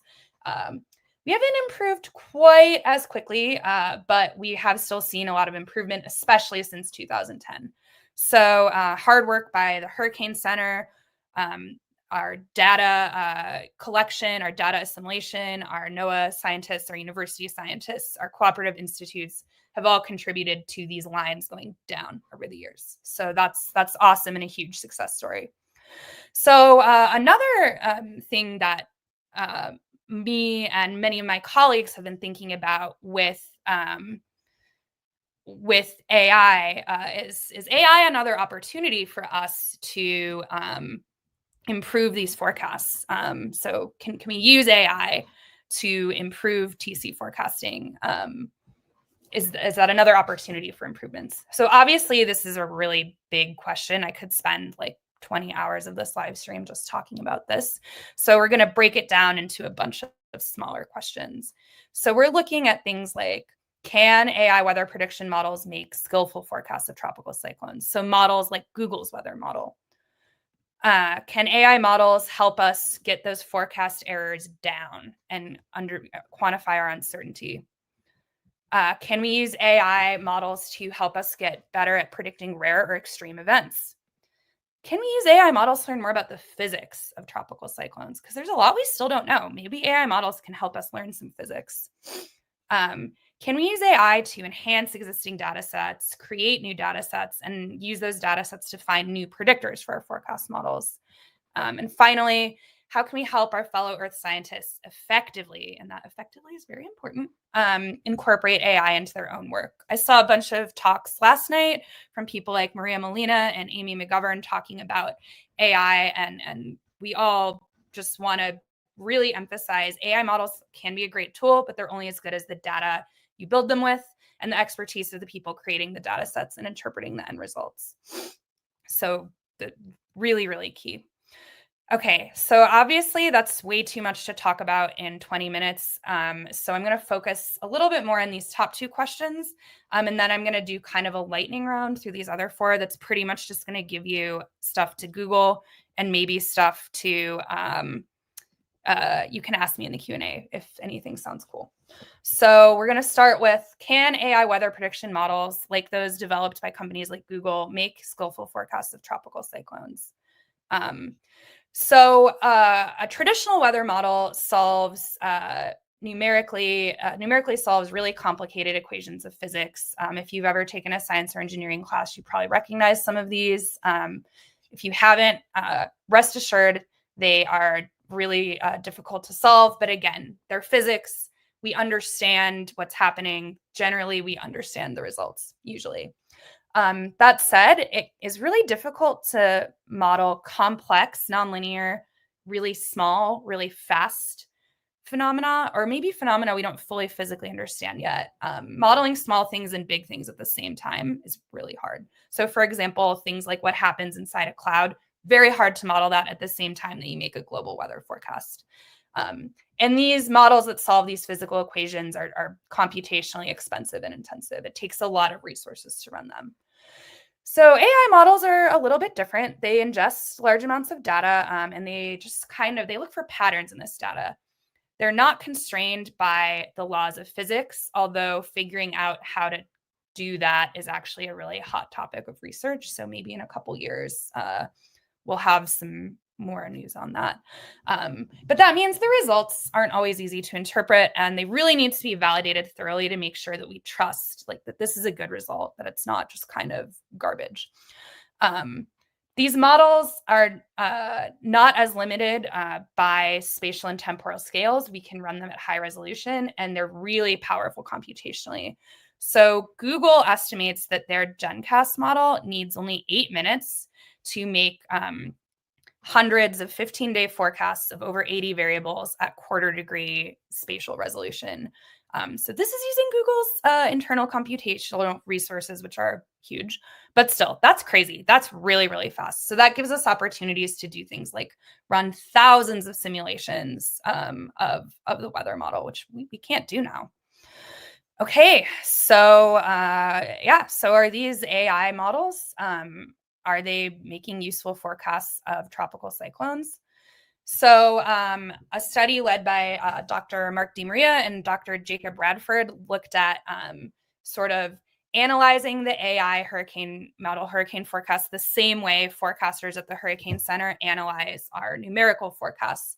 And when they did this, they found that for track forecasts, the AI models improve the track forecasts. So the lines above zero means that our forecasts have improved. So the AI models improve track forecasts by over 10% at the longest forecast lead times. So that's really cool, actually. They don't help quite as much in those early forecast time periods, but 4 or 5 days out, they're really helping to improve those forecasts of where the hurricane is going. And this is a really big improvement. Usually we make improvements on the order of 1 to 2% a year. So this is like 5 years worth of improvements. So that's awesome. They did the same thing to look at intensity forecasts, so how strong the winds are. And unfortunately, that was not quite as good. So the AI models, again, were below zero. This means the AI models are really not improving those intensity forecasts, especially at those early forecast times. So we need some work when it comes to this. The hypothesis put forth by Dr. DiMaria is that the AI models are kind of preferentially learning weaker vortices, and then a bias kind of carries through the whole simulation. So making models a little more physics aware could go a long way. So I'm going to talk next a little bit about using AI models to improve uncertainty quantification. So weather forecasts are not just a best guess. We usually include a full range of possibilities, and uncertainty quantification refers to that estimate around the best guess forecast. So something like, well, we think the wind gusts are going to hit about 50 miles per hour, but the errors on those are 20 miles per hour. So they could be as low as 30, could be as high as 70 miles per hour. So usually when we make a prediction or forecast, we don't just make that central best guess prediction, but we also include uncertainty around that prediction, which is really important for emergency management, decision makers, et cetera. And if you've ever seen the National Hurricane Center, the cone, the famous cone, that's an example of an uncertainty estimate that we use. So my colleagues and I have been working on an AI model that estimates tropical cyclone forecast errors. So we have a pretty simple neural network that outputs a whole probability distribution rather than just one prediction. And we also designed it to work within the existing hurricane forecasting system, which is really important. It helps make sure that your model is actually going to be used by the end users. So this model was first developed by Barnes et al. If you want to see the details, the AI details, I would say check that out. It's a really cool and pretty simple AI structure. And this figure here is an example of the kind of forecasts our model can make. So this red line is the AI model's best guess forecasts, and the blue line is the forecast from the National Hurricane Center. And those are pretty close together, which is good. We wouldn't want to see them really far apart, because that would probably mean that something was wrong with our AI model. And then all of this shading is just the errors and uncertainty around this red line. So the orange is kind of half of our simulations fall in that orange shading. The turquoise is the realistic best and worst case scenario, so 10th to 90th percentile. And then the gray is kind of our most extreme values, excuse me. And we've made these figures and evaluated our model for 2023 and 2024 forecasts, and we've seen that errors for our storms are similar and in many cases actually lower than the current models. So we're hoping that this model can help improve our forecast errors. And we did something similar for track forecasts. So this paper by Dr. Martin Fernandez actually just got published yesterday. Woo! So just in time for me to swipe this figure. And again, here we see in red, we have our AI model track prediction, and blue is the NHC track prediction, and our red lines are lower, which is good, lower errors. And again, we can see that the AI models help with reducing those forecast errors and making better predictions. So yeah. Okay, so now I'm going to go to our lightning round, and I'm just going to show a couple of things really quickly to try to give you like a sense of the breadth of the kind of stuff we're working on. So a big thing that has been going on is using AI to create enhanced data sets. So things like synthetic passive microwave imagery, an awesome effort by Dr. Kathy Haynes. Dr. Chuck White has created this super high resolution satellite imagery using AI. Very, very cool. And Dr. Kyle Hilburn has used AI to create synthetic radar imagery, which can help us in regions where we don't have good radar coverage. So all of this is super cool, very creative. We've used AI to better understand TC physics. PhD candidate Frederick Tam just published a really cool study about using AI to identify 3D patterns that lead to tropical cyclone intensification. Very, very cool. I have done some work myself on using AI-generated satellite data to better understand TC evolution. Hopefully a paper will be coming soon for that. And then Dr. Saranya Ganesh-Sudhish led a super cool effort that uses machine learning and causal inference to find potential new predictors that we can add into our existing models to make them better. We've done a lot of AI and forecasting rare and extreme events. So both of these projects on forecasting tropical cyclone formation, which is a rare event, happens less than 0.1% of the time. So these were both led by students. Marshall Baldwin, who just graduated with a master's, and PhD candidate Milton Gomez have both done really cool work using AI to improve our ability to identify when tropical cyclones form. So sort of their birth. There's been a ton of work on forecasting tropical cyclone rapid intensification, which is when the wind speed of the tropical cyclone increases a lot very quickly. And that can be really, really high consequence, and it's hard to forecast. So we've had a ton of effort. Dr. Sarah Griffin, Dr. Ryan Lagerquist, myself, Dr. Chris Slocum have all done a lot of work on this topic. The model I showed a couple slides ago, the simple neural network, we've also looked at rapid intensification and seen, especially at longer lead times, that our model can do pretty well with that. And then I threw this in here. It's not exactly a rare event, but landfalling tropical cyclones are really high consequence. So Dr. Martin Fernandez also worked on reducing uncertainty for landfall prediction. We've got a couple more cool improving our forecasts with AI models and using AI to make better forecasts. Dr. Ryan Lagerquist has been trying to use AI to better find TC centers. Dr. Randy Chase led this really cutting edge study on using diffusion models to make really short-term predictions of satellite images. This is super cutting edge, very cool. Dr. Jacob Radford has been looking at precipitation forecasts and AI weather models, and they're not a thing they don't necessarily do well. And then Professor Tom Buechler and his PhD student Milton Gomez have led a benchmarking effort to help AI weather models evaluate and improve tropical cyclone forecasts. So finally, something that is really important to me and many of my colleagues is trying to make AI more accessible to our fellow Earth scientists. So I'm going to highlight two efforts here that are kind of data-centric. So Dr. Nafal Razin led this effort called TC Primed that created an AI-ready data set for tropical cyclones. The paper in the data set, you can see those QR codes at the bottom. And Dr. Razin led this really massive effort to assimilate tons of satellite radar precipitation data for tropical cyclones and sort of combine it in a way that makes it really, like, he did the hard work for us, so we get to just do the fun stuff. And Dr. Jacob Radford undertook a similar effort to create an AI weather model forecast archive. He used 4 AI weather forecast models and created several years of forecasts so that we can really try to comprehensively evaluate and understand what these AI models can do well and what they don't do so well. And those 2 QR codes are also linked on the bottom. All right, so I want to end by saying that this work has been supported by U.S. science institutions. I personally have primarily been supported by the National Science Foundation and the National Oceanic and Atmospheric Administration, including the National Hurricane Center, the Office of Atmospheric Research, and the NOAA Center for AI. So NOAA, NSF, and other public science institutions like the EPA and NASA, they give us grants to do our work, but they do so much more than that.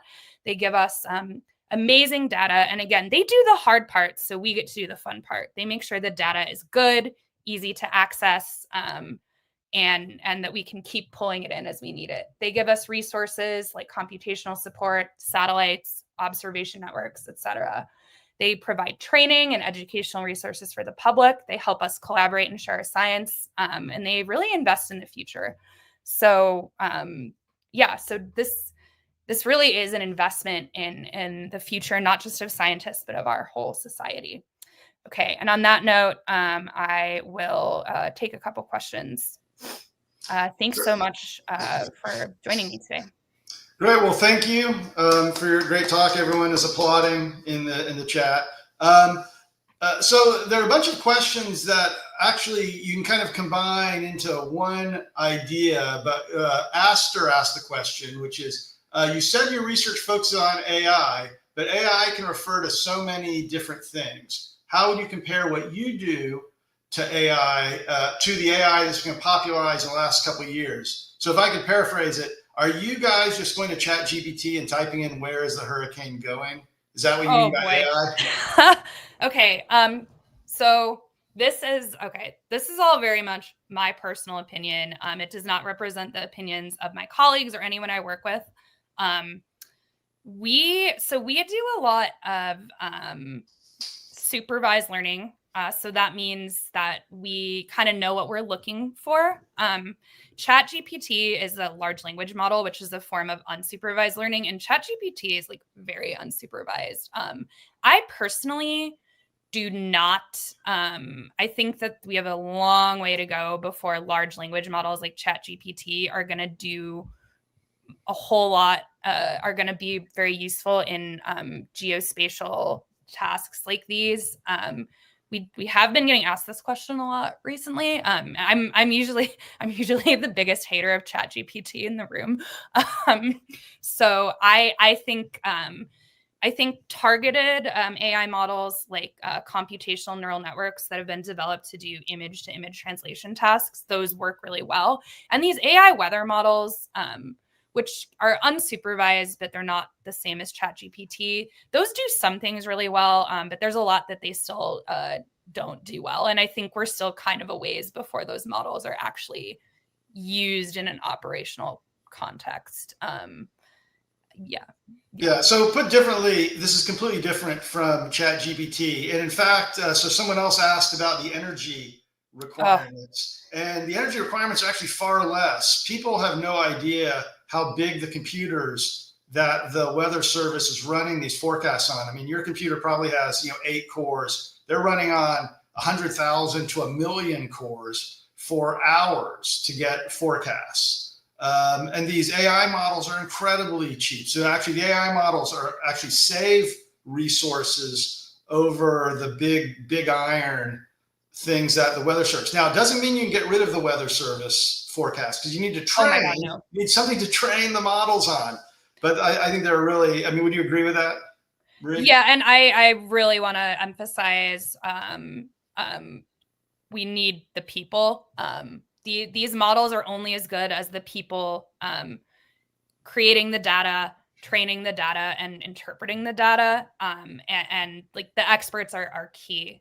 We can't automate away the experts. I think ideally, if we can use AI to sort of improve the ways we gather and incorporate this data and to make models that run faster and that where you can run thousands of simulations, that would be great. But at the end of the day, we need humans at the beginning, humans in the middle, and humans at the end. And forecasters, no model, physical or AI, can replace that human judgment and those years of experience that our human forecasters have. No model can ever replace that. your but local but OpenAI is trying. They're trying to replace, but yeah, you're right. At this point, they can't do it. I'll tell you, I wish we could chat all day about AI. This is a true, this AI and weather is a true scientific revolution. I've been doing this for a while, and the amount of progress that's been made and the advances are just incredible. I mean, it's incredibly exciting as a scientist to see this, and this is what you got. The general public is paying for, and we're delivering. And if we cut funding, we won't be delivering. Anyway, I want to thank you, and I think we need to move on, but thank you very much. Yep, I'll jump in the chat and see if there are any more questions. Yeah, that'd be great, because there are some really interesting questions in the chat, so that'd be fantastic. All right, so let's welcome everybody. Thank you for joining us at hour 47 of the Weather and Climate live stream. We have 53 hours to go. I think actually we're actually at hour 48 now. I think they probably haven't updated that. But in any event, upper 40s. My name is Andy Dessler. I'll be the host for the next hour. We've seen a lot of great talks so far, and I think we've got a great speaker coming up. But before we get there, let me just give you a brief reminder that all of our speakers are appearing in their personal capacities and expressing their own views, which may not be those of other participants, their employer, or their funding institutions. However, we're all here for a shared purpose. Americans deserve good weather and climate forecasts, the kind that save lives during hurricanes, help farmers plan their crops, and guide families making weekend plans. And the last talk showed us how research is improving these forecasts. I mean, you pay for research, you get better forecasts. These forecasts save lives and save money. And let me just emphasize, you guys are paying for this. This is this thing that you all own that's incredibly valuable. But it's under threat. Funding cuts are affecting all areas of weather and climate science. We're seeing weather stations short-staffed just when extreme weather is becoming more frequent and dangerous. Climate research labs that have operated for decades are shrinking or shutting entirely. We need your help to save our forecasts. There's information about contacting right here. Call your representative. And, I've said it before, and I'll keep saying it. People think calling a representative doesn't work. It does work. They care what people think because they know most people won't do it. So if somebody does call, it means they're really mad. And they know there's 100 people who haven't called. So if you call, that has enormous leverage. So please call your representative. All right, so let's welcome our next speaker is Shaina Sublette. So Shaina is a multimedia meteorologist and owner of Sublette Weather and Consulting. He lives in Richmond, Virginia. He has a bachelor's and master's degree from Penn State and holds an American Meteorological Society certified digital meteorologist designation. He spent 19 years as a broadcast meteorologist, and he's also worked at Climate Central and the Richmond Times-Dispatch. And he has extensive experience in weather communication and climate science education. And, Shaina is somebody that I don't think I've ever met you in person, but I feel like we're friends because I see you on social media all the time. I did a podcast with you. So you feel like a friend, even though we've never met. So I really want to welcome you and thank you for taking the time. And let me turn it over to you. Thank you, Andy. I appreciate that so much. And for those coming in just now, Andy Dessler there with Zeke Housefather have an amazing Substack called The Climate Brink. If you don't subscribe, the first thing you should do after I'm done is go subscribe to their Substack because it's wonderful. And Andy, I want to thank you personally. And of course, Zeke for doing that as well. You talked about how important weather data is, but even the best forecasts, if they don't land the right way with an audience, don't have the value, right? So one of the things that I've been working on in my career is figuring out better ways to communicate what we understand as meteorologists, climate scientists, and really earth scientists in general to the general public so they can take the actions that they need to take. So I call this weathering the 21st century. The photo on the left is from me there in South Richmond in February 1979, back when we got big snows, as they like to say.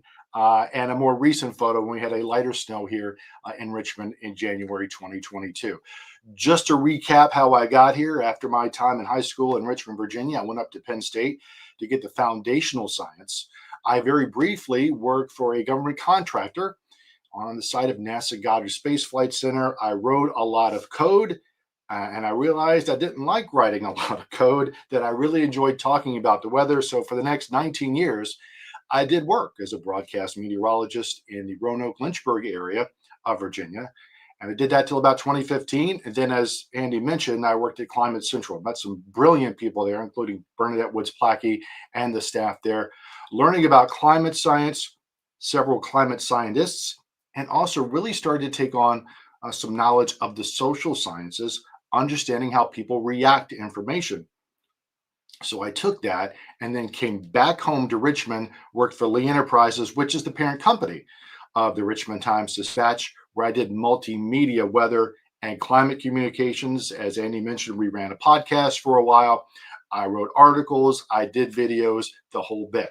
So weather communications continues to evolve for those who have been around for a while and remember the 1970s, the little map with the little stickers. It has changed a lot.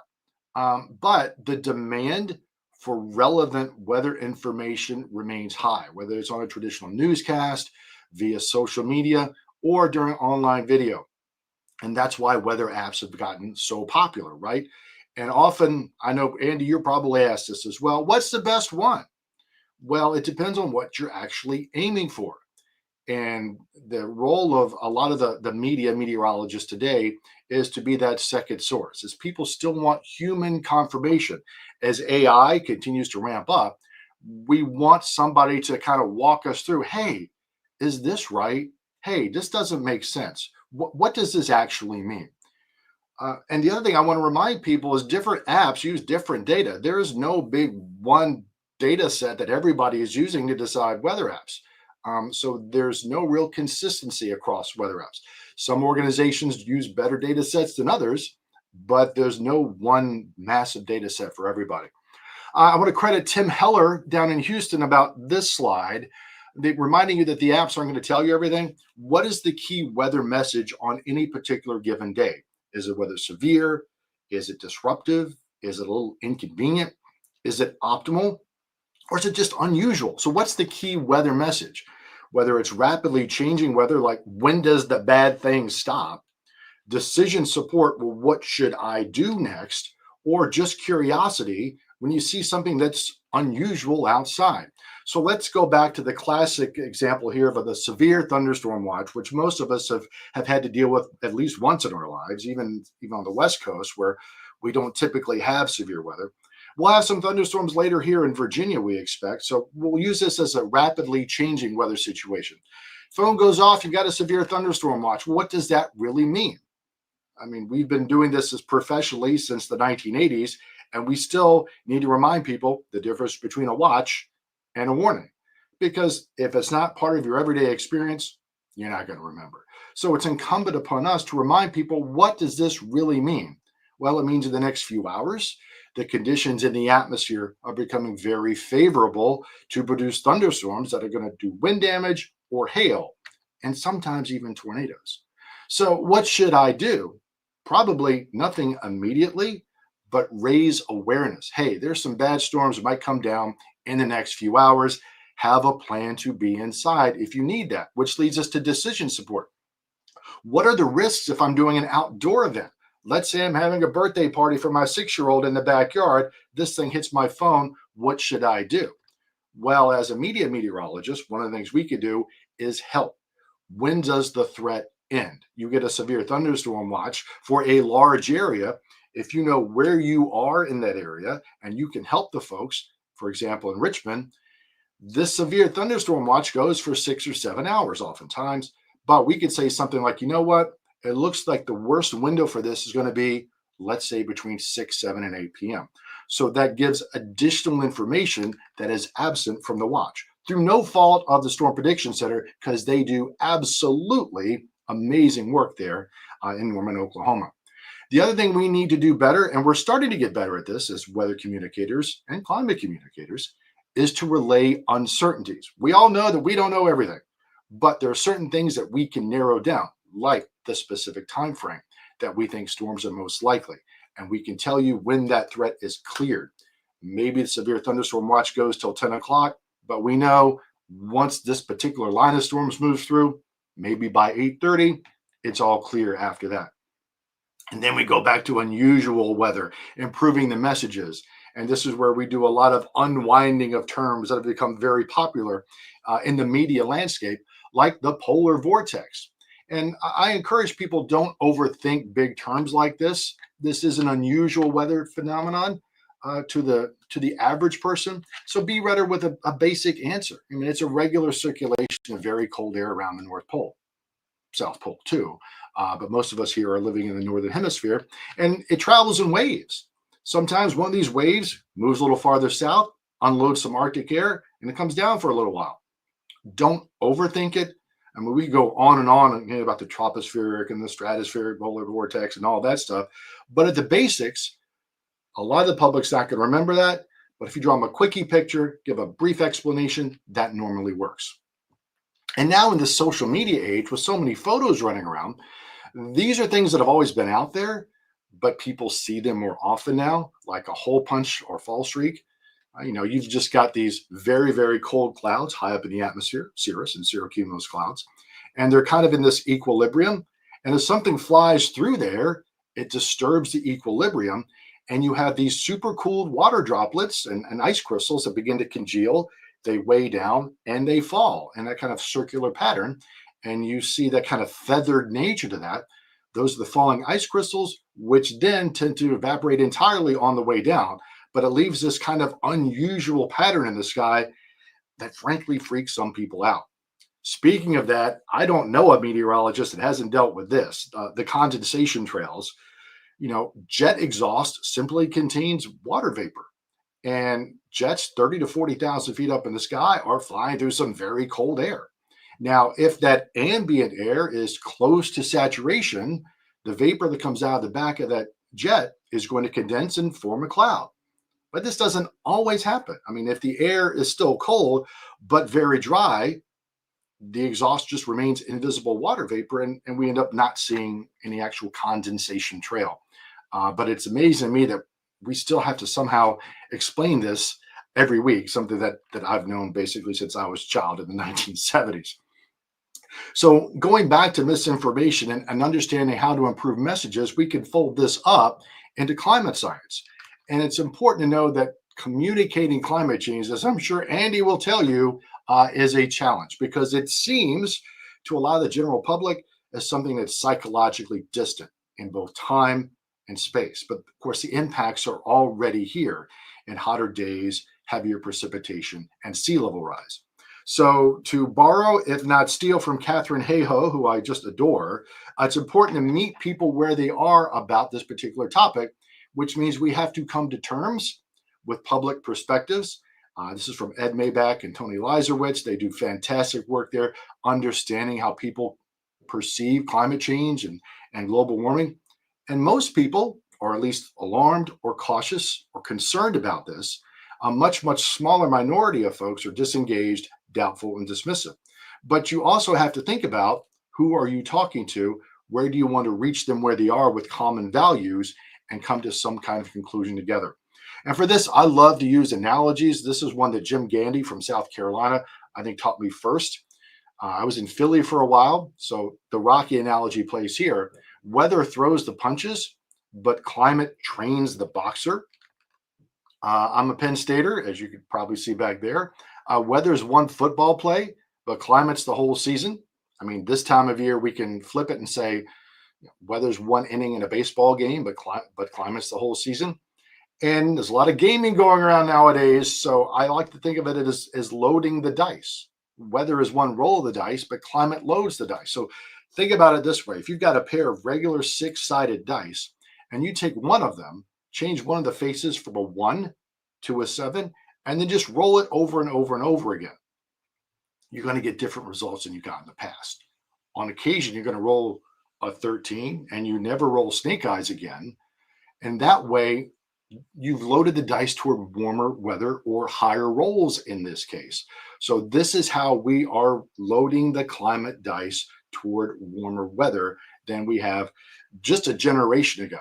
And these are the kinds of things that I like to pass along to people who have questions about climate change. And where you can show connections to things that are intuitive to people, does it seem like it's hotter? Well, you're right, because we're having way more hot records than we used to. And get in front of some of the myths. Yes, we have an urban heat island, but that makes the warming climate even worse. By the way, the Arctic is warming 3 times, perhaps 4 times faster, depending on who you're talking to at NASA. And there's not a lot of big cities in the Arctic, so that's not all that's going on. And the polar bear thing is still out there, but the key here is that our current global society, increasingly global society, energy, business, agriculture, health, trade, these are all based on the climate from the late 19th and most of the 20th century. So we as humans are going to have to adapt to what we have been dealing with and what are going to have to deal with in the coming decades to century plus. So it's us and our livelihoods and our lifestyles, not just polar bears. And also give actionable information at the end. I mean, you don't want to just leave people with this information. So 3 little things: you can reduce food waste, which is going to any number of levels. But you hear about the carbon footprint, right? Getting food to market, but eat what you take what you eat, right? My mama taught me that back in the 70s. Rotting food produces methane, which is another greenhouse gas. Carbon dioxide is obviously the bigger one. Eat less meat. This gets a lot of noise. I would never tell anybody to stop eating their hamburgers, but I think we all know that too much red meat isn't good for your system either. I mean, my doctors told me that. But they also take the most energy and resources to raise. I'm not going to tell everybody they got to go vegan, but that's just the mathematics of it. And change the light bulbs if you can. The LED, light emitting diodes, much better than the CFLs and the old-fashioned incandescent light bulbs, and it tends to be cheaper, right? So we also are trying to remind people that they should not despair. We have made progress. There is a long, long way to go, right? But about 20 years ago, there was much more grave concern when coal was still being burned just in a maddeningly way. There's grave concern about a worst case scenario, global increase of 9 or 10 degrees Fahrenheit by 2100. Coal is on the decline, mostly because natural gas is cheaper, to be honest. But that scenario, and Andy, throw back at me if you think I'm wrong, but it's almost been eliminated. Battery technology continues to evolve, which helps store things that we get from wind turbines and solar panels. We're already seeing a whole wind farm being developed, should be operational in 2026 offshore from Virginia Beach here in the Commonwealth. That's a photo I took of a solar farm just outside of my hometown here in Richmond, Virginia. So leave people with actionable information, but be realistic. We're all here over these 100 hours to be realistic. What are some of the real world implications for the NOAA cuts? That's a classic WSR 88D Doppler radar. And there's more than 100 of these all across the United States, watching the weather for us 24 hours a day, 7 days a week. So what kind of things could happen? This is just one idea. The staffing is down. Meteorologists and technicians have either been fired or taken early retirement. So that means there are going to be fewer around during severe and or damaging weather. Maybe somebody has to be called in. They're tired. Maybe they have trouble with some of the algorithms reading the radars, and you have trouble getting the warnings out. This also means there could be less reliable data collection and distribution, information technology. There's fewer staff to ensure data is being received from our multiple satellites, radars, thousands of ground sensors across the country, getting all this data into one place so the meteorologists can actually produce products that help and save lives. And hardware breaks. These radars started going online when I was an undergraduate in the early 1990s. So it's getting old and it needs maintenance. If a radar goes down, it might take longer to get serviced. If you don't have a technician on site and a radar goes down, maybe it's down 2 hours in the old days, but maybe you've got to call somebody in, they got to order the part, and a radar's down for a couple of weeks rather than a couple of hours or a couple of days. And when that happens, if you've got storms running through, especially this time of the year, severe weather season, there's a real risk of missing dangerous storms.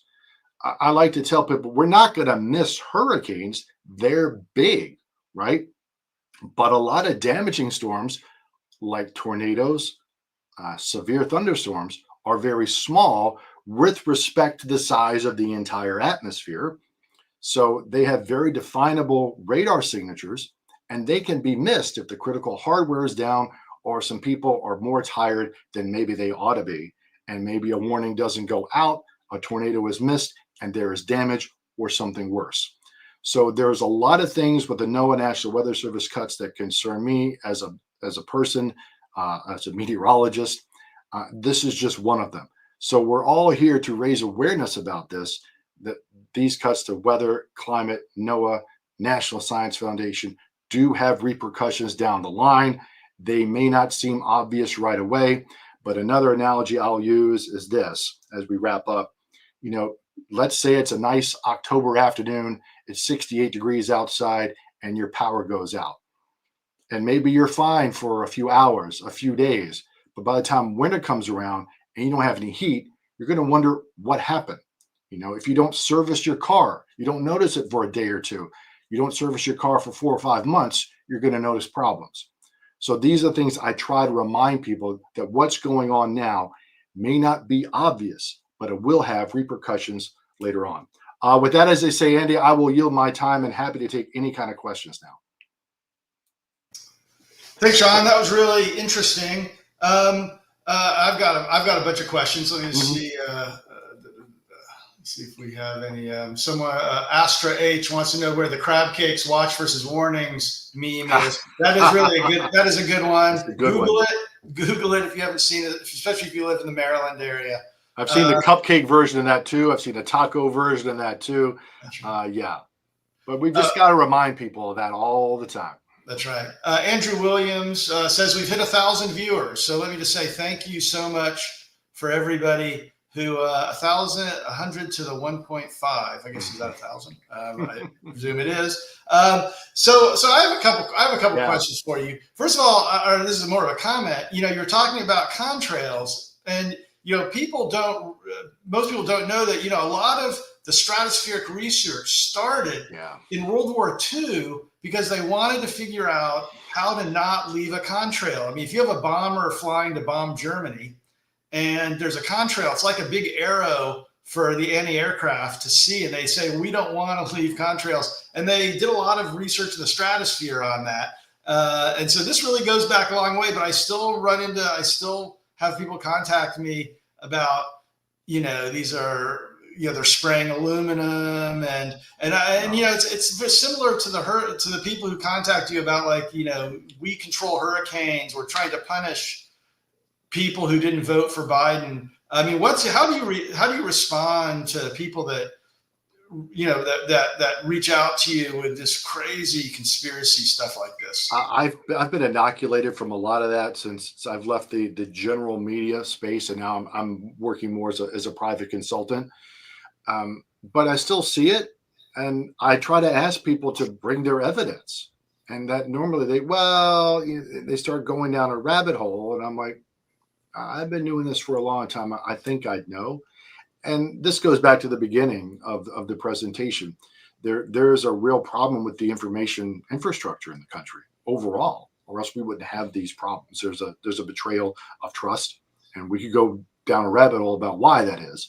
But if believe you me, if there was something going on up there, I'd let you know. But all you can do is, hey, can you give me some evidence? Can you give me some evidence? Where did you hear that? Where did you see that?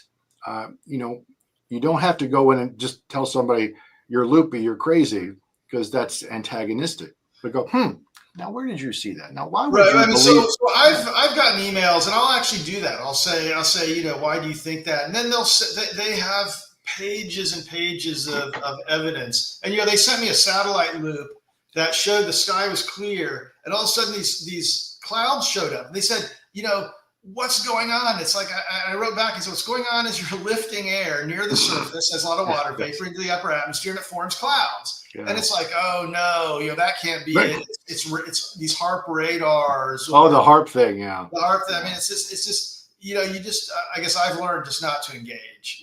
A lot of times I just kind of back off, and sometimes people just want to fight, and I'm not going to go through that trouble. And it's kind of sad, but you have to manage it the best that you can. So another question I had for you was about the term polar vortex, because in the stratosphere we talk about polar vortices, for a very long time, because it's a structure in the stratosphere. The ozone hole forms within the polar vortex in the southern hemisphere, and then it's made its way to sort of popular lingo. I mean, what's your thought about that? Working in the media for as long as I did, it's a good, catchy term. Vortex is a scary word. Polar is a scary word. You put them together, it gets eyeballs, it gets clicks. And it's funny because, we've known about the polar vortex since we were undergrads, right? To us, it's just another word. And it's like, oh, I hadn't thought about kind of framing it that way as big, scary thing, because it just is what it is. So I try, and again, stratospheric, tropospheric, there's different fundamentals going on here. But if I'm trying to leave something in somebody's head that they can go tell their friends, that's pretty darn close. Because look, we don't want to go do a dissertation on the polar vortex for the general public. They're going to get lost. But if we can leave them with the essence of what this thing is, all right, and how it actually works, that they can share, I think we've done something. And this is the challenge of all science communications. How much of a shortcut do you take to give some actionable, good information to the public so they don't go running off thinking something that is more horrible than it is? So there's one last question from the chat from G. Willikers. Question: I work outdoors in rural Tornado Alley. These warnings are life or death. Now with our tornado range shifting and enlarging, how can we get more safety lessons out to these new areas? Well, the thing about tornadoes, and my mind has shifted on this a lot since I was an undergrad. Most tornadoes are not F5s and F4s. Most, right? We know this. So most tornadoes, if you were simply inside, away from windows and the lowest floor, you're okay most of the time, right? I think cell coverage is good in most locations to get warnings to your phone, but it's not everything. As I will echo what my colleagues say, have two ways to get a warning. There's still weather radio out there. I've got a weather radio right over here, in addition to my phone. So these two things in concert will normally protect you. The phone, a weather radio. I'm not a big fan of sirens at all. I think a lot of people they're unreliable. I understand that they're used in large rural locations for good reason, but I'm also concerned that they are not utilized correctly. They're not tested sufficiently. And sometimes people hear sirens and they just don't. Well, what does that mean there's a tornado? You and I have a certain age, Andy. Are missiles, are we being attacked? Is it time to, that kind of stuff. So that would be how I approach that. Okay, Sean. Well, thank you so much. Let's give Sean a round of virtual applause. Thanks, everybody. We have over 1,000 people. So applauding you, Sean. Thank you so much. Let's go move on to our next speaker. Get my notes out. So we're at the top of the hour, or we're at the half hour. Thank you for joining us at hour 49. So I think we're half an hour away from being halfway through here. So we're in the middle of hour 49 of the Weather and Climate live stream. 51 hours to go, and we're thrilled that you're here with us. I guess I can't re-emphasize that enough. I mean, thank you so much for supporting climate and weather or science. My name is Andy Dessler. I'm a professor in the Atmospheric Science Department at Texas A&M, and I'm the host of the next 30 minutes. We've seen a lot of great talks so far, and I'll introduce the next speaker in a minute. But before I do that, just a brief reminder that all of our speakers are appearing in their personal capacities and expressing their own views, which may not be those of other participants, their funding agencies, or their employer. Now, we're all here for a shared purpose. Americans deserve good weather and climate forecasts, the kind that save lives during hurricanes, help farmers plan their crops, and guide families making weekend plans, exactly the stuff that Sean was just talking about. U.S. scientists are world leaders in weather and climate prediction for decades. 2 talks ago, we had Marie talking about AI advances in tropical cyclones. I mean, this is what we do. We improve forecasts. We improve our understanding of the atmosphere.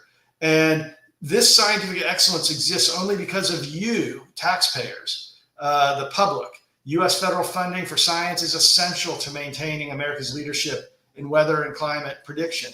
But funding cuts are affecting all areas of the weather and climate enterprise. We're seeing weather stations short-staffed just when extreme weather is becoming more frequent, dangerous. We see climate research labs that have operated for decades shrinking or shuttering entirely, taking with them irreplaceable expertise and decades of climate records.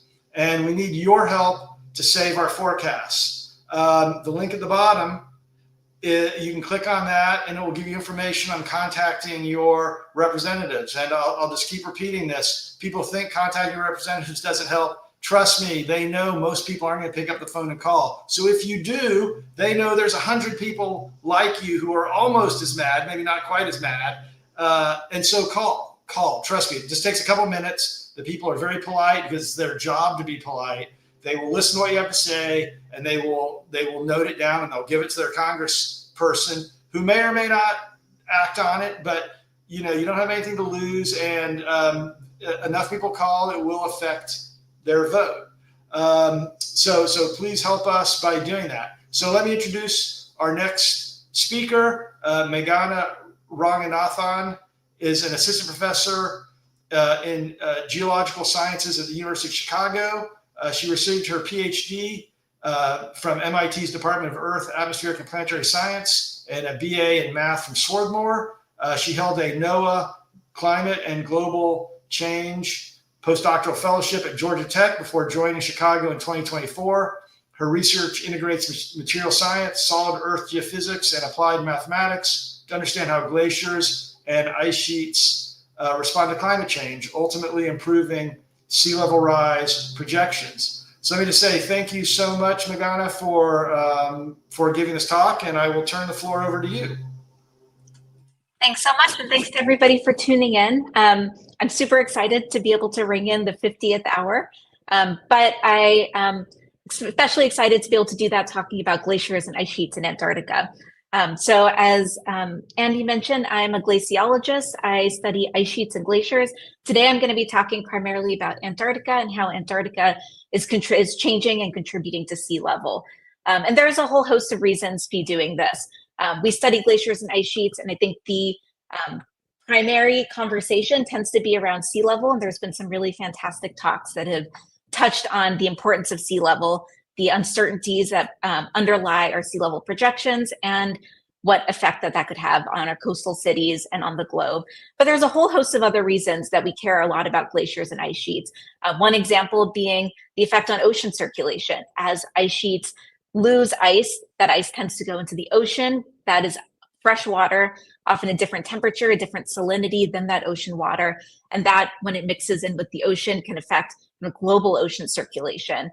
Glaciers and ice sheets store about 70% of Earth's fresh water and provides actually the drinking water to about 2 billion people across the globe. So as our glaciers and ice sheets are receding, that starts to endanger the drinking water and the livelihood of significant populations around the globe. And it's not just people, it's also ecosystems and habitats. The penguins, the polar bears, the seals all rely on our glaciers and ice sheets and their kind of natural fluctuation to sustain their ecosystem. And finally, even though glaciers and ice sheets kind of only live in certain regions of the globe, they do have a global effect on our climate because they are white and they are reflective. And as sunlight comes in to our Earth, it tends to bounce off of any region that is ice covered. And so as that ice retreats, it often is replaced with darker land or darker ocean, and that allows our Earth to absorb a lot more heat and kind of operates as this feedback mechanism, where as more sunlight comes in, it tends to absorb even more heat because these glaciers do not exist where they used to exist. So there's a whole host of reasons why we care a lot about our glaciers and ice sheets. Today, I'm going to focus specifically on the role that Antarctica plays. The reason being that Antarctica is huge, and it's a region that we just don't understand as much as we should and has the potential to cause significant impacts. So just to give you a scale of Antarctica, this is what Antarctica looks like when you kind of turn a globe upside down and you stare at it, rather than we tend to see Antarctica kind of splayed across the bottom of our maps. But this is kind of what it looks like in its full continent. It is large. It's about larger than the continental United States, and contains enormous amounts of ice. So at its center, the ice is about 1.5 miles thick. And that means that this enormous amount of ice, if it was all to completely melt away, it would raise sea levels almost 200 feet. Just to give you a sense of the scale that I'm talking about when we talk about the ice sheet in Antarctica. We're not necessarily worried about the entire ice sheet in Antarctica completely melting away, but we are worried about large chunks of it, especially this region in West Antarctica. And I'm going to touch on that a little bit in a second.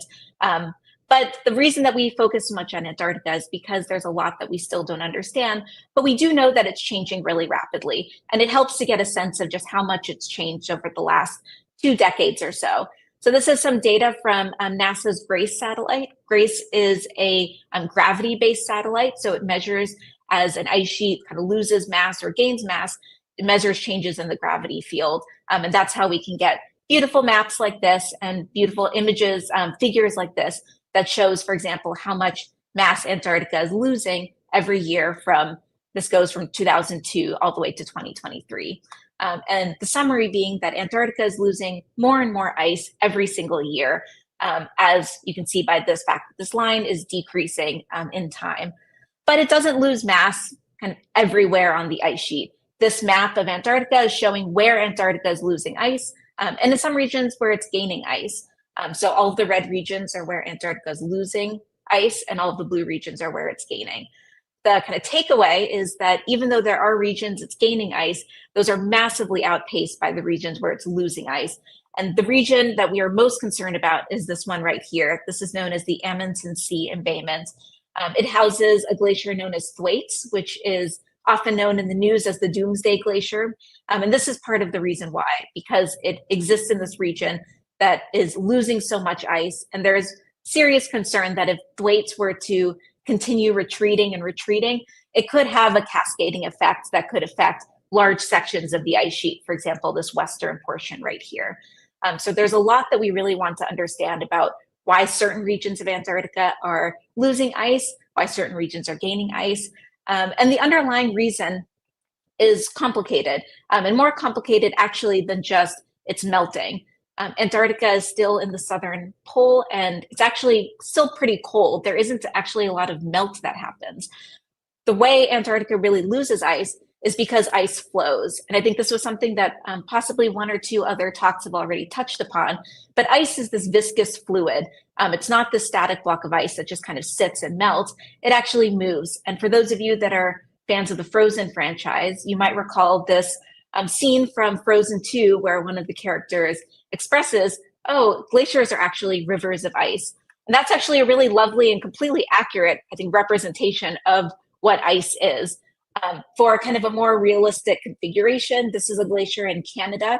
And you can really see from this glacier how that ice is like spilling through in this valley through these 2 mountains and forming this nice kind of circular feature, much like if you imagine taking a jar of honey and pouring it down exactly the same incline, honey might do exactly the same thing. So ice has this kind of fluid behavior. Here is kind of a video that actually showcases the fact that it really does flow like a river. This is Kangerlussuaq ice stream, which is in the Greenland ice sheet. And you can see this ice kind of slowly because it still is ice, but flowing much like a river does out to the ocean. And that's in large part how Antarctica and Greenland and other glaciers kind of eject ice, is this ice flows from the center of the ice sheet where the ice is tallest out to the margins of the continent. And it does so, I think, really aptly to frozen in these kind of river networks. I'm going to show this animation from NASA's Jet Propulsion Laboratory that really showcases exactly what the flow in Antarctica looks like. So I'm going to start this and then pause so that we can kind of take in what this looks like. So this is a map of the speed of ice in Antarctica. The blue and kind of purple regions are where the ice is flowing really fast. So kind of these regions here. And all of the regions out here that are colored brown and green are where the ice is not flowing very fast or almost not flowing at all. And what you can see are these features that look really similar to river networks. You've got these tributaries of ice that are all draining into these rivers that ultimately drain into these kind of basins that then export ice out into the ocean. And as this animation plays, it's going to kind of fly over so you can see, especially some of these regions where where the ice sheet is losing ice. So this region right here, this glacier is Thwaites here. And the reason that those regions are losing ice is because those glaciers are accelerating. They're not just melting, they're actually flowing faster than they used to even just 10 or 20 years ago, and ejecting more and more ice. So what we're really interested in understanding is why certain regions of Antarctica flow really fast and why other regions are flowing slower, and what is driving this acceleration in flow speed.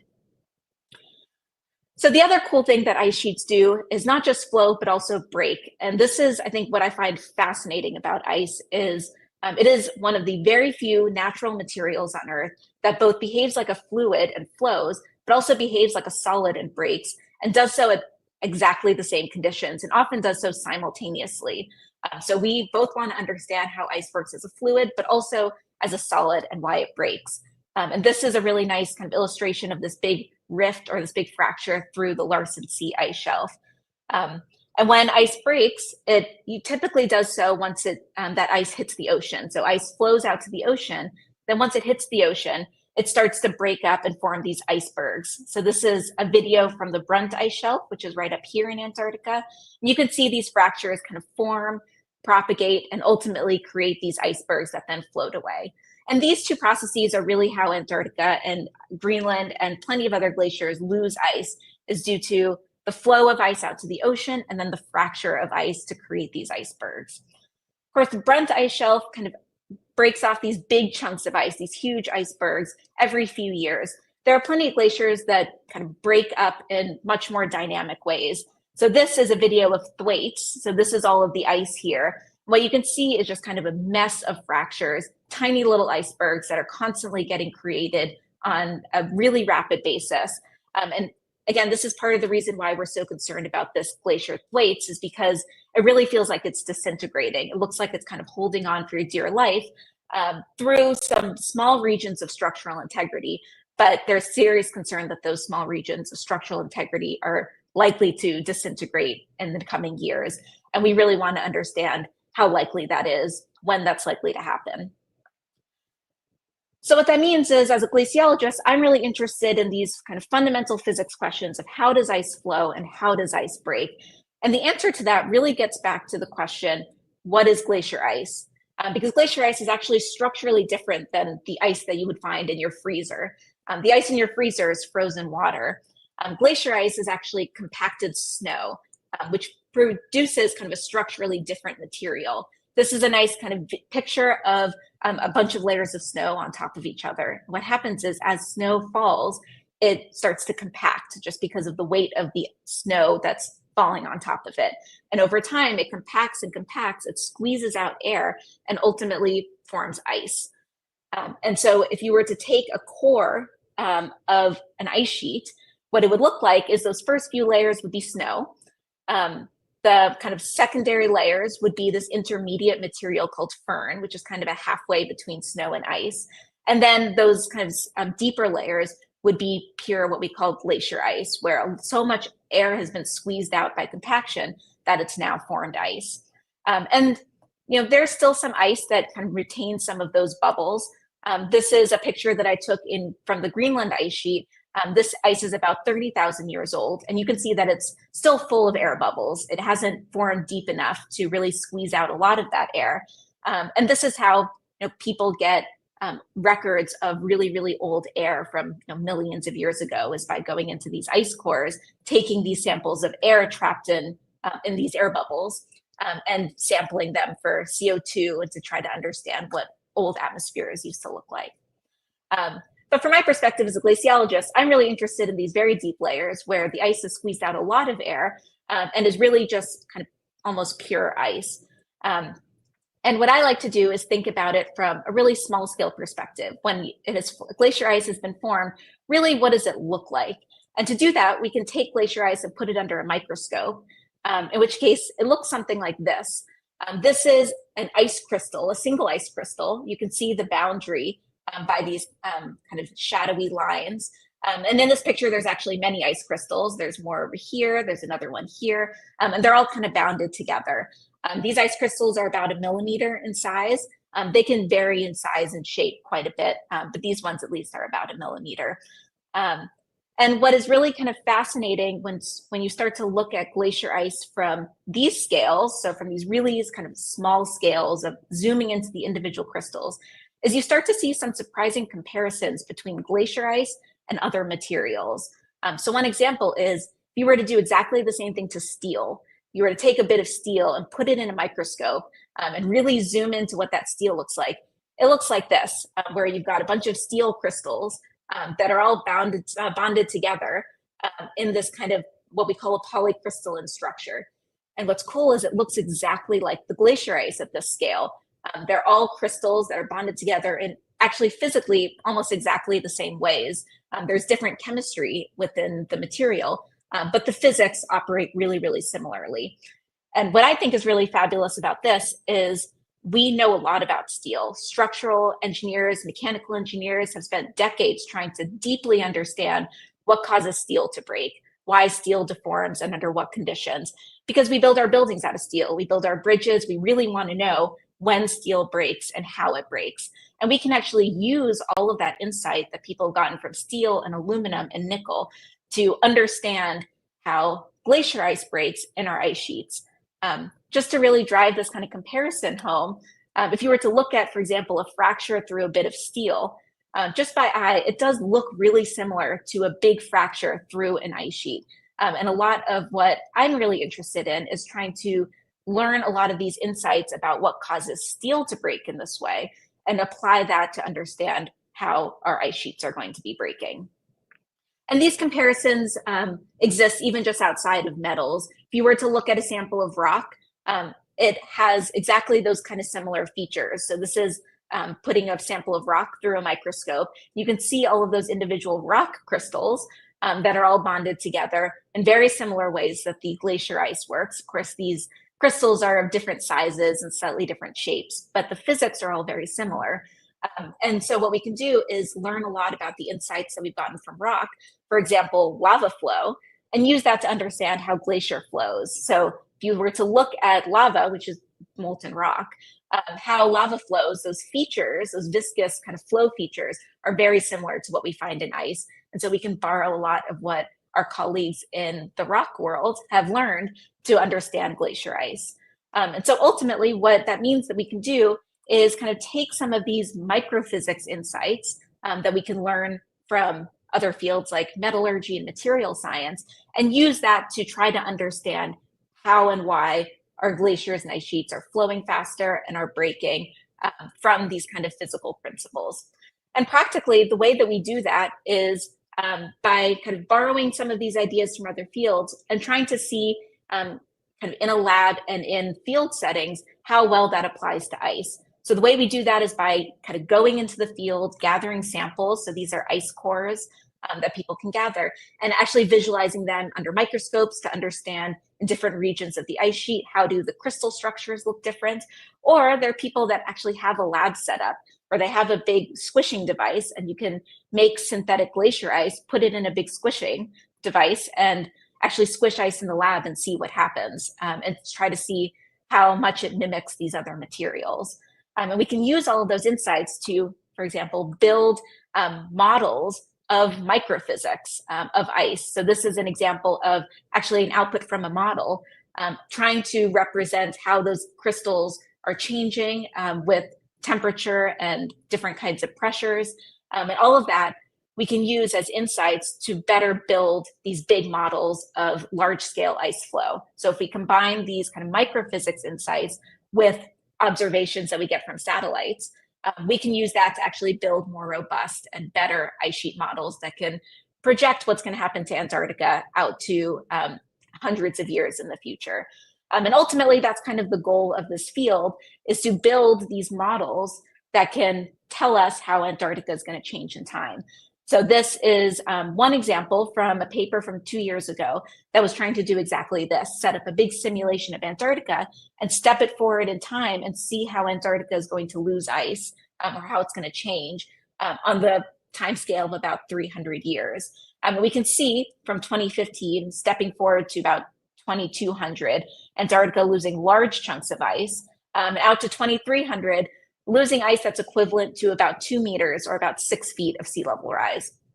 And that's just from Antarctica alone, even putting aside contributions from Greenland and other glaciers and ocean expansion.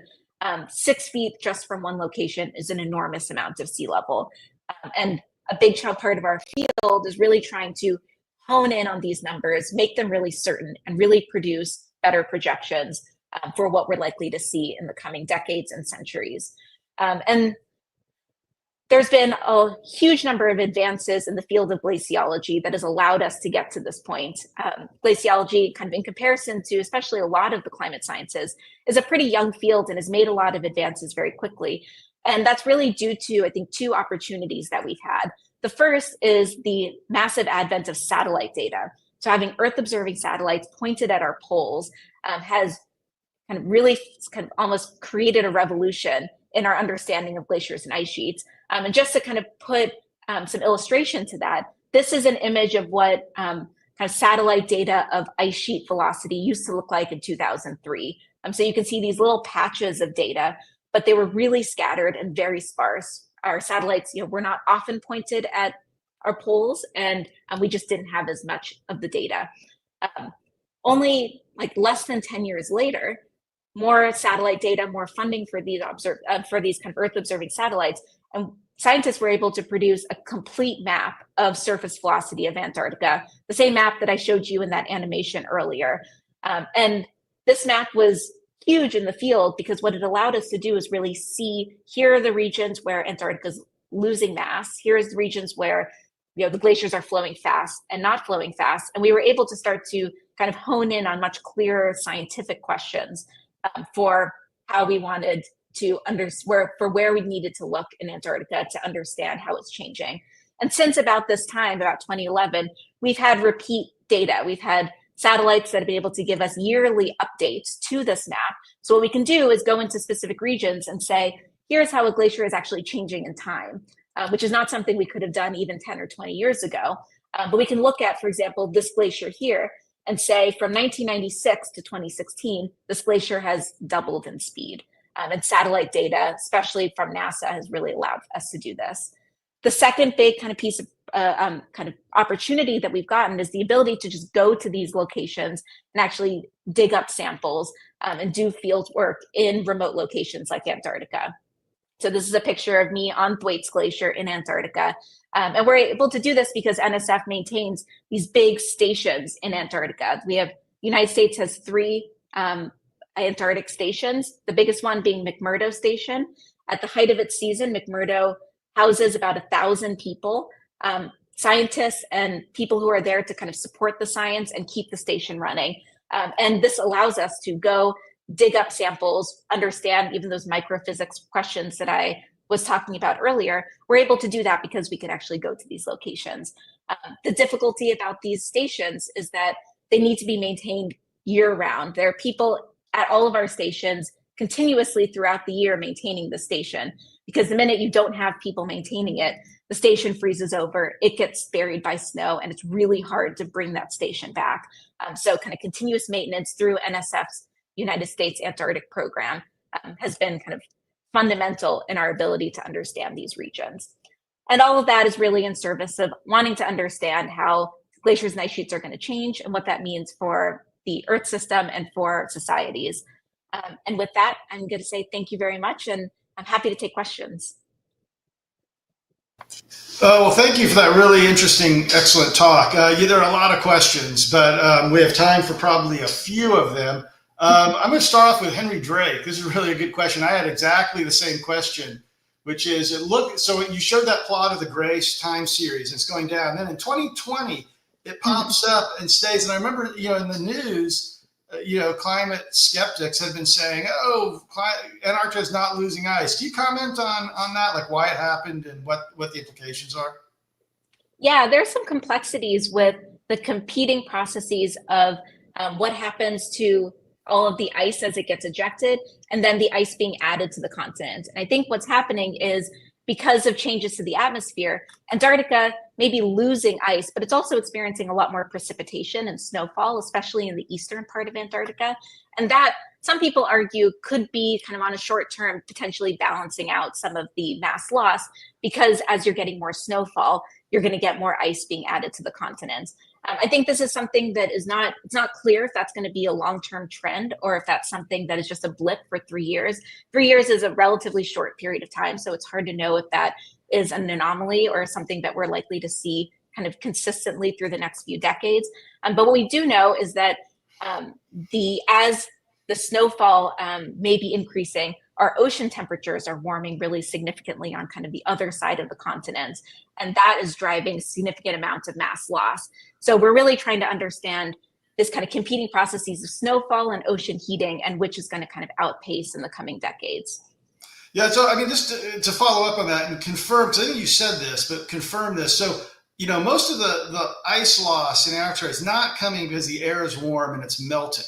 Right. It's coming because the water is warm, the oceans around it are warm, and it's basically breaking off these ice shelves, and that causes the flow to go faster. Is that what you'd say is correct?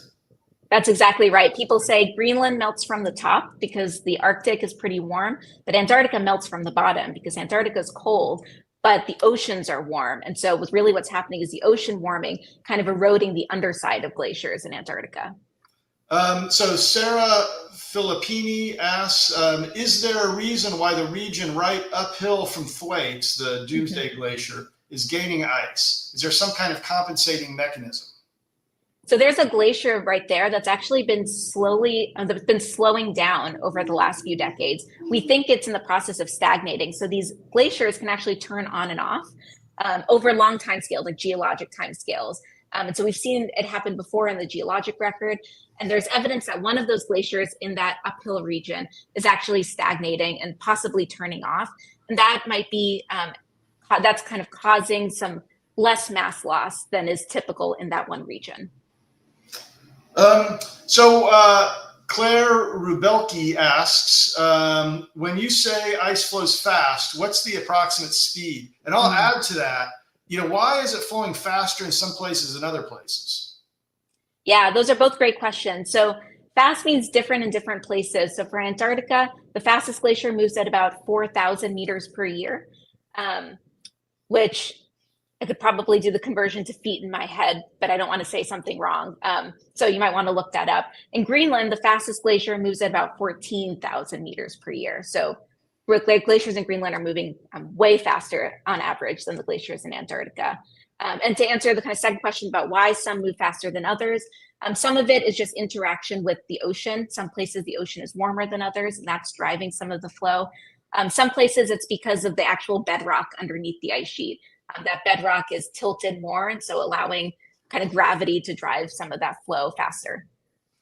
So 14,000 meters per year, I can run faster than that. So that the good news is if a glacier's attacking you, you can outrun it. For the most part. All right, so a message from the directors backstage who said that after discussion amongst themselves, we're in hour 48. So bummer. I thought we were hit 50.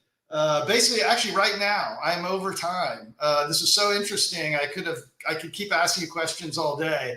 So I am done. So thank you very much, Meghana. Thanks, that was everyone. A really excellent talk. I want to thank the audience for hanging with me for the last 2 hours. Tell your friends. Thank you so much for your support, and I will. I'll be watching, but I'm signing off. So thanks a lot. Oh, and Ricky Rude is back. I'm back, man. This is the toss. That's I think that's what TV people call this. And I'm glad to know what hour it is. But it just changed to 49 up in the top right of the screen. That's right, exactly. So I am tossing it to you, Ricky. Thank you. So welcome to something around hour 50, hour 49, in the middle of the Weather and Climate live stream. We're about halfway done. I'm Ricky Rude, Professor Emeritus at the University of Michigan in Ann Arbor, and I also spent 20 years at NASA, and I'm your host for this segment. We've seen many engaging and insightful talks so far, and this will continue to be the case for the rest of the live stream. In fact, I've found this a lot of fun and better than an AGU meeting. All of our speakers are appearing in their personal capacities and expressing their own views, which may not be those of other participants. However, we are all here with a purpose. Americans need excellent weather and climate forecasts. They're essential for success in a modern society. U.S. scientists have been world leaders in weather and climate forecasting. We have built leading capacity in observing networks, advanced the theoretical foundations, and provided state-of-the-art modeling capabilities.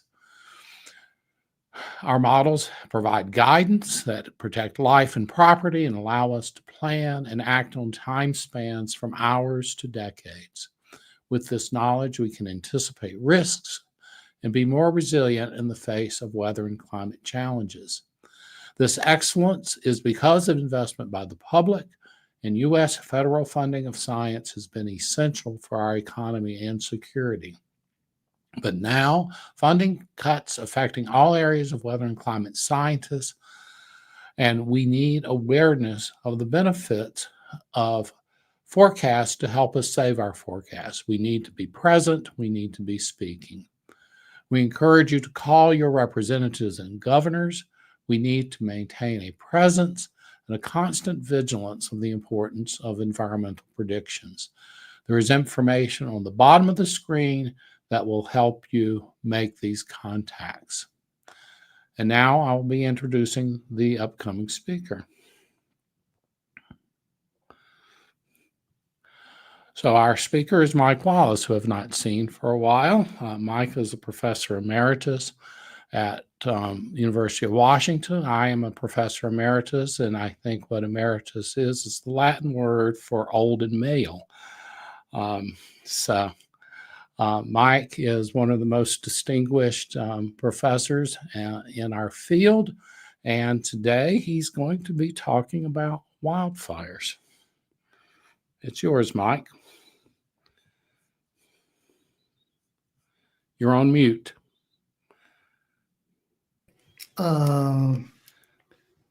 We hear you now. You do. You hear Yes. me. Good. Okay. And I have to get on slideshow here. Okay. Can you let me know when you can see this? It takes a second to come up.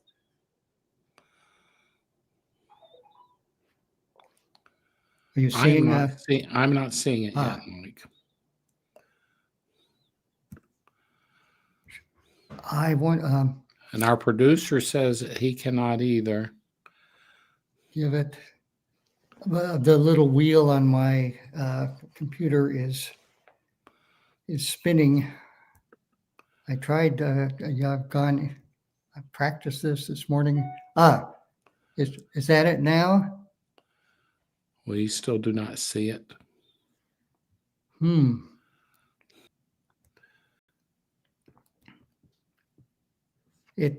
Everything looks.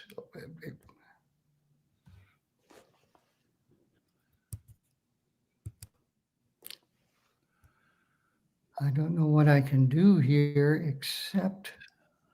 It says, can you email it to michaelstephendiamond@gmail.com? It's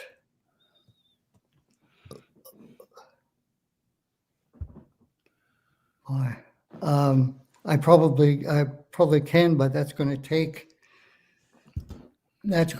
time. Perhaps it may be better to talk through this, without slides. As much as I would like to do it. You think that'd be okay? You're a great public speaker, Mike Wallace. Well, I was. So go for it. I'll do my best. At any rate, I wanted to start by saying that I had a picture of the Geerts building to show, which I'm sure you've seen already. And just to point out that Geerts moved into that building in 1961, and I entered graduate school a year later. So that's been a part of my life through my whole career. And I've had the pleasure of good friendships and working relationships with people there throughout the years as well, and really admire the work that has gone on there. So I got interested in wildfires just because it seemed to me, just at a gut emotional level, seeing the amount of smoke that's in the air here in the Western United States now in the last decade or two has been completely off the scale in terms of what I remember in terms of my younger years, say pre the year 2000. And so when I read about there being more forest fires in the boreal forests, and then also over the forests of the Western United States, I got quite concerned. And I was initially rather skeptical as to whether this could be a climate effect, because the temperatures have only risen by a relatively small amount. We think of forest fires during heat waves, but the overall rise in temperature has been modest by those standards. And it was hard for me to see how a small incremental change in temperature could have such a big effect on fires. And so I went into this with the idea that this is probably something else at work. My pet theory at that point was that it was carbon fertilization, that today's trees in the boreal forests are growing up in an environment with about twice as much, 50% more carbon dioxide than they experienced when they were seedlings. And so that perhaps they were just producing too much in the way of needles, and that then was providing additional fuel without the infrastructure and the deeper roots to support it, and that would make them more vulnerable. A few people thought that was an interesting idea, but overall, most of the people I talked to said, "Oh, no, it's got to be climate." And so I've been working with a postdoc here, who is a visiting scholar from China, Changpeng Ng, who has graciously done hours and hours worth of different analyses to try to sort this out. And I guess just really in the last month or two, I've come to the conclusion that I was totally wrong, that this is climate. And it is pretty much what people have been saying. And the key climatic variable here is what's called the vapor pressure deficit, VPD. And it is a measure of the ability of the air to take up moisture from the trees. That's also a de facto measure of the stress on the trees due to aridity, heat, and dryness. And the VPD is directly, it's directly proportional to the saturation vapor pressure, which increases at a rate of 7% per degree Celsius temperature rise. And the deficit in the word vapor pressure deficit is from the fact that the air isn't saturated. And so VPD is proportional to 1 minus the relative humidity. So a lower relative humidity means a higher VPD.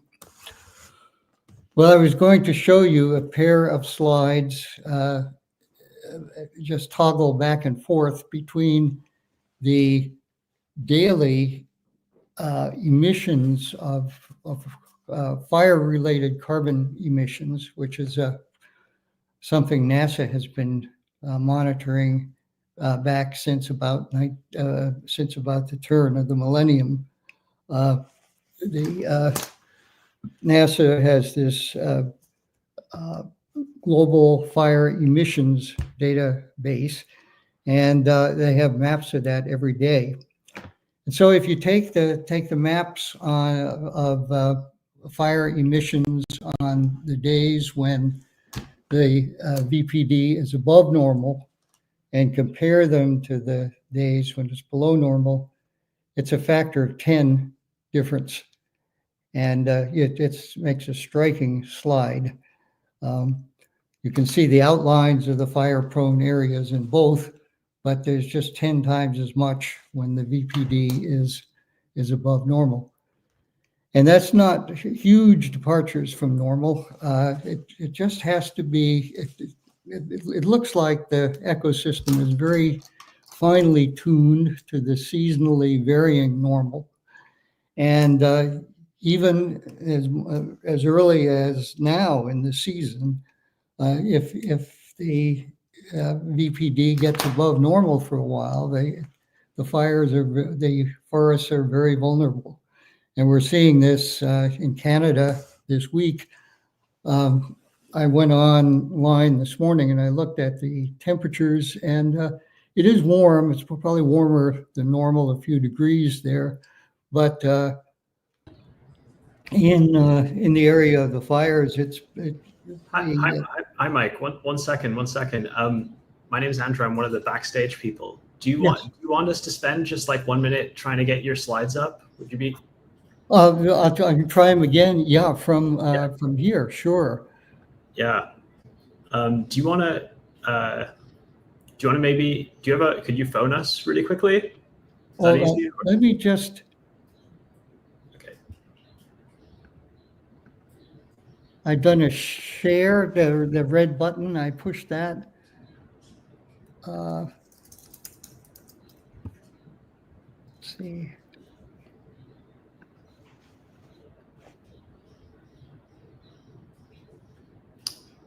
Yeah, Ricky, we're just gonna get Mike some support backstage for a minute.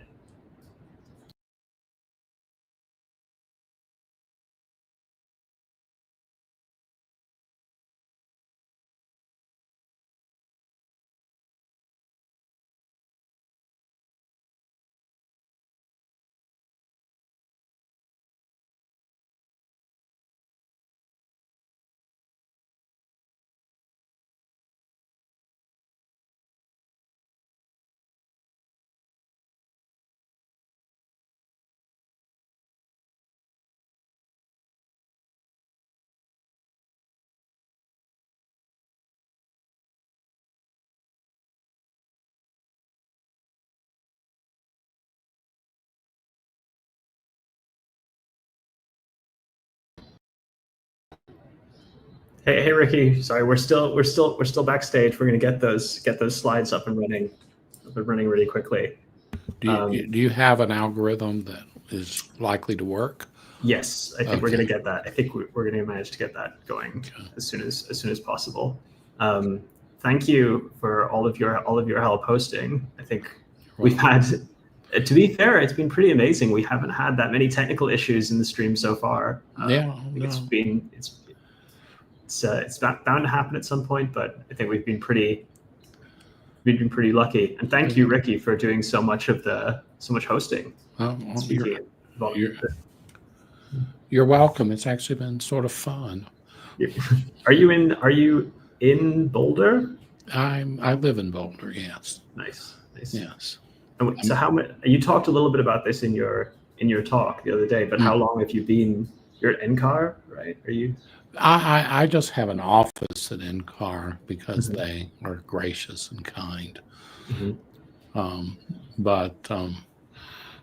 I mean, most of the time I was a professor at Michigan. I actually was a resident of Colorado for family reasons. So. And did you say Mike was your boss at one point? Mike Wallace? Mike Wallace? No. Oh. He's we had sort of a common graduate student a long time ago. So. Oh, I see. But he's would have been more of a mentor to me. We're just gonna, I think we will try get Mike up in a minute. So what do you want to do schedule-wise once we do this? So I think we can, let me just have 1 second to look at this. I think we can maybe cut the Q&A a little bit. Okay. And that will make up time, and also the sign up, the call sign perhaps. Yeah. So what do you got? Oh, Andrew, show us the cat. Oh, all right. We're going on a vacation. Everyone come with me. We're gonna go see Cleo. We have a cat named Cleo. Yeah. So this is my co-author. This is my favorite little co-author. Her name is Cleo. Hey, you gonna say hi? You gonna say hi to 1,134 people? You guys are interrupting her. She's trying to watch birds right now. Yeah.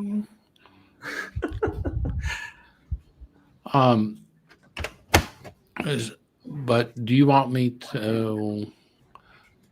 It seems unfair to stop this at the bottom of the hour.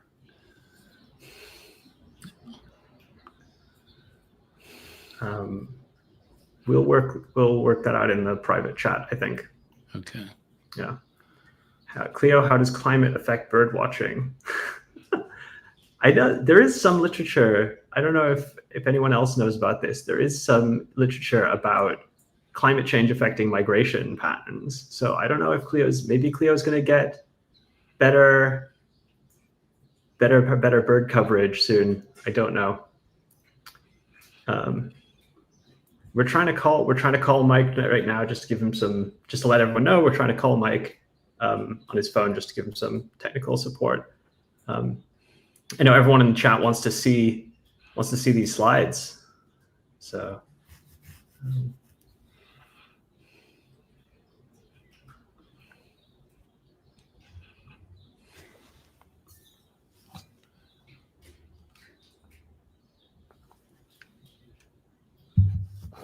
Smart cat. It says to call your representatives. Yeah. Cleo is an advocate for weather and climate science in the U.S.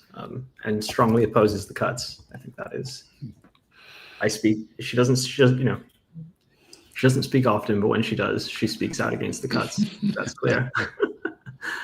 Yeah. So we live on a small farm, and I think that all of our animals would take that position. Yeah, 100%. Yeah. What animals do you have on your farm, Ricky? So I'm taking it at this point. You and I are the show, aren't we? I think we're the show for a little bit. I think that's okay. We can rework the schedule. Okay, so we have small farm that grows goats that are for fleece, for fiber, and they're called Pygora goats. Mm-hmm. And we just had 5 new babies, and that's so they were all boys, quite amazingly, and each one of them is a different color fiber. And it's a little farm that we do a whole lot of work to sequester some carbon. We focus more on soil improvement than we do on carbon mitigation, with the idea that's something we can do something about, but it will have an effect. Yes. Yeah. And from a carbon standpoint, we find the most difficult thing is to get away from plastic. Where's the biggest source of plastic on a farm? I don't really know about this. Well, so there are 2 sources of plastic. One, a lot of organic farming relies on plastic shields of some sort of another. Or they rely on plastic ground accelerants. So if you go look at organic farms, you'll often see long rows of black plastic on the ground, or you'll see large rows of white fabric plastic. And then the irrigation is often plastic. And Mike is back. Mike is back. Mike, I think, 1 second. So I think someone's come on to say something. Mike, do you have access to your phone? I do, yes. Okay. Can you pick up? We're trying to call you to help with the slides. Oh, sure. Thanks. Sorry, y'all. No worries. No worries. No worries. Lots of behind the scenes stuff happening. But this brings to the front that plastic is another fossil fuel problem, without regard to plastic waste. The other thing is just massive amounts of materials just come in plastic. So, is it fertilizer as well? There's a lot of fossil fuels go into fertilizer. Is that right? If you're using organic fertilizers, I think it's a lot less. Because a lot of that is either derived from fish in some way or another, or it's derived, from compost in one way or another. It's not using the same processes that are used for I guess primarily nitrogen in commercial scale fertilizer. Of course, there's potash mining, and there's phosphate mining, but again, the organic fertilizers I think are mostly products of compost. The problem is you really can't scale that to global food production. Yeah, exactly. So it was when you maybe can't hear it from my accent, but I actually grew up in Georgia, right, above Florida, and I know where Georgia is. Yeah, well, sometimes because people hear me sounding a little bit European, they think Georgia, the country, not the state. Well, my sister was ambassador to that one. Oh, to the country of Georgia? Yeah. Oh, no way. Okay. But I grew up on a farm, and you got to see a little bit of it. We were very small scale. So where in Georgia? Right by right up in the corner by Alabama and Tennessee. We have family in the other. Toward Muscle Shoals or somewhere up in there in Alabama. So no, that's nice. So I'm from North Carolina, so I too am Southern. So. Yeah. And our garden might have been larger than our farm. Oh wow! Okay, that's nice. In North Carolina. Is that when the being on a farm, being outside, is that part of the did that play into you wanting to go into weather and climate science, or are these tangential? It's interesting in terms of thinking about careers. It was a geography course that got me interested. And then I came from a family of physicists and I'm sorry to hear that. Yeah, no, It's a scar. But I like the first physics course I really liked was fluid dynamics. And I don't know why, but then I went to meteorology and my advisors in physics told me I was wasting my life. And, oh no. And all those problems had been solved in the late 1800s. So, well, we're still finding a lot more problems, right? So yeah, if you dig around, you find a lot of problems. Yeah. So, but then I, ended up at NASA and things like that for a long time doing fluid dynamics. Maybe I don't know if Nick, are you if we brought you on, would you want to just start your talk a little bit early? Would that be okay? Yeah, I think that what we should do is move to the next talk and maybe try to reschedule Mike on the phone. I think that sounds great. At this point. All right, let's bring Nick on. Hey, Nick. Hey. Hi, Nick. The West Coast is there. I also grew up not on a farm exactly, but in a farming town, and my family were farmers. So. And where? Southeastern Washington. Okay, southeastern Washington. So I drove through there not so long ago. Yeah, the Palouse, it's called. Yeah. In fact, our goats just came from Oregon. I drove out to Oregon to pick up the goats. Yes, they're not many fiber goats in the world. Anyway, you ready? About interrupting our regularly scheduled farming program, we're going to have some science now. All right. Feeder pig prices in Siler City. Siler City? Yeah, it's in North Carolina. Yeah, that's where my long ago ancestors settled. Oh, it's in Chatham County. In like 1740, yeah. Okay. Well, I think given the moment here that we will just introduce you. This is Nick Siler, who is at Oregon State University in Corvallis, and he is going to pick up the ball here and go with how climate change affect precipitation patterns in the western U.S. Sounds good. Thanks, Ricky. I'm sad we didn't get to hear from Mike, but that's okay. I'll pick it up. So yeah, I'm an associate professor at Oregon State. I'm also the associate state climatologist for the state of Oregon. Much of my research focuses on sort of how precipitation patterns will change in the future and are changing in response to climate change. And a lot of that actually focuses on mountainous regions like the Western US. So that's what I'll be presenting on today. Much of this work was performed by graduate students in my group, Matthew Kazuda, most of all. But I also put this photo up here, which is taken from a NASA satellite.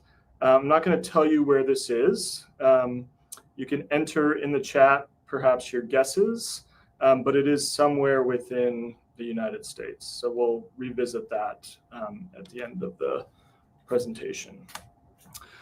So most of you probably know that mountains have a strong influence on precipitation patterns. You experience that directly if you drive across a mountain range like the Cascades or the Sierras.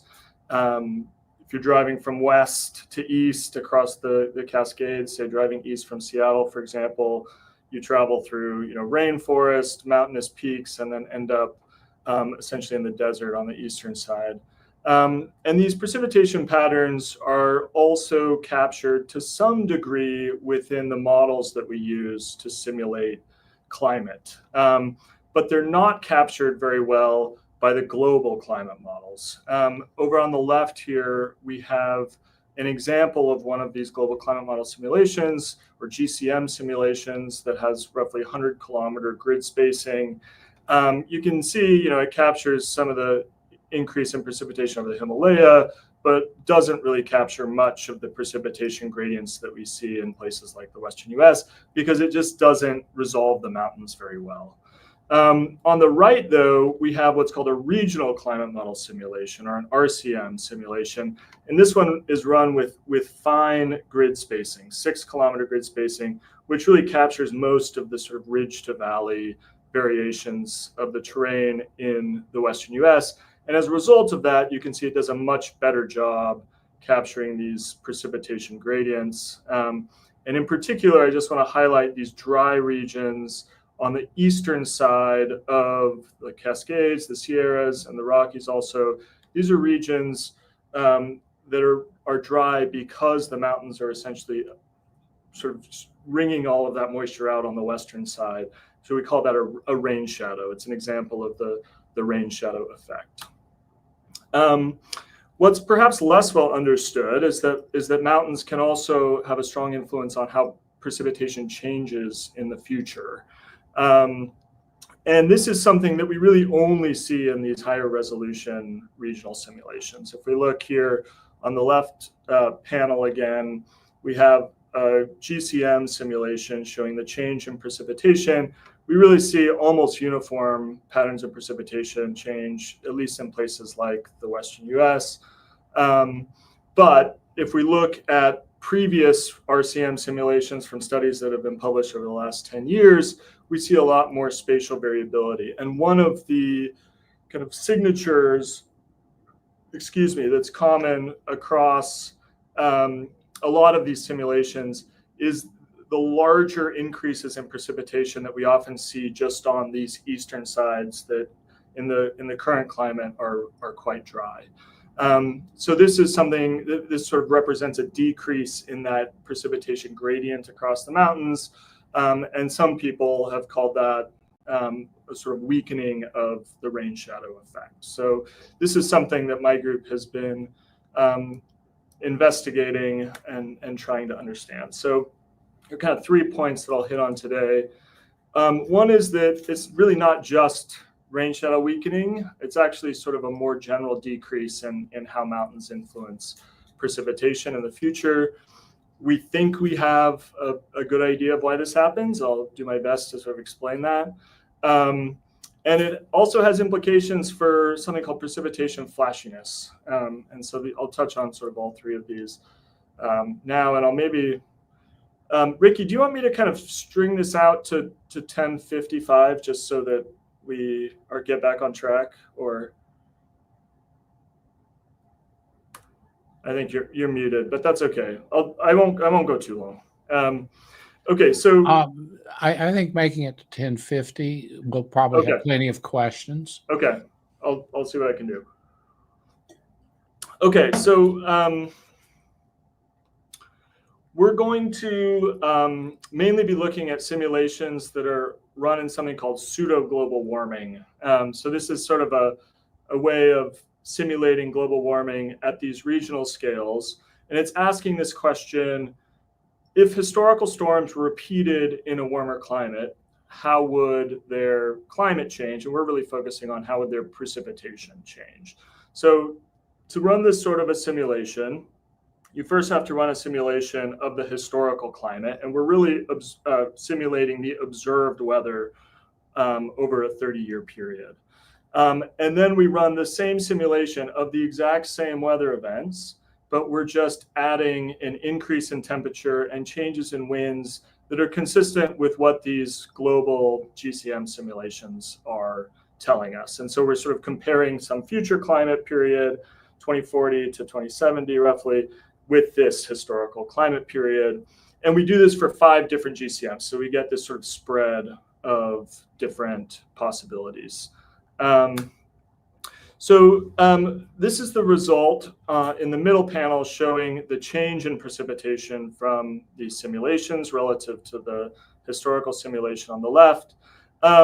And you can see it's not just an amplification of the historical pattern. You might just assume it was sort of going to get wetter everywhere, right? That's what the GCM simulation is telling us. It's really not that. In fact, we see places where precipitation decreases along the crest of the Cascades. You see relatively large increases, in some of these lower elevation places. So we can get a better sense of the spatial pattern by showing what we call the precipitation sensitivity. So this is just the percentage change in precipitation per degree of warming. And that percentage change maybe averages 5%, but you can see, it's much larger in these rain-shadowed regions on the eastern side of mountains. And it's quite a bit smaller than that on the western slopes of the Cascades, the Sierras, and also, many of the high elevation regions of the Rockies. So, this raises the question. This is consistent largely with what we see, what we've seen in these previous studies. But, what explains this pattern? So that's what we're going to try to accomplish here. So to explain this, I want to propose first that we can think of precipitation as sort of composed of two different components.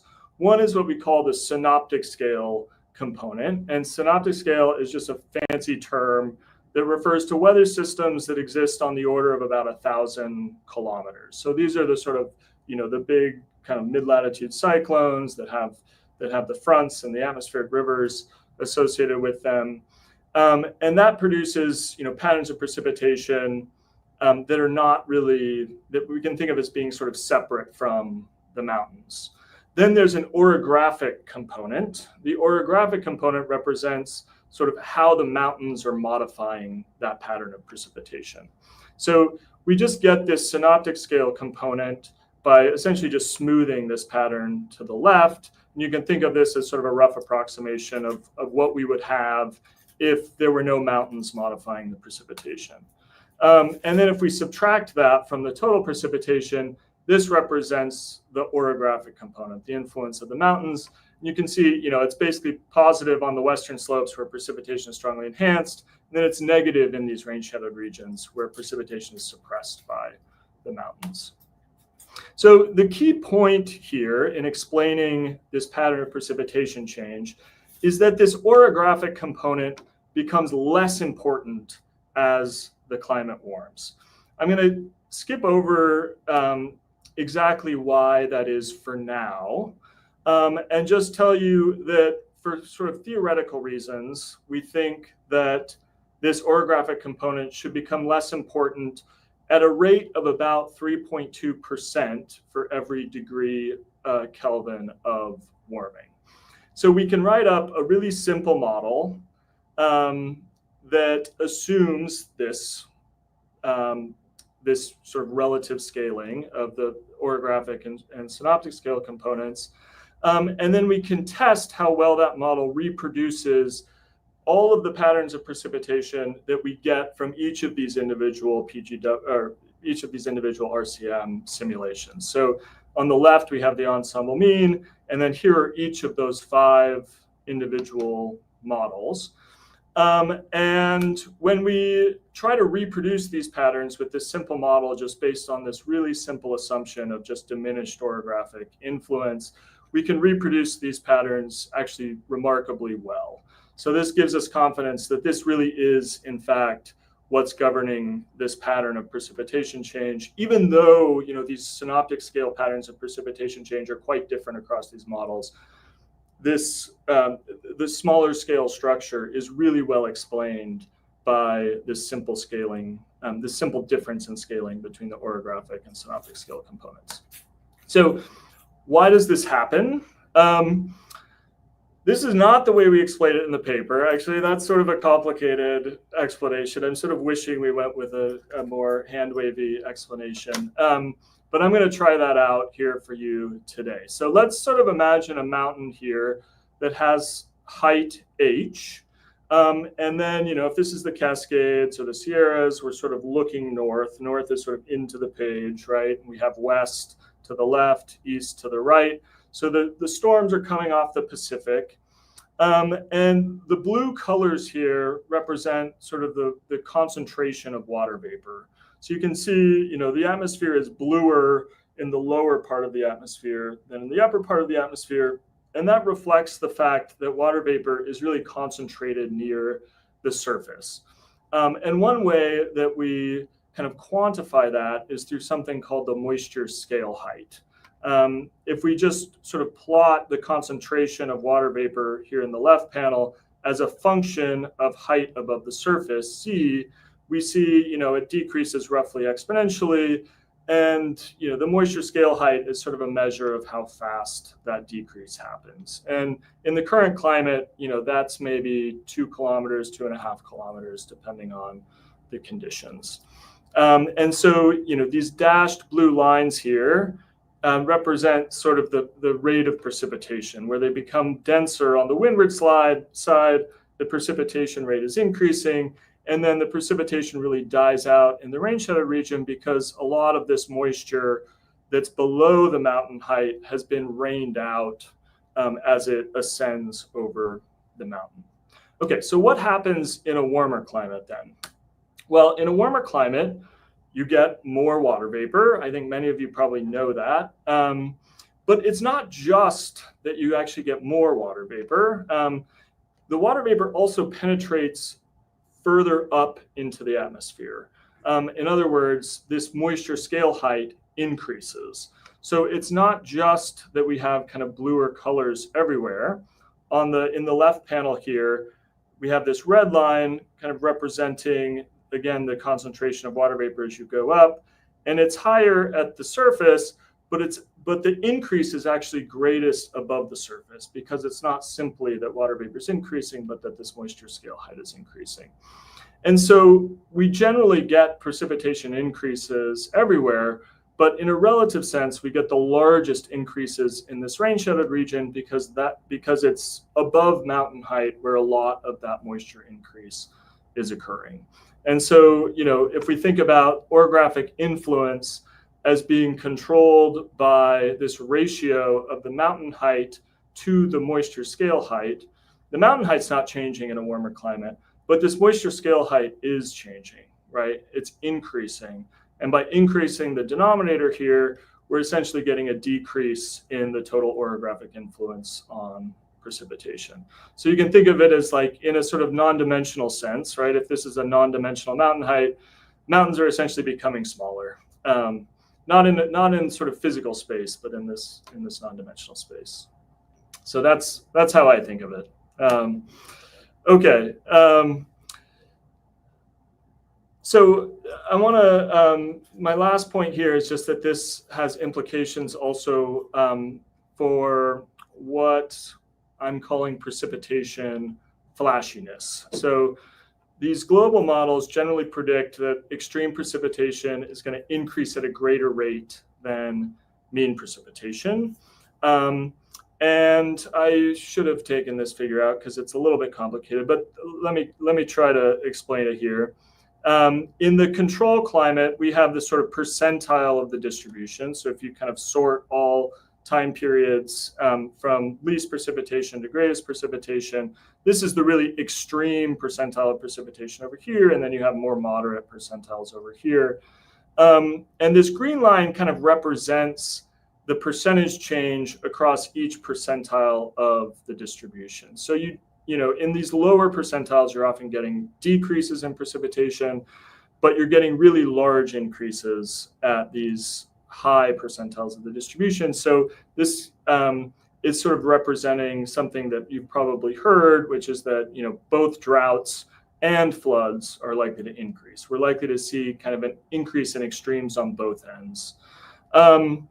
Interestingly, and I will say probably Angie's going to say something about this in her talk. I don't know. Angie Pendergrass is the next speaker. I would guess she'll probably touch on this idea to some degree as well.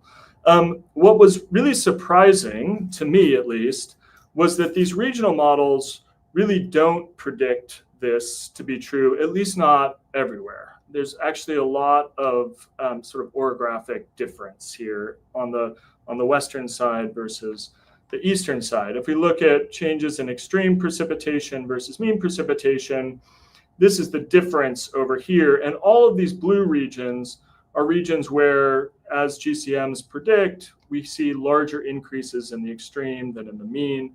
But there are really large parts of the western US that are red, meaning we're actually seeing larger increases in mean precipitation than in extreme precipitation. So we're actually getting a decrease in flashiness in a lot of these regions. And, these are regions that are really important for water resources, right? They're water limited. Many of these regions, for example, in Eastern Washington, rely very heavily on irrigation for agriculture. And so, this could be pretty important. So, I think we understand why this happens too. And I won't go into the details, but I'll just say that, our simple model that's built on this assumption of a decrease in orographic influence also captures this contrast between windward and leeward sides in terms of the precipitation flashiness change. And, I'll just briefly say that these changes in precip flashiness are very likely to have an important effect on runoff and on soil infiltration, moisture infiltration into the soil. And so, this is really an important area, I think, of further study that we've only just started to touch on the hydrologic impacts of these precipitation changes. Okay, I'll just briefly summarize here that, in these regional climate models, we see this sort of rain shadow weakening, but really it's more general than that. Mountains in these simulations just have a weaker influence overall on precipitation in a warmer climate. A simple model that's based on this principle can mimic this effect really well. So that gives us confidence that we understand what's going on. And then this also has important implications for precipitation flashiness. Again, this is something that GCMs just can't really capture because they don't really resolve the topography very well. Okay, with that, I want to just spend maybe a minute or two, I guess, talking about the importance of funding for this research, and then I can maybe address where this location is. So this research was funded primarily by the National Science Foundation, but these simulations and other simulations that we've looked at have been run by the National Center for Atmospheric Research and the Department of Energy in this case, and all of this work was really made possible through funding and support by the federal government. And I think, this work, like so much of the work, really all of the work that's been presented in this live stream, really has very important implications for the taxpayers in the US, right? It's very important to understand how in places like the Western US, where water is so limited, how precipitation patterns are likely to change and what the implications of that will be for people and animals and plants that live here.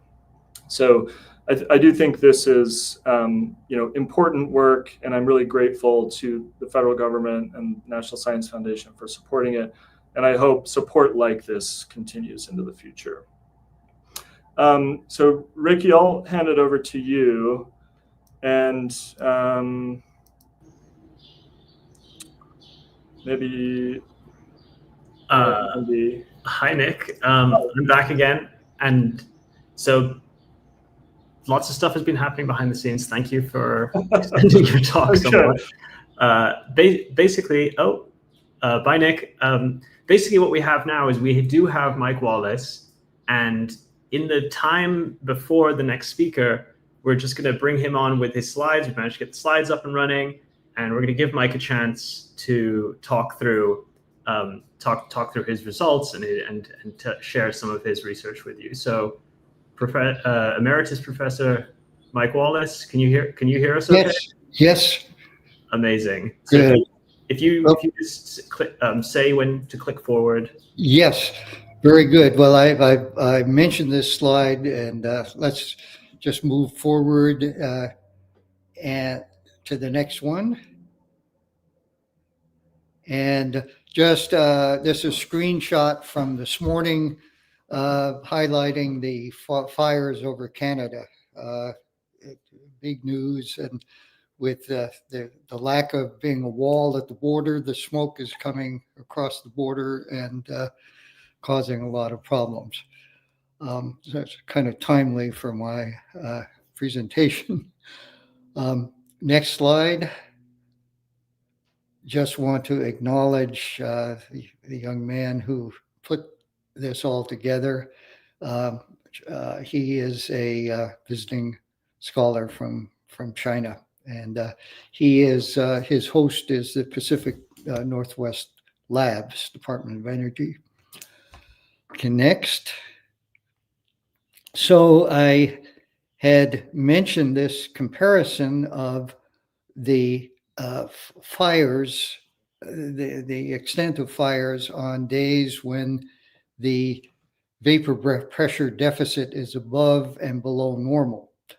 And so these little orange, faint in this slide, dots, these are pixels on a quarter by quarter degree grid in which there are fires as indicated by the carbon emissions. And this is a NASA product. So we'll just toggle back and forth between this slide and the next one. Below normal is the light colors, above normal is the heavy colors. If you look, you just go back and forth quickly, you can see that the fires are in the same places. It's just that the emissions are much more. And it turns out with the scaling on this, it's about an order of magnitude difference as to whether the amount of emissions, depending upon whether the VPD is above or below normal.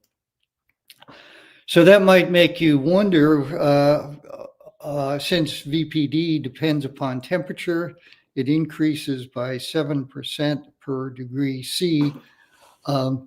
Is global warming having an effect on the VPD and through that on the fires? So next slide. We can see here the global land temperature going the whole record of historical observations. And this is land temperature specifically, and land is warming much more rapidly than the oceans.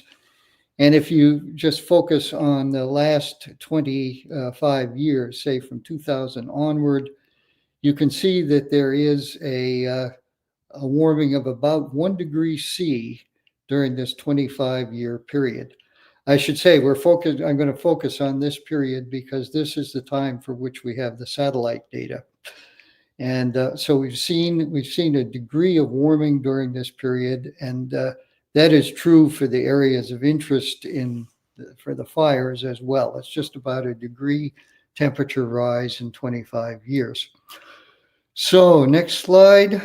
We're going to take that this 25-year period, and it's actually 24 years, and split it up into the first half and the second half.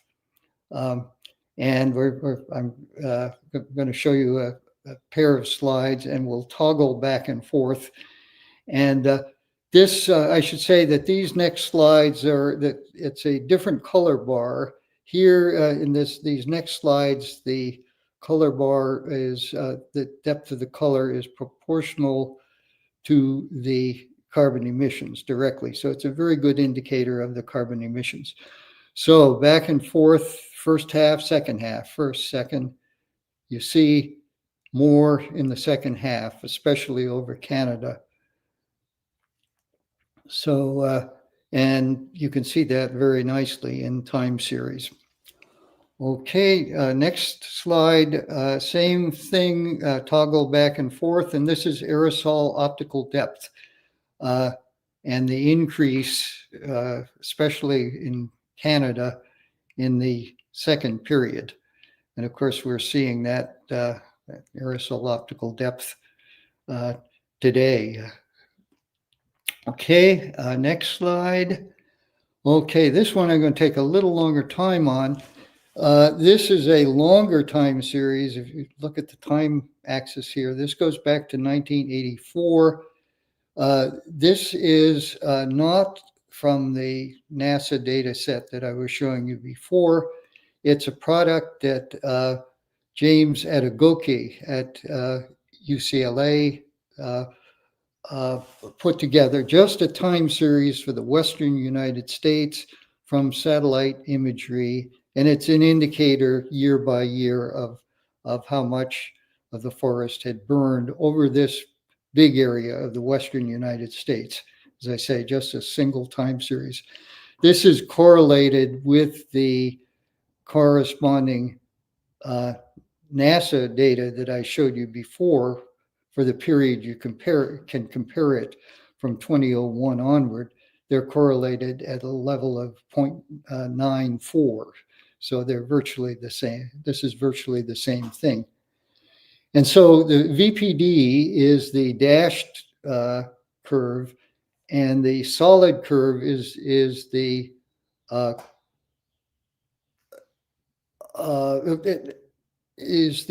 emissions based on that this burned area index, Adegoke's index. And you see how well they fit together year by year. We saw previously how they fit together day by day. And I think there's every reason to believe that that same linear proportionality should hold on the decadal time scale. And you see how the VPD has risen from the 90s to the 2010s. And actually the logarithmic trend in the fires during that period, it's an order of magnitude increase from the early 90s to the last few years.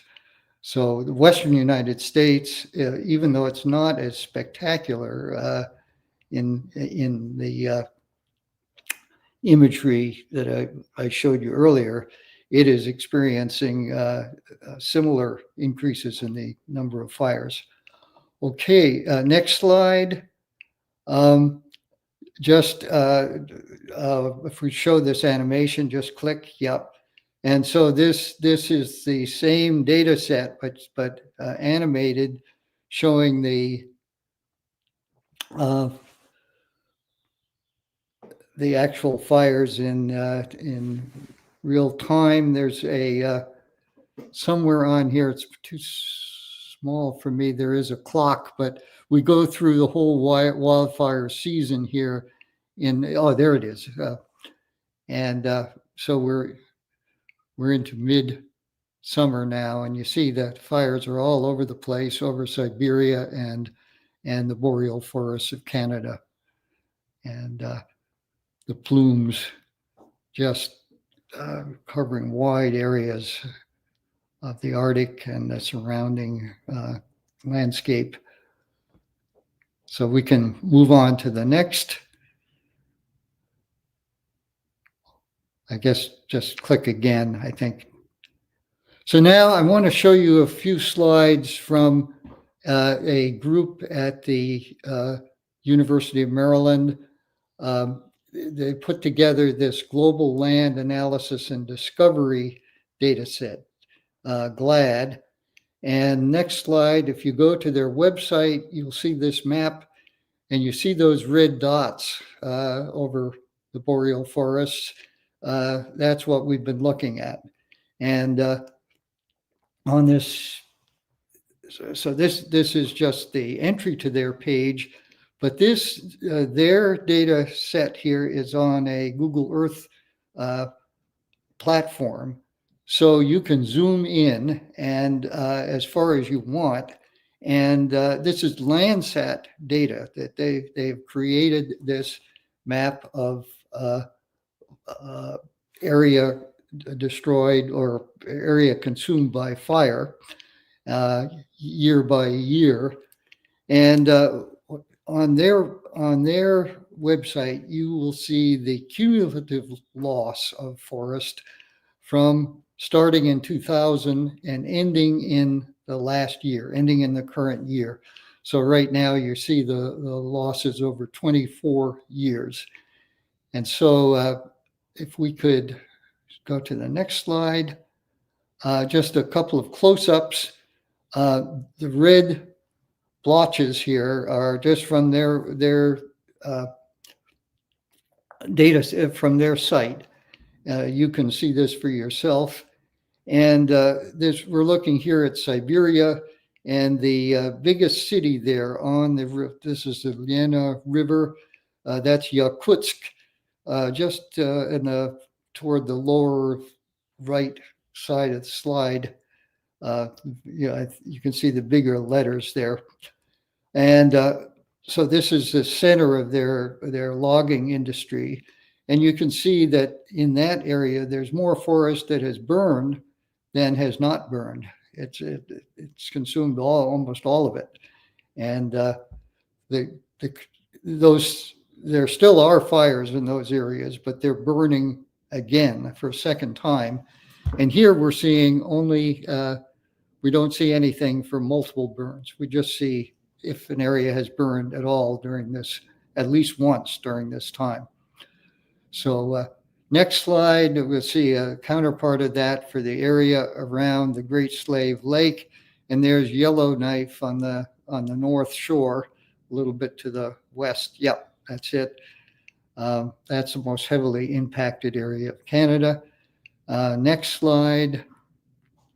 Okay, for the boreal forest, this is again from the GLAD website. This is the forested area as determined from Landsat imagery, nothing to do with fires. It's just area covered by tree, what they sense to be trees more than 5 meters in height. And so this is the forest as it was in the year 2000. Next slide is as it, let's see, back, there should be a pair of slides there. Yes, toggle back and forth. So this is like before and after. This is, one slide is what was there in 2000. The other slide is what was left in 2004, what was left unburned. That doesn't necessarily mean that there isn't forest in these areas that are burned, because the forest regrows within a matter of years. There's shrubby forests, but certainly the forest was not the same as it was before it burned. Maybe just a few more toggles back and forth on that. Back and forth. Oh, yeah. Okay. Then next slide, Western United States. Really impressive when you zoom in, as we'll see. Here's, you can see the whole Western United States from southern BC all the way down almost to Los Angeles.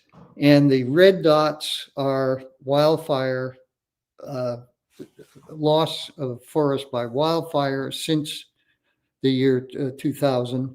And the blue dots are managed fires. And those are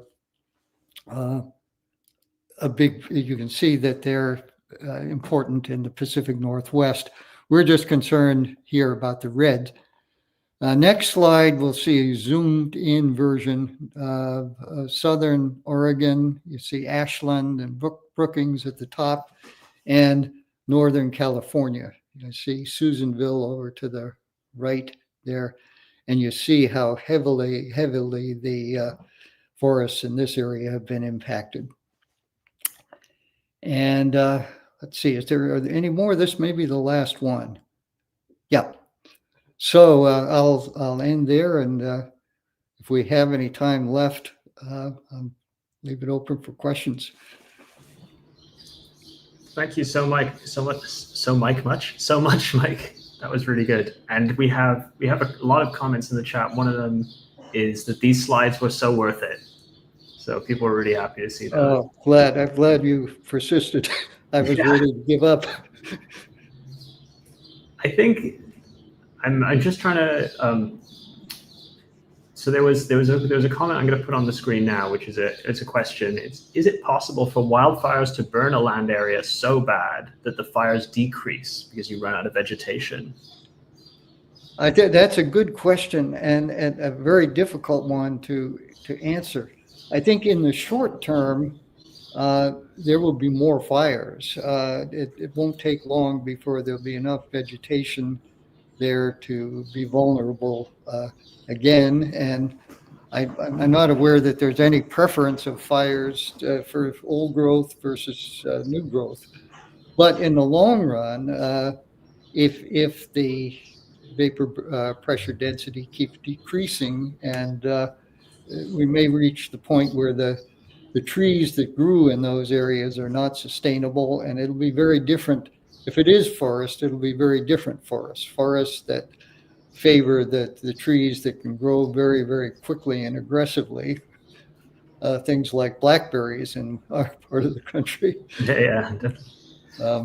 But I'm not an ecologist, so I can't really give a definitive answer to that question. Great. I think we have Ricky who's going to come back on and just finish off the Q&A, but I'll be back behind stage. Thanks again, Mike. Good. Thank you. So let's do one more question here, Mike, and it's one. How do you recommend? This is from Kelsey Ward. And I know you're not a fire scientist, but this idea of controlled burns, and how would you recommend that maybe we think about and reassure people about concerns and fears of controlled burns? Yeah, I'm not an expert on this. I guess I just have a couple of very quick reactions. One is that controlled burns can't get you very far in the boreal forests, and it's so vast. It's hard to imagine how forests could be managed on that level to really make a difference. Perhaps protecting areas that are highly valued, maybe near the national parks, where it would be possible to do some major it's a form of geoengineering, I guess, to protect the trees. Perhaps that's a possibility, but I guess I'm not too optimistic about saving the boreal forest through management practices. Yeah, I can see though what your point about sort of the urban interface. You could protect, maybe Yellowknife better and things like that. So I think given everything right now, we should probably move on. Thank you, Mike. Thank you. Good to see you. Sorry about the technical issues. So we're going to next be moving to the next speaker, who will be Angie Pendergrass. But before that, we have now entered hour 50 of the marathon. I'm Ricky Rude, your host at this point. And we've seen many talks, and we're going to hopefully see some more. The purpose here today is to make sure that we inform people and maintain a presence about the importance of weather and climate forecasts and their contributions to the economy and well-being of our society. One of the things we've been asking people to do is to realize the importance of federal funding for this.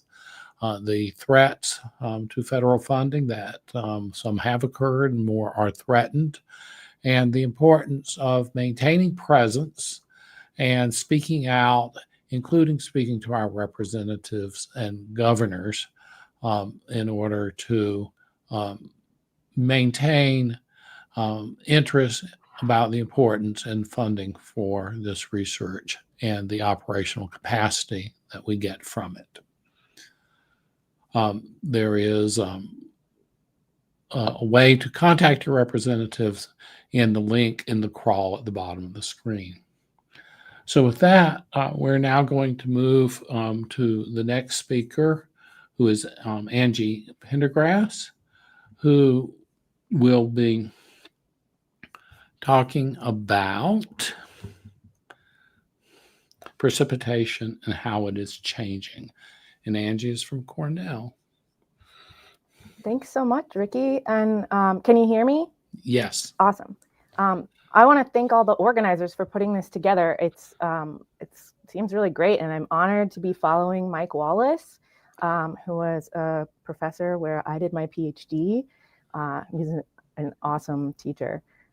So it's just really an honor. So what I want to tell you about in this 20 minutes is precipitation. So I want to start with this map here. Can you see my pointer?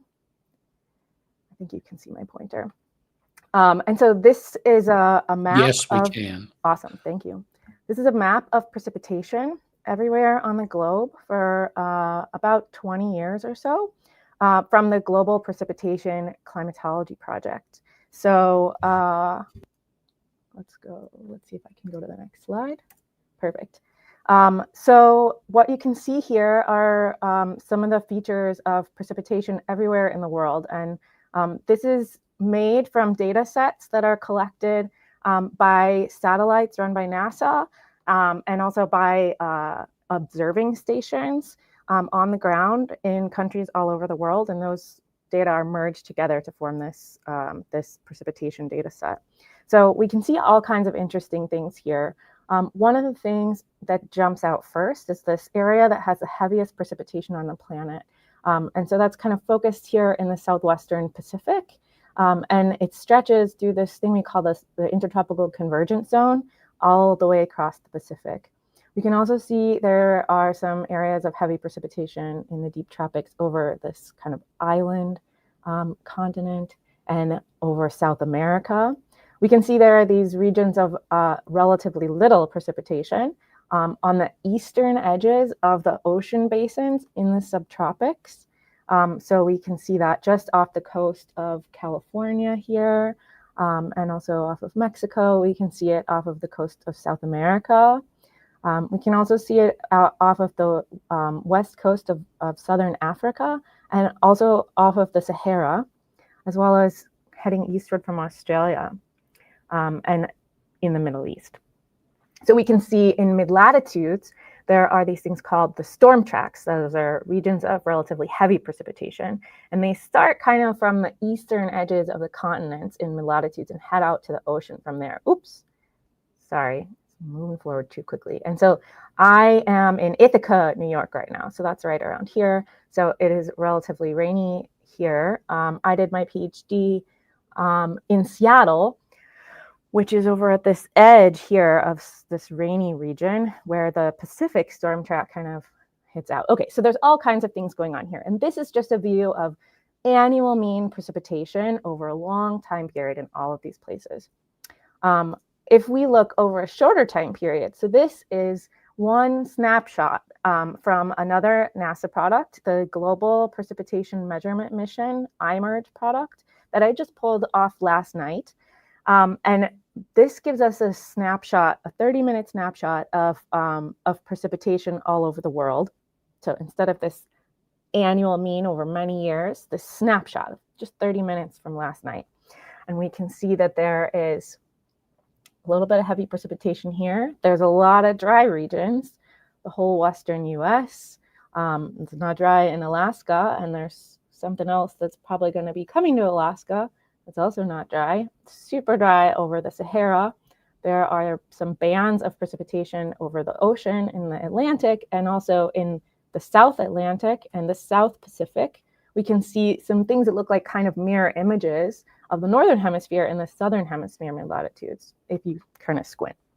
And then we can also see these little popcorny looking things of convection all in this band all around the tropics.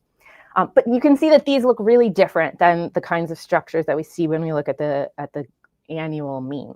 And so how do we go from measuring and quantifying things about these kind of precipitation events on shorter time scales that are kind of what we care about? They dominate whether, you know, in Ithaca, it was raining 2 days ago and it was pretty nice yesterday. It's probably going to rain tomorrow. They dominate our day-to-day experience. And they're also driving the kinds of impacts that are important, like the droughts that can lead to wildfires, like Mike was talking about, and also flooding events that happen after heavy precipitation, which need other factors too, but precipitation is an important one. So my work is trying to reconcile these things and understand them in the present day and quantify them, and also think about how they might be changing. So what I want to try to do in this talk is help you walk through and help you understand my perspective on this figure. This is a figure from the 5th National Climate Assessment. And I was an author on chapter 3, which is about Earth system processes. And so I was involved with also some other colleagues in putting together this figure. And so this has kind of 2 parts. It's got this drawing here of, it's a schematic, it's a cartoon. So it's not to scale. It's just to give you an idea of the kind of distribution of precipitation intensity, as we call it, in the present climate, and then what that might look like, what we think that's going to look like after we add more greenhouse gases to the atmosphere and more aerosols. So this is like compared to something a while ago to something in the future from now. And then we've got this second element on the bottom here where we have some clouds that represent extreme precipitation on the right, and some clouds that represent moderate precipitation on the left. Now, each of these rain shaft bars represents the relative contribution to total precipitation. So here we see that now a lot, but maybe not quite a majority of precipitation is falling in these events that we think of as extreme. They're pretty heavy events. Whoops. Oh, I'm getting a little touchy with my mouse here. Sorry about that. And then we also get a lot of precipitation in these moderate events that are more frequent. They're kind of more like, you might think of them as like typical precipitation events. As the climate warms because of greenhouse gases, what we expect to see is a larger fraction of precipitation falling in these extreme events and a smaller frequency of these moderate events that are typical now. Okay, so I'm gonna walk you through how I came to this. I just mentioned again, these are not to scale. This is to give you a picture of what's going on. So I'm starting out with a summary, telling you what I'm going to tell you. So more precipitation falls at heavy rain rates and less at moderate rain rates in response to greenhouse gas, primarily greenhouse gas driven warming. And that's because of increases in water vapor in the air. It's because of changes in circulation in the atmosphere. And it's because of changes in the global energy budget, the energy that's kept in the atmosphere and exchanged with the surface. Okay, so there's some vocabulary that you need to have for this. So the first is something I'm calling the rain rate. And so that's how hard it rains when it's raining. And I'm just going to focus on daily timescales because that's where we have a lot of data. It would be great to go to shorter timescales, but that gets harder and harder to do, especially when we want to go back as far as we can in time.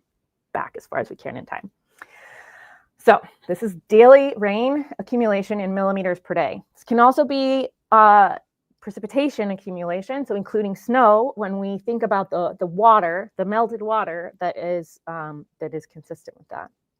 So just to tell you a little bit more about where we get this data from, this comes from weather stations. They're all over the world. This is a picture of one that we have at Cornell University. And we can see the important thing is the rain gauge here. And so the rain gauge is actually this little instrument here.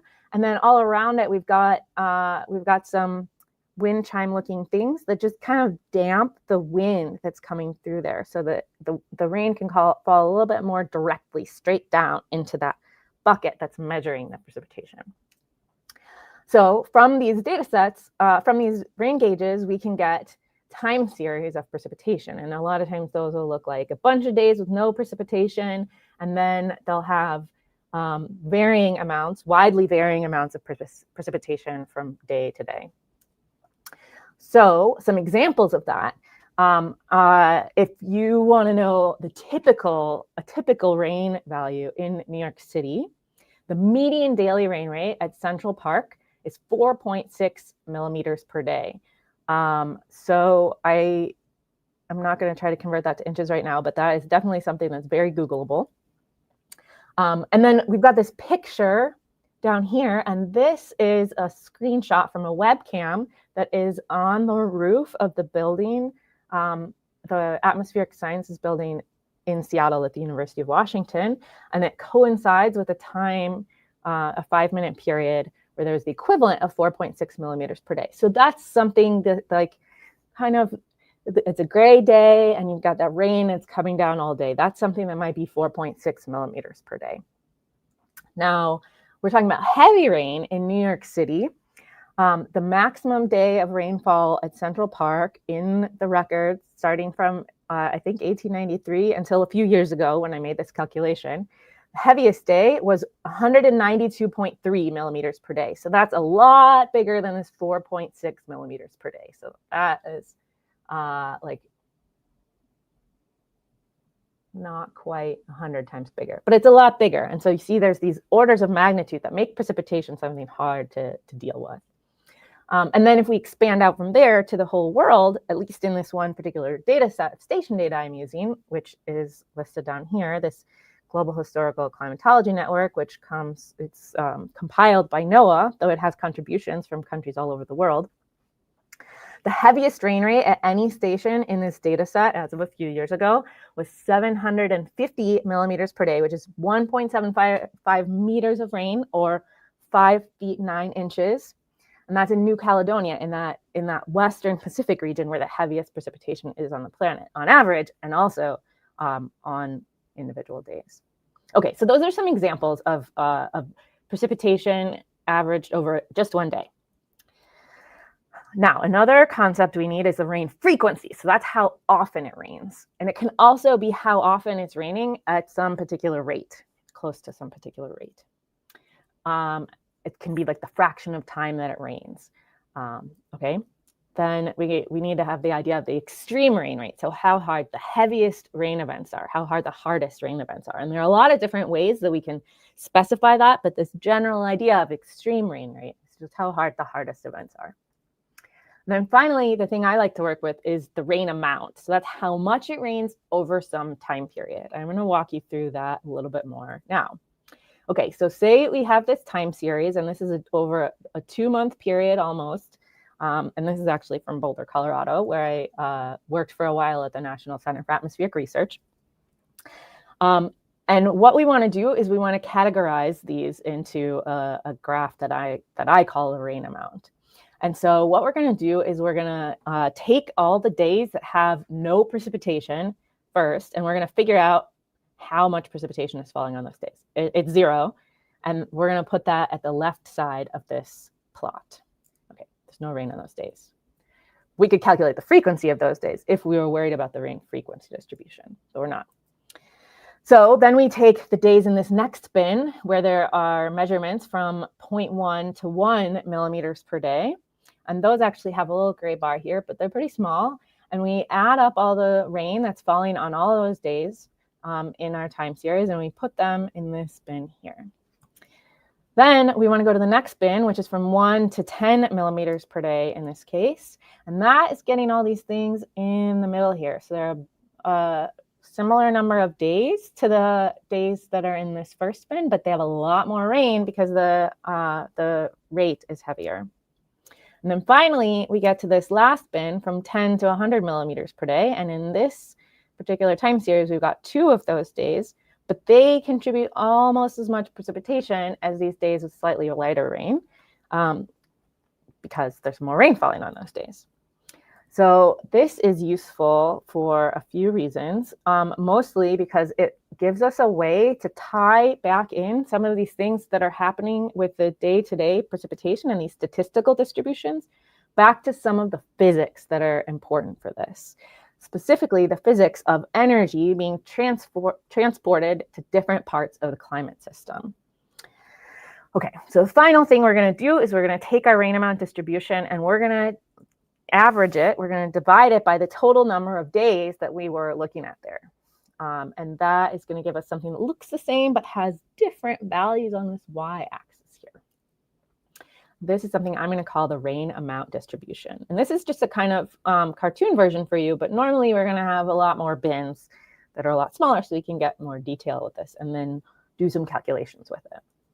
Okay, so we can do these calculations everywhere on the globe. I do them everywhere individually and then average them together to get this global picture of the rain amount distribution. And so this is actually coming from the same data set that made this map that we started out with. Now, we are going to compare that to what is happening in climate models. So perhaps you've heard about climate models if you've been listening to the live stream for a little while now.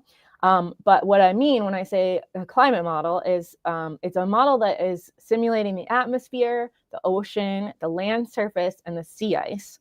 And we use them kind of like a laboratory and do experiments because we've only got our one planet and we're only experiencing this one realization of the weather and climate that we actually see. There could be a lot of other things that can happen. And sometimes we want to know, what happens if we add a bunch of greenhouse gases to the atmosphere? What happens if we take away a bunch of greenhouse gases from the atmosphere? What happens if we add a bunch more ice in different places? What happens if we move the continents around? And those are things that we can do in these numerical models that we can't go out and do in the real world that we have. My favorite one of these is NCAR's Community Earth System Model, which is open source and freely available. You can get it on GitHub. But there are about 100 of these models around the world. And we coordinate experiments where we give them all the same kind of forcing and then see what they do. And think about those as kind of different approximations, as good as we can do, but they're all a little different from each other and a little different from the real world, and try and get an idea of what happens when we do stuff to the climate system. Okay. So when we calculate the rain amount distribution, just from a simulation that's set up to be pretty similar to that same period where we're measuring the precipitation in the observational data set, we get something that looks like this. And so now the observations are on this dashed line here, and the average from about 30 of these models is in this solid line here. And there's some error bars representing the disagreement between the different model simulations. And so this is from a paper I published about 10 years ago. And we can see that the models do pretty all right, not perfect, but they're getting the overall shape and they're getting the overall peak at about the right rain rate. Not exactly, but pretty close. They actually, if you integrate overall, these have a little bit more precipitation than the observations do on average, but the observations are also imperfect. They're especially missing some of the precipitation over oceans that are pretty hard to measure with the satellites that we have. Okay, so we can see that it's kind of okay for the present day. And then we can ask what happens when we add what we think is going to happen over the next, 2025, 75 years or so. And so when we do that, there's a big increase in greenhouse gases, and there are also changes in precipitation that come along with that. And so now we can take the difference between the precipitation distribution, the amount distribution at the end of the century versus earlier in the century, in the end of last century. And what we see pretty consistently is something that looks like this. So we've got this increase in precipitation that's falling at heavy events, and we've got this decrease in precipitation that's falling for moderate events. Now, this kind of graph, if you look at all of the area under this curve and under this part of the curve that's negative here, that'll add up to the total change in precipitation that we see.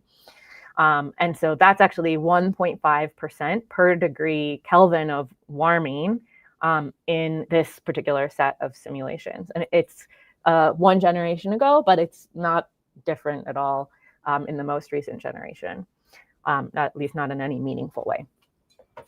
So there's a pretty consistent pattern that we see. And one of the things I do is think about ways to quantify this.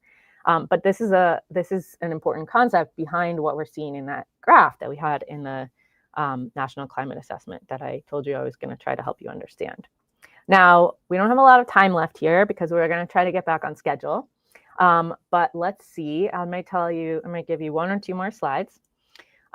This isn't just happening in a global mean. It's also something that's happening at individual locations to different degrees. So especially in the Northeast US box here, you can see that we've got this increase at the heavier rain rates, and we've got a smaller decrease in moderate rain rates.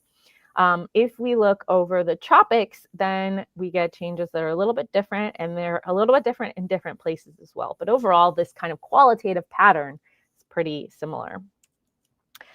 I think I'm not going to go into why, but perhaps people hopefully can follow up later because I want to get back on track. Is that a good idea, Ricky? I think that's a good idea. Okay, that sounds great. So let me just skim through and come back to our summary. More precipitation is falling at heavy rain rates and less at moderate rain rates.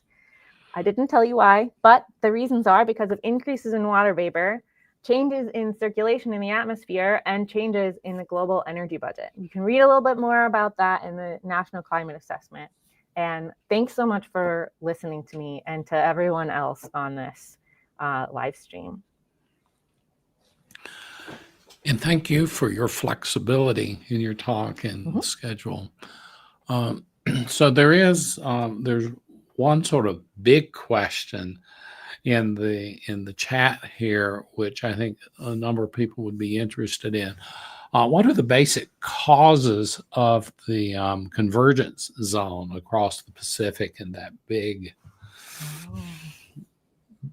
picture version of the climate of the precipitation?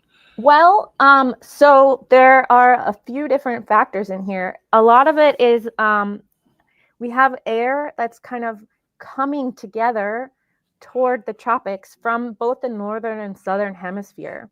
Because we're on a sphere that's rotating, we end up having trade winds in the subtropics that are kind of pulling air a little bit toward the equator, and from both the northern hemisphere and the southern hemisphere. And when those come together, they cause convergence, and that air goes up to the upper troposphere very high, and then comes back out at the higher elevations, but it's kind of squeezed out all that water on the way.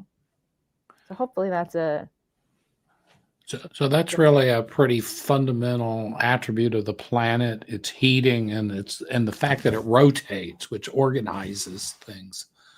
And you know, I think the idea that weather and things is organized is a really important thing for people to understand, especially ones who view it as chaotic and unpredictable. Yeah. And that band of precipitation in the tropics, it's not separate from what's happening in the US. Actually, it's kind of like the engine of global atmospheric circulation. When you get these big storms putting up a lot of energy into the atmosphere, they propagate that energy back out and they come to us here. Yeah. And then one more quick question here. You do have this changes in circulation on this slide and earlier. And I know that it could be an immense question, but I'm interested, are you primarily talking at weather scales or convective scales or what? Where is the changes in circulation? These are happening at all scales. So the changes in circulation that are important for precipitation are changes that are happening at the scale of these convergence zones that we were just talking about. And there are also changes that we expect to see happening at the scale of individual storms, individual events. Yeah. Yeah, because one of the talks yesterday talked about the changes potentially in convective velocity in continental storms, which was the magnitude of those changes was somewhat surprising. Okay, so again, thank you, and thank you very much for describing that figure. I will use that in my new courses, and I think it is time for us to move on. So, thank you. So for those who are just joining us now, we had a little bit of some technical issues. I want to thank the technical staff for correcting them, as well as the speakers, Mike Wallace and Nick Siler and Angie Pendergrass for accommodating those. And so what we're going to try to do now is to nudge us a little bit back towards the schedule so that people coming in later will get what they expect. So I'm going to give a brief reminder of what this is about. We're in, I think, the 50th hour, so we're halfway through the 100-hour live stream marathon. So there are about 50 hours to go. I'm Ricky Rude from the University of Michigan in Ann Arbor, retired, and I'm the host for this segment. All the speakers who are appearing here are giving their personal views in personal private capacities. They may not be the same of all the other participants, but we're all here for a singular reason, that the threats to funding, both realized and promised, threaten the ability for us to provide excellent weather and climate forecasts, which are essential for success in a modern society. They help protect life, property, and contribute to the economic well-being of the nation. This investment has been largely through federal funding, and therefore we need to maintain a presence and a vigilance with our representatives to demonstrate the importance and the value and the appreciation of these weather and climate products. So one of the things we're encouraging people to take an action on is to contact your representatives and governors and make these statements.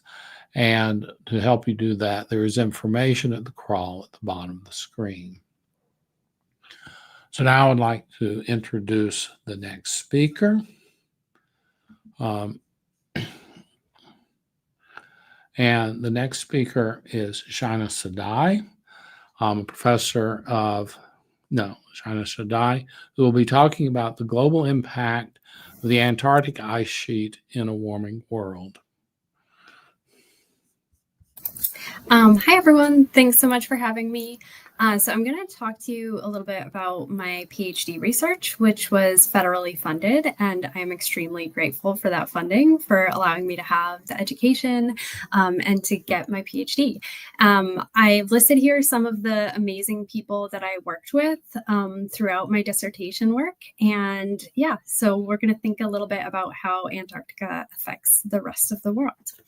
A little bit of background: I got my bachelor's in physics and a second bachelor's in astrophysics, and then did my master's degree in applied mathematics before switching to geosciences and climate science for my PhD. I'm both a climate scientist and a critical physical geographer. Critical physical geographer means I combine physical science research with social science research to try to understand how the things that we learn from climate science also impact climate justice, law, and policy. And I did my PhD work at the Climate System Research Center at UMass Amherst. And so I work mostly on projecting what could happen in the future and understanding what's happening in the present. And there are many different paths that the future could take. And these are often thought of as different ways that greenhouse gas emissions could evolve over time.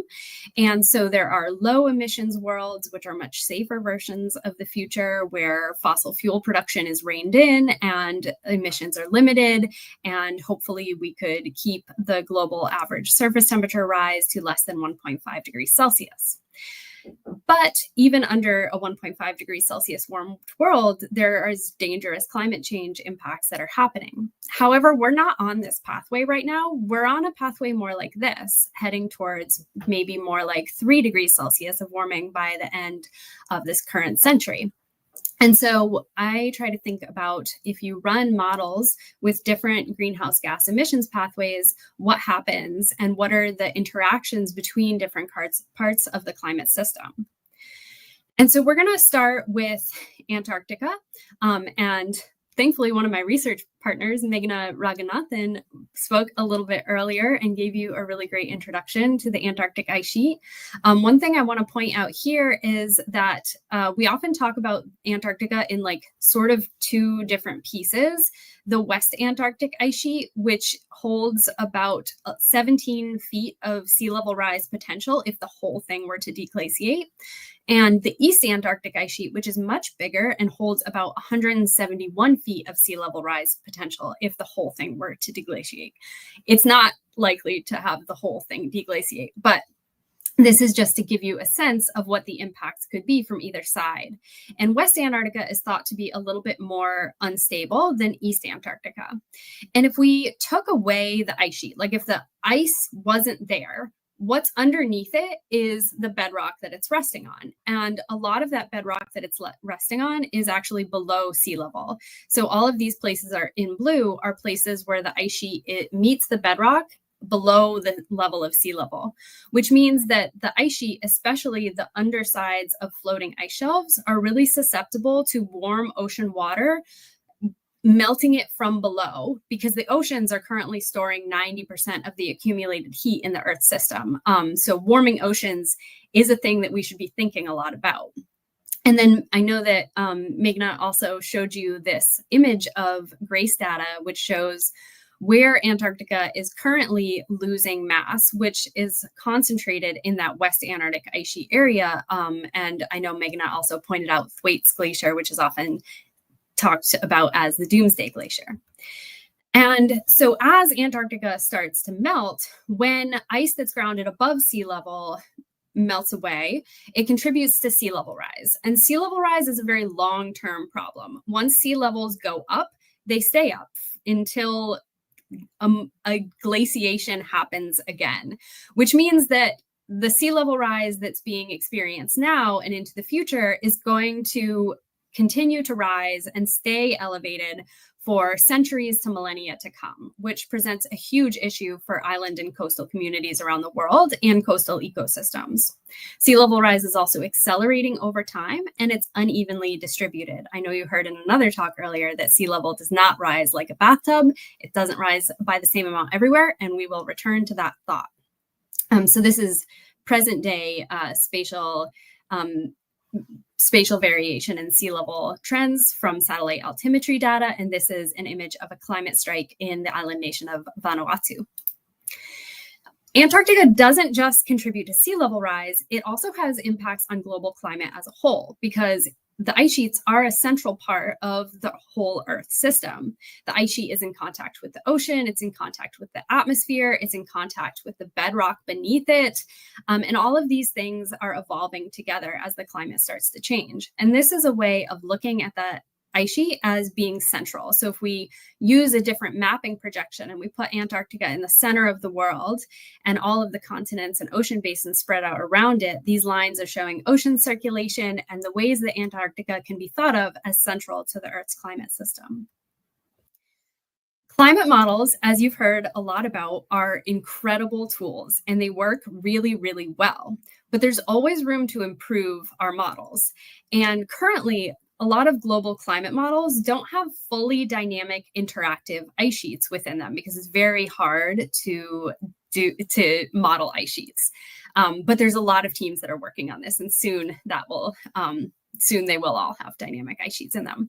But to estimate the impacts of Antarctic melt on future global climate, we run climate models, adding a little bit of Antarctic melt or Greenland melt into them. And like Andy was talking about a few minutes ago, the Community Earth System model is one of many climate models. It is the climate model that I used for my research, and it's able to simulate atmosphere, oceans, land, and sea ice simultaneously. And then I use the Penn State University ice sheet model, which is a dynamic ice sheet model. And this gives me estimates of how much Antarctica could melt under different greenhouse gas scenarios. This is a simulation I ran where you can see the ice sheet starting to melt away in the future under greenhouse gas forcing. I like to make my ice sheets purple. And so I take the meltwater that's predicted by the ice sheet and I add it into the climate model, or at least that's what I did for the very first chapter of my PhD research.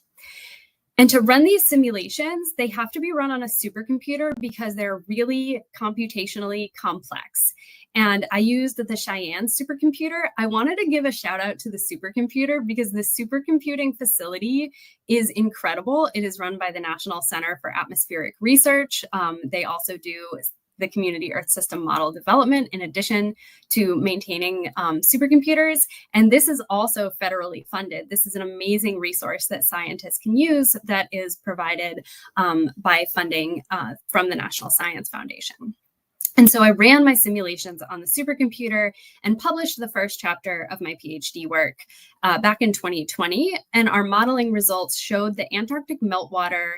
So when an ice sheet melts, it's fresh water, but the ocean is salty water, and the salty water is denser than the fresh water coming off the ice sheet. So the denser water wants to stay lower. So as an ice sheet starts to melt, that fresh water kind of acts like a cap on the surface of the ocean, and it inhibits the natural vertical circulation that happens in many parts around the edge of the ice sheet. This reduces the mixing of the water that's low in the ocean and the water that's at the surface. And one result of this is that when an ice sheet starts to melt, it can lead to heat being trapped deep in the ocean waters, which is not great for the ice sheet because, as we went over earlier, the ice sheet in many places is resting below sea level and is very vulnerable to a warming ocean. When the heat starts to accumulate deeper in the ocean, one effect that we see in these simulations is that the greenhouse gas induced rise in the air temperatures slows down a little bit because that heat is being stored in the oceans. And so it delays a little bit the warming signal in our simulations. This is a look at how that happens. So the simulations under greenhouse gas emissions scenarios are still warming, and this is showing that it's still warming. But if we can compare a simulation where I've added Antarctic melt to a simulation where I have not added Antarctic melt, and we subtract those two, this is showing the difference between them. Basically, it's isolating the impact that melt has on air temperature rise. And it's showing that delayed warming effect in the simulation that has Antarctic melt added. But these two models in my first chapter of my dissertation, they couldn't communicate with each other, the ice sheet model and the climate model. I just took the ice sheet model melt output and I gave it to the climate model. Then I spent years trying to improve upon this experiment and getting the models to communicate with each other by having the ice sheet tell the climate model how much melt is happening, and then having the climate model say back, okay, this is how my ocean temperature evolved, this is how my air temperature evolved, this is what happened with precipitation, and then the ice sheet model says, okay, and runs for 1 year, gives a new melt estimate, and so on and so forth. So they can pass the information back and forth. And this gives us a better sense at how climate feedbacks happen, how the different parts of the climate system are communicating with each other. And science is better with friends. So during my PhD work, Yue Dong was also a PhD student and saw my first paper and got really interested and asked for some of my data to work on her PhD work. And so we were collaborating together. We now both have our PhDs. I also met Dr. Natalia Gomez, who is a researcher in Canada that specializes in the spatial fingerprint of sea level modeling. And I was really inspired by her work, so I reached out and we started collaborating. So for my next chapter of my dissertation, I invited them in so that we could all work on our science together and have more models going at the same time. And these are some of our results from these interactive simulations. This work is currently under peer review, so you're getting a sneak peek. This is how the ice sheet evolves under a relatively low emissions scenario at the year 2100 and at the year 2200. So you can see it starts to melt away. This is that Thwaites Glacier region. Everywhere in red, the ice sheet is thinning out and losing mass. By the year 2200, you can see that a lot more mass has been lost, and this means that it's contributing more to sea level rise. Under high emissions, we have a very similar pattern, but we have more melt over here. I'm going to put these side by side for you for a second at the year 2200. Relatively low emissions, relatively high emissions. And of course, under low emissions, there's a lower contribution to sea level. So under the lower emissions scenario, a little bit less than 4 feet Antarctica contributes to globally average sea level rise by the year 2200. Versus high emissions, 11 feet of sea level rise. not good. And that's just from the Antarctic contribution. It doesn't include the other factors that go into sea level rise. What I want to point out here is that under the low and the high emission scenario, we have a different spatial pattern to how the ice sheet has started to melt. We have a very similar melt pattern in the West Antarctic portions, but a much different response in East Antarctica, which is the place that we had thought might be more stable. But in these simulations, under high emissions, East Antarctica is not quite so stable anymore. And if we think back to the beginning, and think about the sea level potential of East Antarctica and look back at where the ice sheet is grounded below sea level, it's maybe not that surprising that we start to get more melt happening in East Antarctica under a high emission scenario, because this is another region where it's grounded below sea level like it is in West Antarctica. And so sea level rise, as you know, it's not like a bathtub. The ice sheet is big and massive, and it pulls the ocean towards itself through gravity. And when it starts to melt, it has a lower gravitational pull. So the local sea level goes down a bit, and far away, sea level goes up. So we ran a sea level model with our coupled model output, and we got this spatial pattern under the relatively low emission scenario at the year 2200. And the thing to notice here is that in purple, that's where the global average value of sea level is. So if Antarctica is contributing on average 4 feet, then that would be that on average signal. Everywhere where it's darker blue is places where there is more sea level rise. And so far away from the Antarctic ice sheet, we have a higher sea level impact. Looking for a second at our air temperature response, we still have the delayed warming signal when these models are communicating with each other.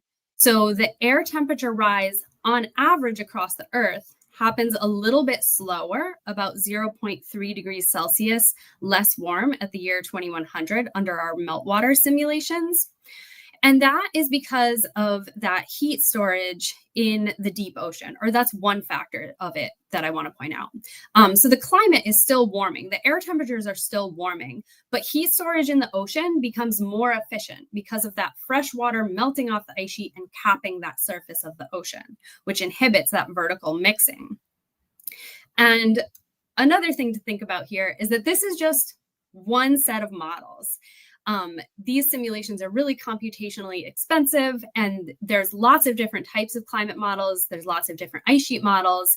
And so don't think about this like a forecast. Think about this like one possibility of the future. We need lots of model developers creating lots of models and all running similar simulations so that we can all compare our science to each other. Other groups that have done similar science find very similar types of climate responses. So we think that this is a pretty good idea of how the climate system responds to Antarctic ice sheet melt. I want to tell you a little bit about another topic real quick, which is part of the critical physical geography part of my PhD research. As I was working on this, I started to think around 2019 that I was having trouble with thinking about what this meant for global policy, because if as Antarctica melts, it slows down the rate of air temperature rise because that heat is being stored in the oceans, but it also simultaneously raises sea levels. And given that the Paris Agreement has a goal within it that references air temperature, I started to think about what are the climate justice implications of basing policy, having policy be sort of guided by air temperature response. And if we put Antarctica aside for a second and just think about the climate injustices of sea level rise, I'm using justice theory here. And so these are a few of the climate injustices of sea level rise. There's distributive injustice, which means the changes over space and time and how inequitable they are. So there are high impacts of sea level rise on people who are really not responsible for greenhouse gas emissions. There's also the long-term impact of sea level rise, which presents an intergenerational injustice. There are procedural injustices, meaning that political power in negotiations is often held by high emitters, and their interests can work against strong global climate action. And there's recognition injustice, which means that there's currently insufficient action, climate action, to safeguard the livelihoods of all people. And also there's the issue of historical injustices, such as colonialism, shaping current vulnerability to sea level rise. all of this work was done in combination with my dear friend and mentor, political scientist, Dr. Regine Spector. And we looked at the role science plays and political power plays in international negotiations. And when we're thinking about who is thinking about sea level rise on the international stage, it's the Alliance of Small Island States. They have been talking about the dangers of sea level rise since the 1980s, when the Maldives hosted the first ever international conference on sea level rise. And they have been strong proponents for climate action throughout the entire international negotiations process, which has been ongoing for 30 years. Their efforts are the reason that we have that stronger 1.5 degrees Celsius goal in the Paris Agreement. And this is a look at their emissions. The combined emissions of all 39 member nations of the Alliance of Small Island States is this incredibly small blue line at the bottom of this graph. And this red is the combined emissions of all nations in the world. So the Alliance of Small Island States members are not really contributing to the emissions that are driving sea level rise. One other thing to consider is that there is this idea of overshooting the temperature rise and drawing temperature back down through things like carbon dioxide removal. This is just a theoretical way of bringing down temperature rise, but it's not yet proven to work at scale. However, if we overshoot temperature targets, we can induce instabilities in the ice sheet. You can't draw down sea level in the same way that you theoretically could temperature. And another thing that we considered is the spatial impact of the Antarctic sea level rise fingerprint on the members of the Alliance of Small Island States. And they're all labeled here on this plot. They experience the Antarctic contribution to sea level rise at 11% higher than the global average, each of them. But some nations in the Alliance of Small Island States would have projected impacts of 33% higher than the global mean Antarctic contribution. And so what the Antarctic case study shows us about climate justice is that climate feedbacks within the Earth system can complicate the use of air temperature-based guidelines for policy if they're used in the long term. Overshooting the Paris Agreement goals threatens ice sheet stability. And the one way that we know to actually safeguard the ice sheet is to reduce fossil fuel emissions. And Antarctic fingerprints show that there is a disproportionate impact on AOSIS nations relative to their relatively low emissions.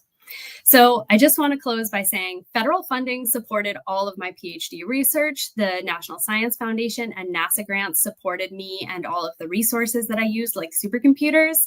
And getting my PhD allowed me to go on to then teach college students about climate change and weather, and to keep producing different types of research that can be beneficial to the world. Also, because animals were mentioned earlier, I wanted to say that my bunnies also support climate justice and funding for science. And so, yeah, Antarctica has far-reaching impacts on climate, sea level, human and non-human communities, and federal funding produces cool science and supports people getting to do this work. Thank you so much.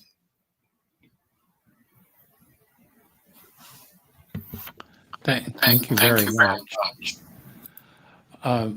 For those who are just joining, we are trying to make up from some earlier technical issues, and we're going to do a couple of questions here that have come in from the audience. The first one is from Charlie V. Charlie asks, what does fully dynamic mean? You said that about ice sheets. And I'll also add to that, what does fully coupled mean? Because you talked about coupling. Yeah, so a fully dynamic ice sheet would be a model of an ice sheet that is able to simulate different types of processes, such as marine ice sheet instability or marine ice cliff instability. Basically, it's able to simulate the ways that floating ice shelves respond to changes in air or ocean temperatures. It's able to take into account where the ice flows faster. If we think back to Meghana Ranganathan's talk earlier, she was talking about ice flow and ice fracture. So it's able to simulate dynamically all of the different processes that tell an ice sheet how it moves in response to changes in its surroundings. And then a fully coupled model is a type of model that is including different parts of the Earth system. So a fully coupled model would have an atmospheric component that's talking to an ocean component, that's talking to a land component, that's talking to a sea ice component. And all of these different model components pass information back and forth to each other through what is called a coupler. And a coupler is just a piece of code that takes information from one part of the model and tells it to the other parts of the model. Okay, thank you. And so so one of the things that happens there, going back to the other talk, is an ice sheet is not just an ice cube melting. It's moving. It's got a lot of things going on. And then I think the one other question that I will do that's in the chat, and I'm going to combine two of them because I think it's important to the purpose of this event, which is a combination is how do you get the time on the supercomputing, and is that access to the supercomputing threatened by these various cuts to NSF? Yeah, those are really good questions. So the supercomputer is supported by a huge staff at the National Center for Atmospheric Research. The particular supercomputer I was talking about has been replaced by a newer version right now. But you get time usually through having some sort of federal funding. So like my work was NSF funded. And so I was able to apply for time on the supercomputer by showing my NSF grant and the type of research we were doing. And getting an allocation to be able to use a certain amount of computing time. And you don't necessarily need to have federal funding. There is also other support systems for early career scientists. But a lot of it is by having federal funding, you can apply and you can get some computing time. And I do really worry that this is being impacted by federal funding. I know there have been some impacts already to some of the supercomputing center and some of the staff that work there. And I just want to stress, they are amazing people. They are so kind. They are so supportive. The work that they are doing is so valuable. And I wouldn't have gotten my PhD without them. And I do really hope that funding for those really important computing resources and the people who do that work, I want that funding to continue. Excellent. Thank you. And with that, I think that we need to move on. My term here as host is over, and I will be handing it to Rebecca Jackson, a physical oceanographer. And thanks for all of the accommodations on the technical issues.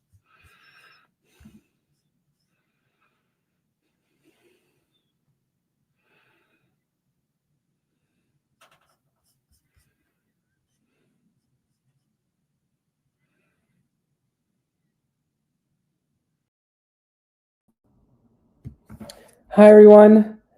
Thank you so much, Ricky. That was some great hosting, and thank you to all of our speakers. We're just going to take a moment now because we just passed the halfway point, just past the halfway mark. I'm Jonah. I'm one of the organizers, and let's bring on some of the other organizers here. We just wanted to take a moment to say hello to you all, everyone in the chat. Can we get some of the other organizers up here, up on the screen? Here, I'll add some folks. There we go. There we go. Wow. Okay. Hi, everyone. So everyone in the chat, we just are so thankful for all the support you've been giving, for all of the great comments. You might not know this, but we've been just getting so much joy from passing some of them back and forth and reading and following along. You guys are so great. This is a dream come true for all of us. You know, here's some of the organizers. There's more people behind the scenes. It's a big group, but we are doing this for you, and we're so excited by all the support you've been showing. We just made it halfway through, and here we go, almost halfway to 100 hours. That's great. So, woo! We did that. We did that. Oh my god. We made it. Who thought we would have gotten this far, you know? Who would have thought we gotten this far? That's right. We have many, many more excellent talks coming up, and we're only halfway there, but we're hoping that you folks were here for the first part. You folks were here to see the early days, the beginning, see us as we found our way, to see us, you know, and all of these, through all these different great panels. An amazing dog just showed up. So is that Darcy? Is that right? Yeah. Okay. But this next stretch, the second half, this is really where things are going to get real. This is, you know, we really want to get our message out. We want to help people to keep their vital weather and climate resources, their weather and climate forecasts, their weather and climate science, and we need your help for this. You know, right now we're a stream. That stream has to become a river, and that river has to become an ocean, because you can't stop an ocean. You know, if we really get enough people out there talking to their representatives, if you can, please tell your friends about this, tell your family, tell your network. If you have ways of getting our message out there, you guys have seen, we have incredible talks. The talks people have been giving are on some of the most amazing science and some of the most important science to help you and all of us understand our future here on this planet, here in this country. And so we want people to know this great work that's being done and why it's important to keep it, because we really need it. So we're actually about to reset the stream, excuse me, in a moment. Does anyone else want to say anything? Any words from the other organizers? Maybe just a hooray, just a cheers. Thank you guys so much for watching us. Thanks everyone for watching. Tell your friends and family. Woo!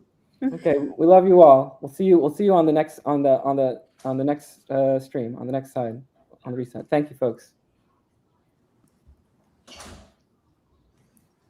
All right, chat, if you make it to the other side, you will see pets again. Yeah, at the wclivestream.com/watch. So you can keep following along. All right, y'all, we counted you. We took down your names. We want to see you on the new stream. It's wclivestream.com/watch. We hope to see you all there because we are loving your questions. They're so smart. They're really smart questions. Y'all are brilliant. And we love all of them. So we hope to see you at wclivestream.com/watch. And thank you for your patience over the next couple of minutes as we reset the stream. We have an exciting lineup of talks still to come.